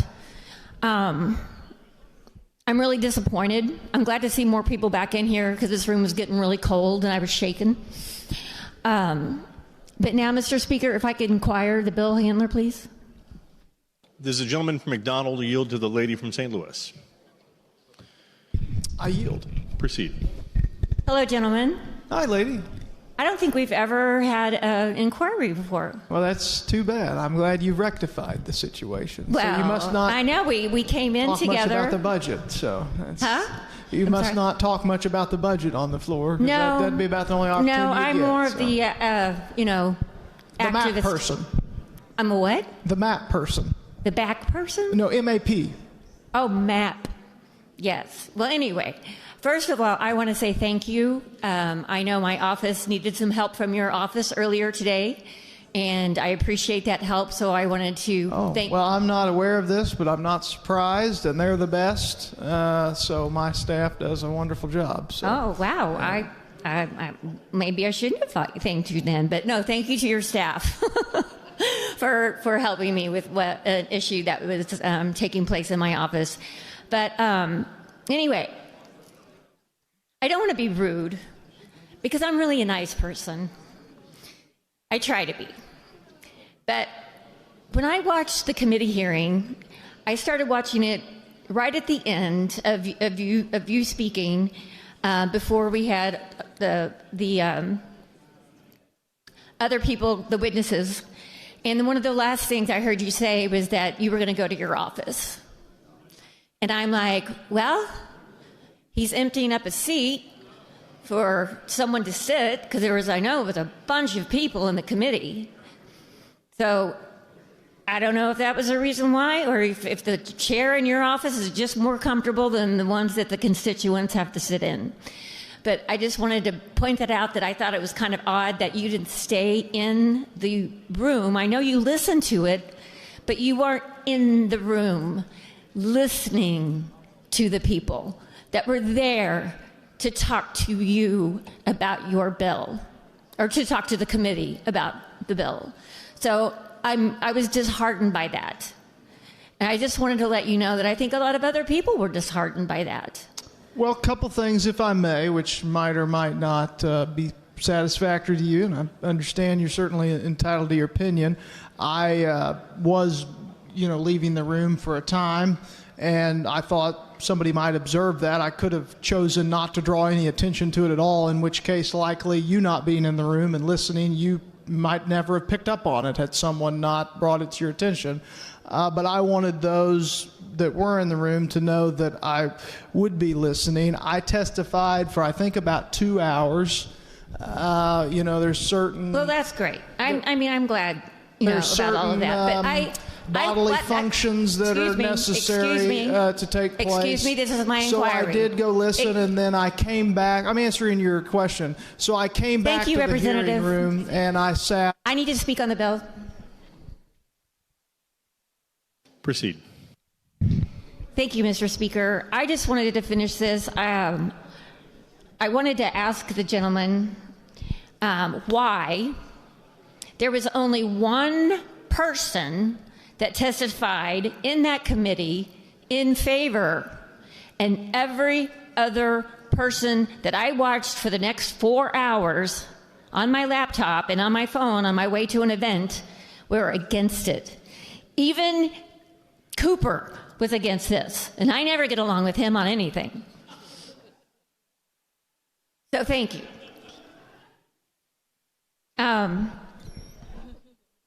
And I am kind of really sad to hear that so many people have got, I guess they're looking for a position in the Trump cabinet, because they keep, Trump cabinet keeps moving.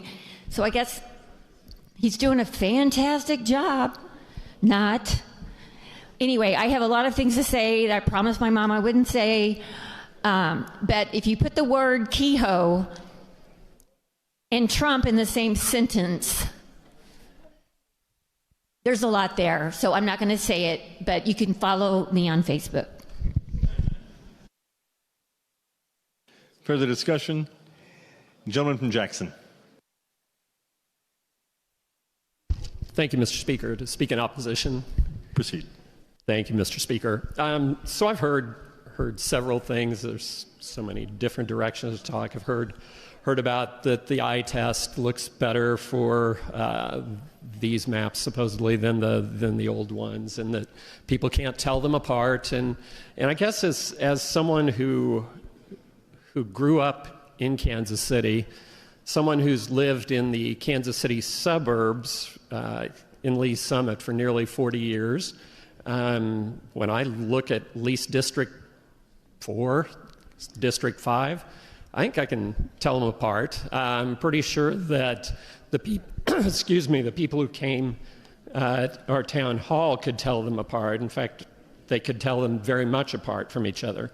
But what I really want to talk about is being in a suburban community for the Kansas City area, you know, and having worked in Kansas City for 35 years, we are all in the Kansas City region connected as a metro area. We are very much connected.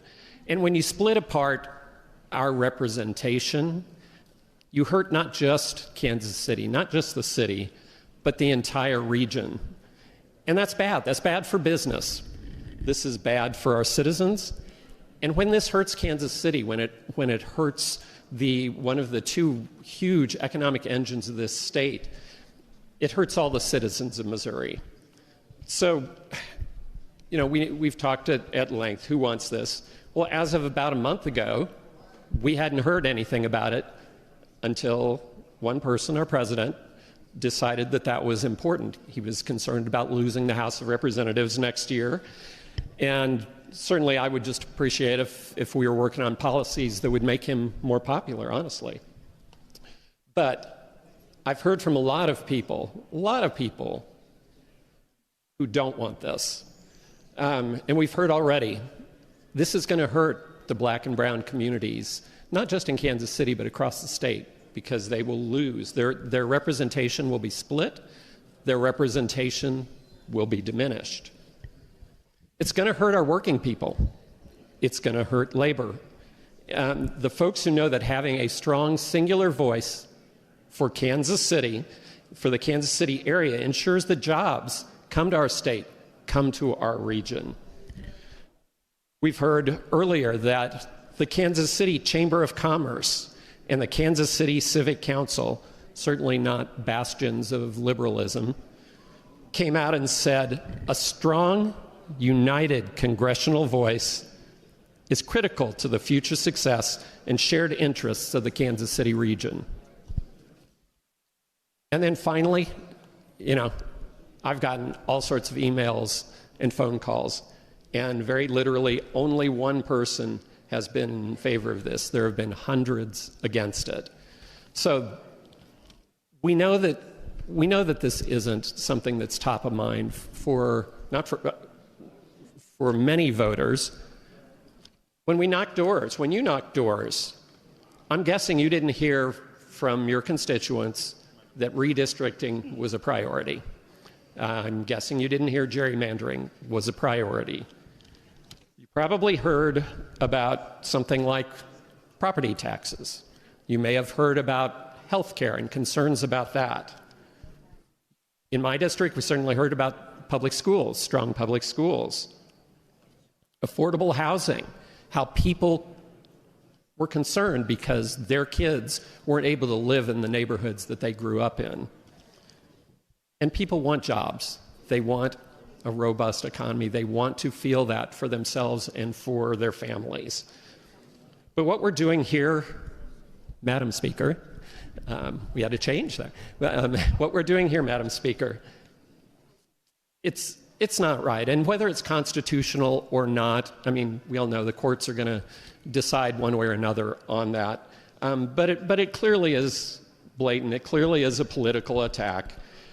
And I guess I'm going to close with some words from the gentleman from Pike who was just recently at the dais there, and what he said about a month ago. We do redistricting every 10 years. We've already done that. To do it again would be out of character with the way Missouri operates. I don't like gerrymandering lines. I like things to be clear, concise, and compact.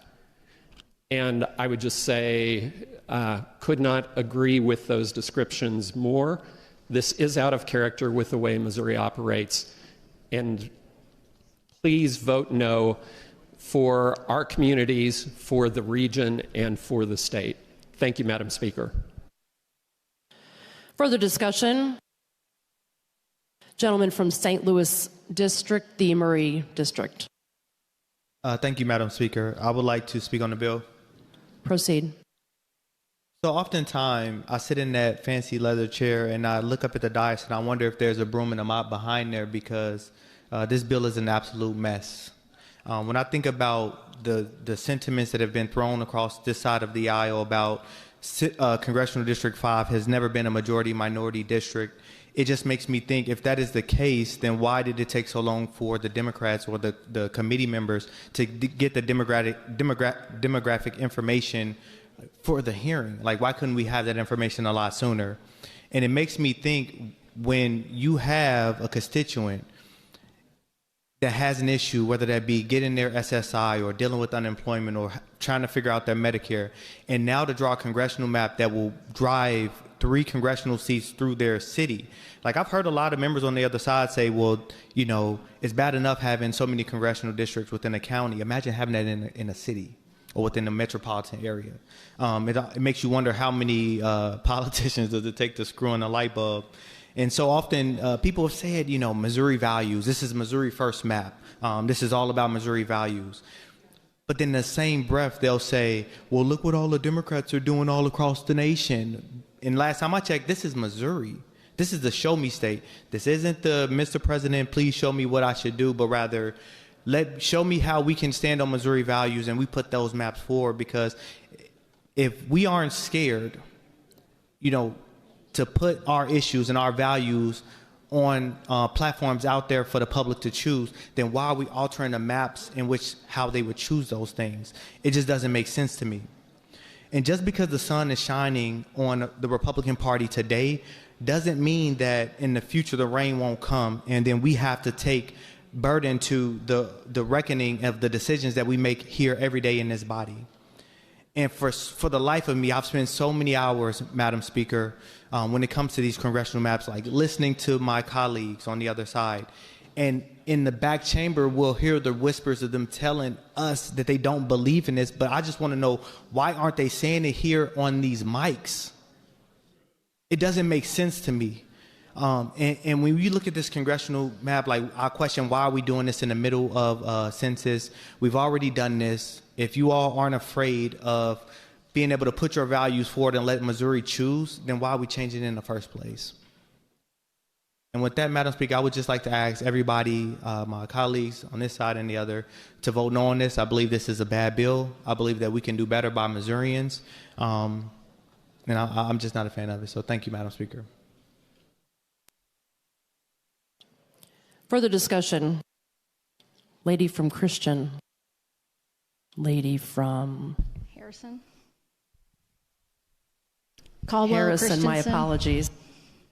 Thank you, Madam Speaker. To speak on the bill. Proceed. I just want to say a few things. I appreciate the gentleman for bringing this bill. Good bill, good president. Vote yes. Thank you. Further discussion? Gentleman from Jackson, Johnson District. Thank you, Madam Speaker. To inquire the bill sponsor. Does the gentleman from McDonald yield? I do, and we now have a clear path. Proceed. All right. Well, just a few questions or inquiries for you, gentlemen. Reports indicate that the mid-decade redistricting push is a part of a national strategy to secure additional Republican seats in Congress ahead of 2026 midterm elections. Can you confirm or deny that the primary motivation for this special session is partisan advantage rather than fair representation for Missourians? Well, as I said, my position has remained unchanged since 2022. I think this is a superior map by every criteria one could look at. And so I supported it then, I support it now. I mean, there's for as many different people as will vote for this bill, maybe there's different reasons. But no, I guess what I'm saying is I reject the premise of your question. Yeah. All right, well, if you rejected that one, I have another one for you, if that's okay. Absolutely. It's your inquiry, gentlemen. Happy to answer as many questions as time allows. Well, I don't know if we answered the first one, but we'll continue. How can you argue that this is a Missouri first map when sources and press releases indicate that this effort was requested by the president and designed to benefit the National Republican Party? What evidence do you have for that claim? I thought that you just reiterated that it's my inquiry. Well, I'm just trying to understand. You're stating a platitude that it's the president put this out, and I'm just saying I've heard people say that, but I've never seen anybody bring forth any evidence to support that claim. So I'm just asking you if you could help. Maybe there's something out there that I'm not aware of that would help me to answer your question. So did we work on any redistricting legislation last session? I didn't. I don't know. So I can't speak for anybody else. Right. Well, so if you didn't, then probably your party didn't either? I'm not aware of any, gentlemen, but I'm not aware of everything that happens under this dome. I have a conservative view of my own understanding of what happens in this place. So, but I'm not aware of anything. It was stated earlier, we talked about this and we established that there was no effort undertaken last session for redistricting. All right. That's my understanding. All right. Well, critics argue that the proposed map would dilute the voting power of minority communities, particularly black voters in Kansas City. What analysis or data can you provide to demonstrate that this plan does not violate the Voting Rights Act or other protections for minority voters? Well, as I stated in my opening, which was some time ago now, I realize, but my understanding, and you look at the Voting Rights Act and look at the 1st Congressional District, for example, that it is a majority-minority makeup district. You look at the 5th District, I think you're referencing, it is not minority-majority. Therefore, nothing as it relates to the demographics necessarily in that sense is likely to run afoul of the Voting Rights Act in that sense of minority-majority, because it's not minority-majority. It's not minority-majority under the current map. It's not minority-majority under the new map. So that remains unchanged. That fact set is the same regardless of if we stick with the existing map or we go with the new Missouri First map. The current 5th District is home to a diverse urban and rural communities. More urban. How will the new map, which would stretch the district very far eastward into rural areas, how would this ensure that the distinct needs and interests of all the constituents are adequately represented? Well, that's a great question. And, a lot of what your side of the aisle has been talking about as far as, school district boundaries or this, or you're talking about how does this represent the interests of the community appropriately.